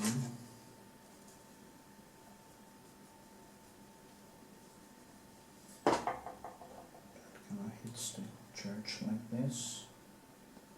The Rembrandt effect again. So you do it like this, drag it over. Now it kind of feels like there is something underneath there. Like this. Kind of start to shimmer. And yeah.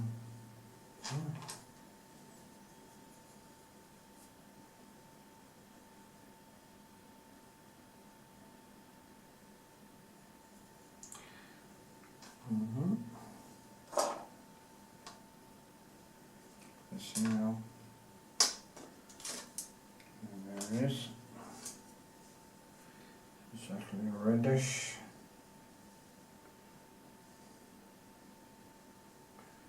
Because of the sunlight.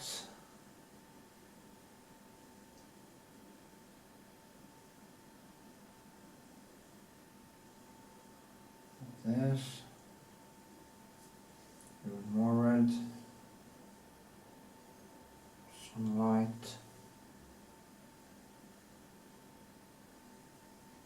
There we are.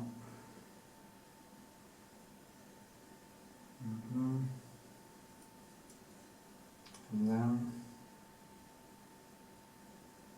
some yellow. Make the shadow the correct way. Get some more shimmer. Sunlight.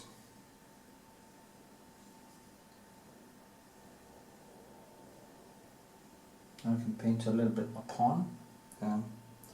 Very light brushwork on top of the glaze I put on to get a natural feel to the shadows and stuff. I think I might have to do a little bit, yeah.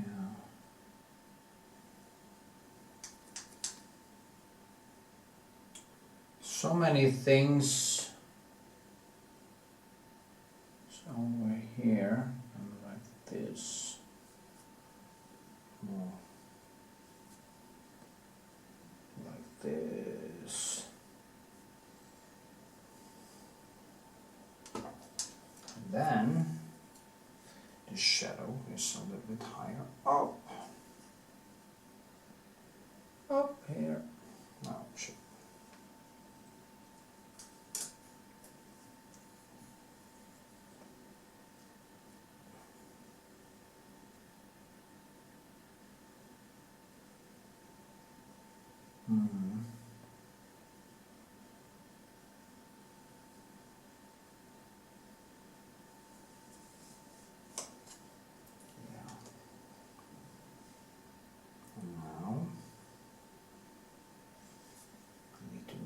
A little bit this way, I see.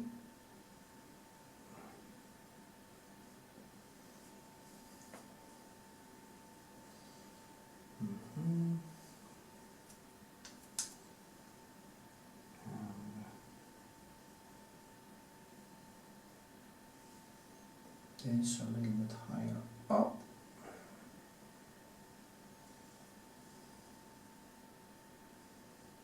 Some more light also, a bit more sunlight.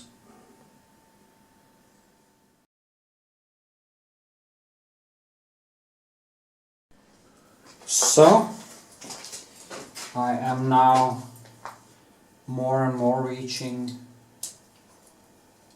something nice, I think, and just do something around different places, you know. I'm trying to enhance things and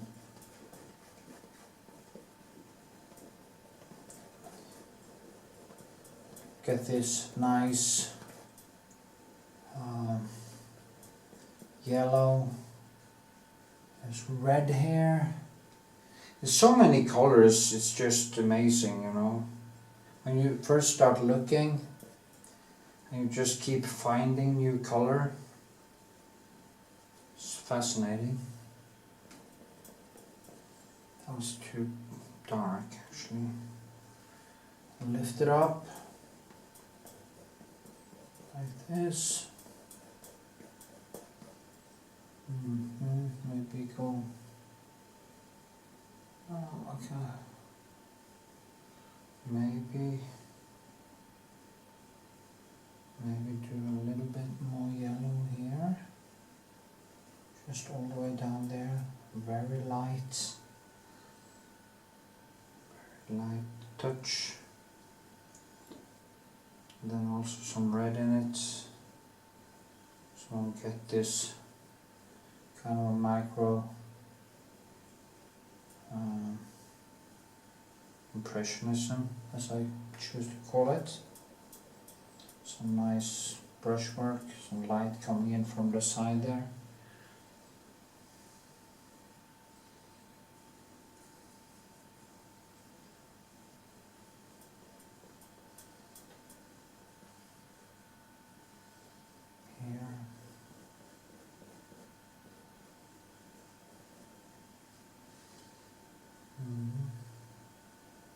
Actually, this is darker than this.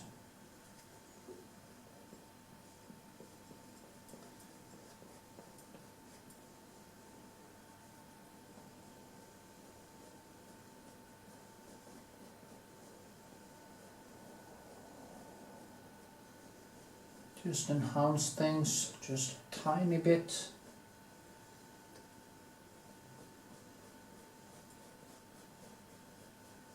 Even out this so it doesn't look like I have kind of painted around it.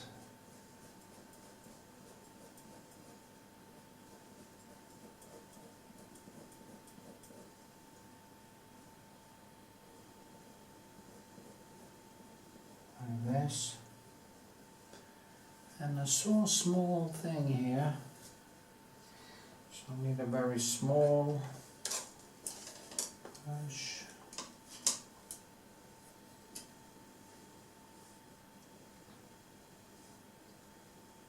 There.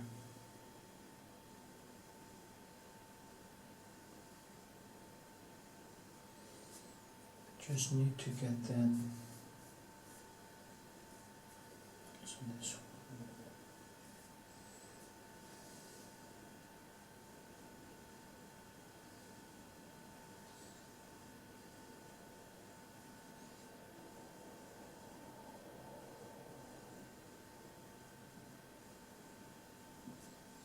See now.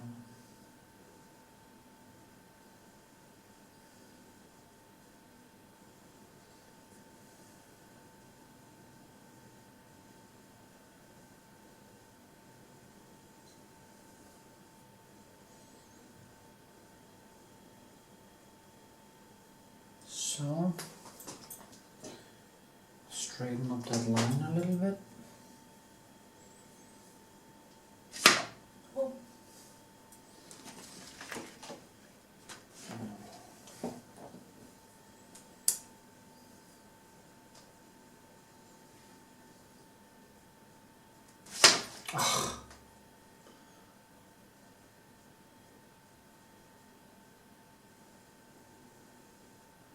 So, it's kind of cartoonish at the same time that it's not. So, yeah.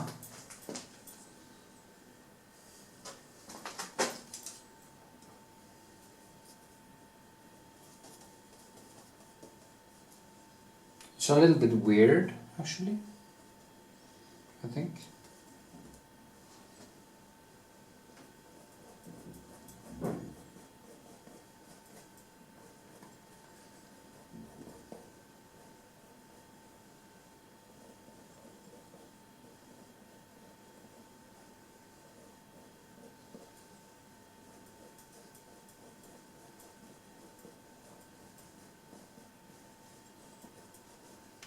can do the rest tomorrow. Tomorrow I'm gonna work down here, and the first thing I'm gonna do. But now I need to do some other paintings. So yeah, but I think it has become quite amazing. Quite amazing actually. I really like it. And often I say that about my own paintings, but this one is actually good. There's no doubt about it. Tomorrow I'm just gonna, or today actually, because it's daytime now, it's like, I think it's like 9 in the morning, and I have 3 more paintings to do before I go to bed, so I'm just gonna keep on banging on until 12 something. See what happens.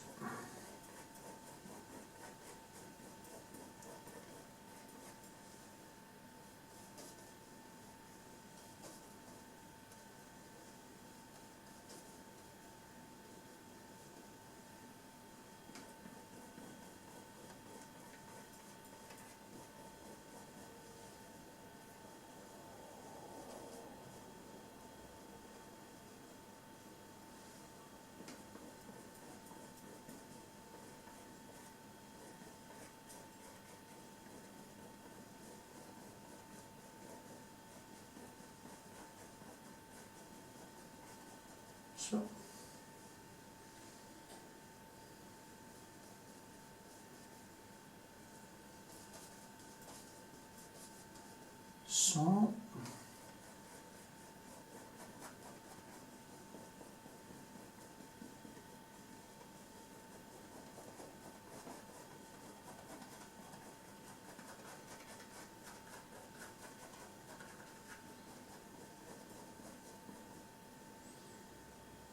yeah.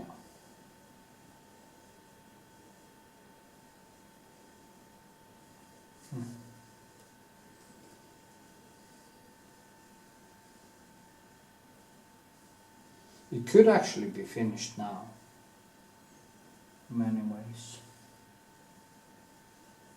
But it's always this thing, you know. It's always something more I can do a little bit better.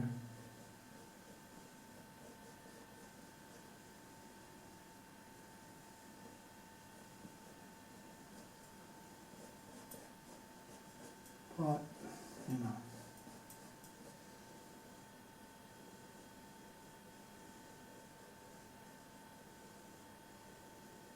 Yeah.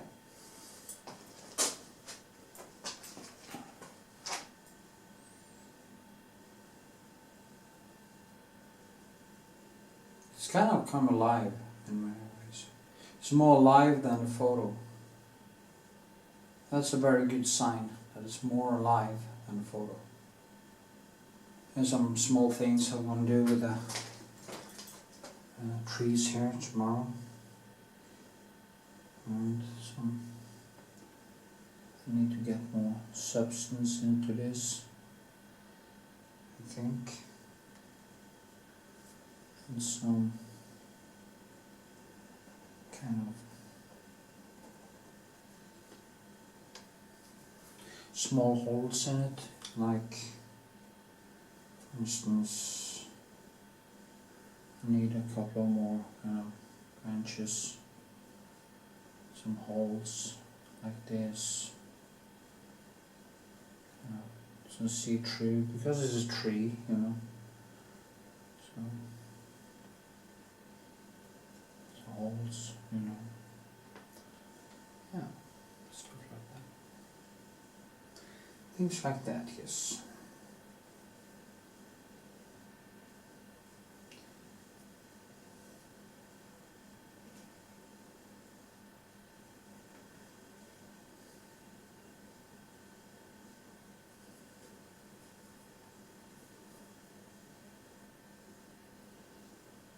But beside that, I think it's actually quite good now.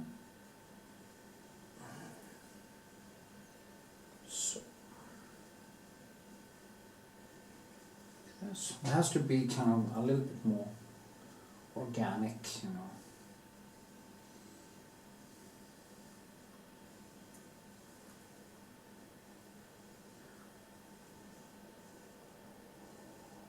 Like this. Just love things like this.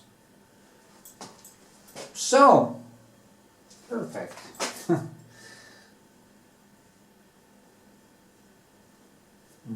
was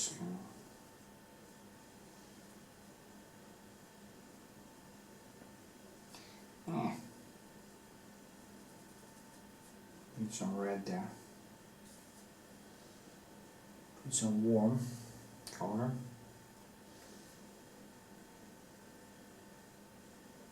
Yeah.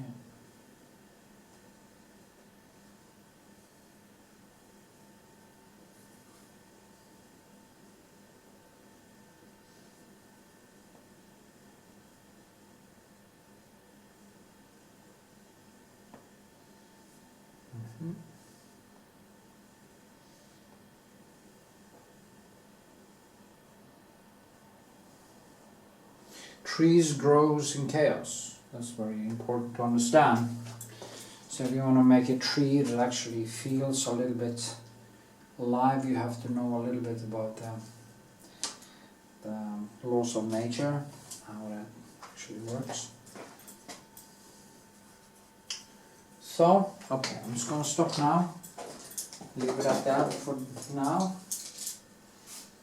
And yeah, see you tomorrow. Also got the framing tomorrow, so it's going to be nice to see them in the framing. Yay! Pleased with it.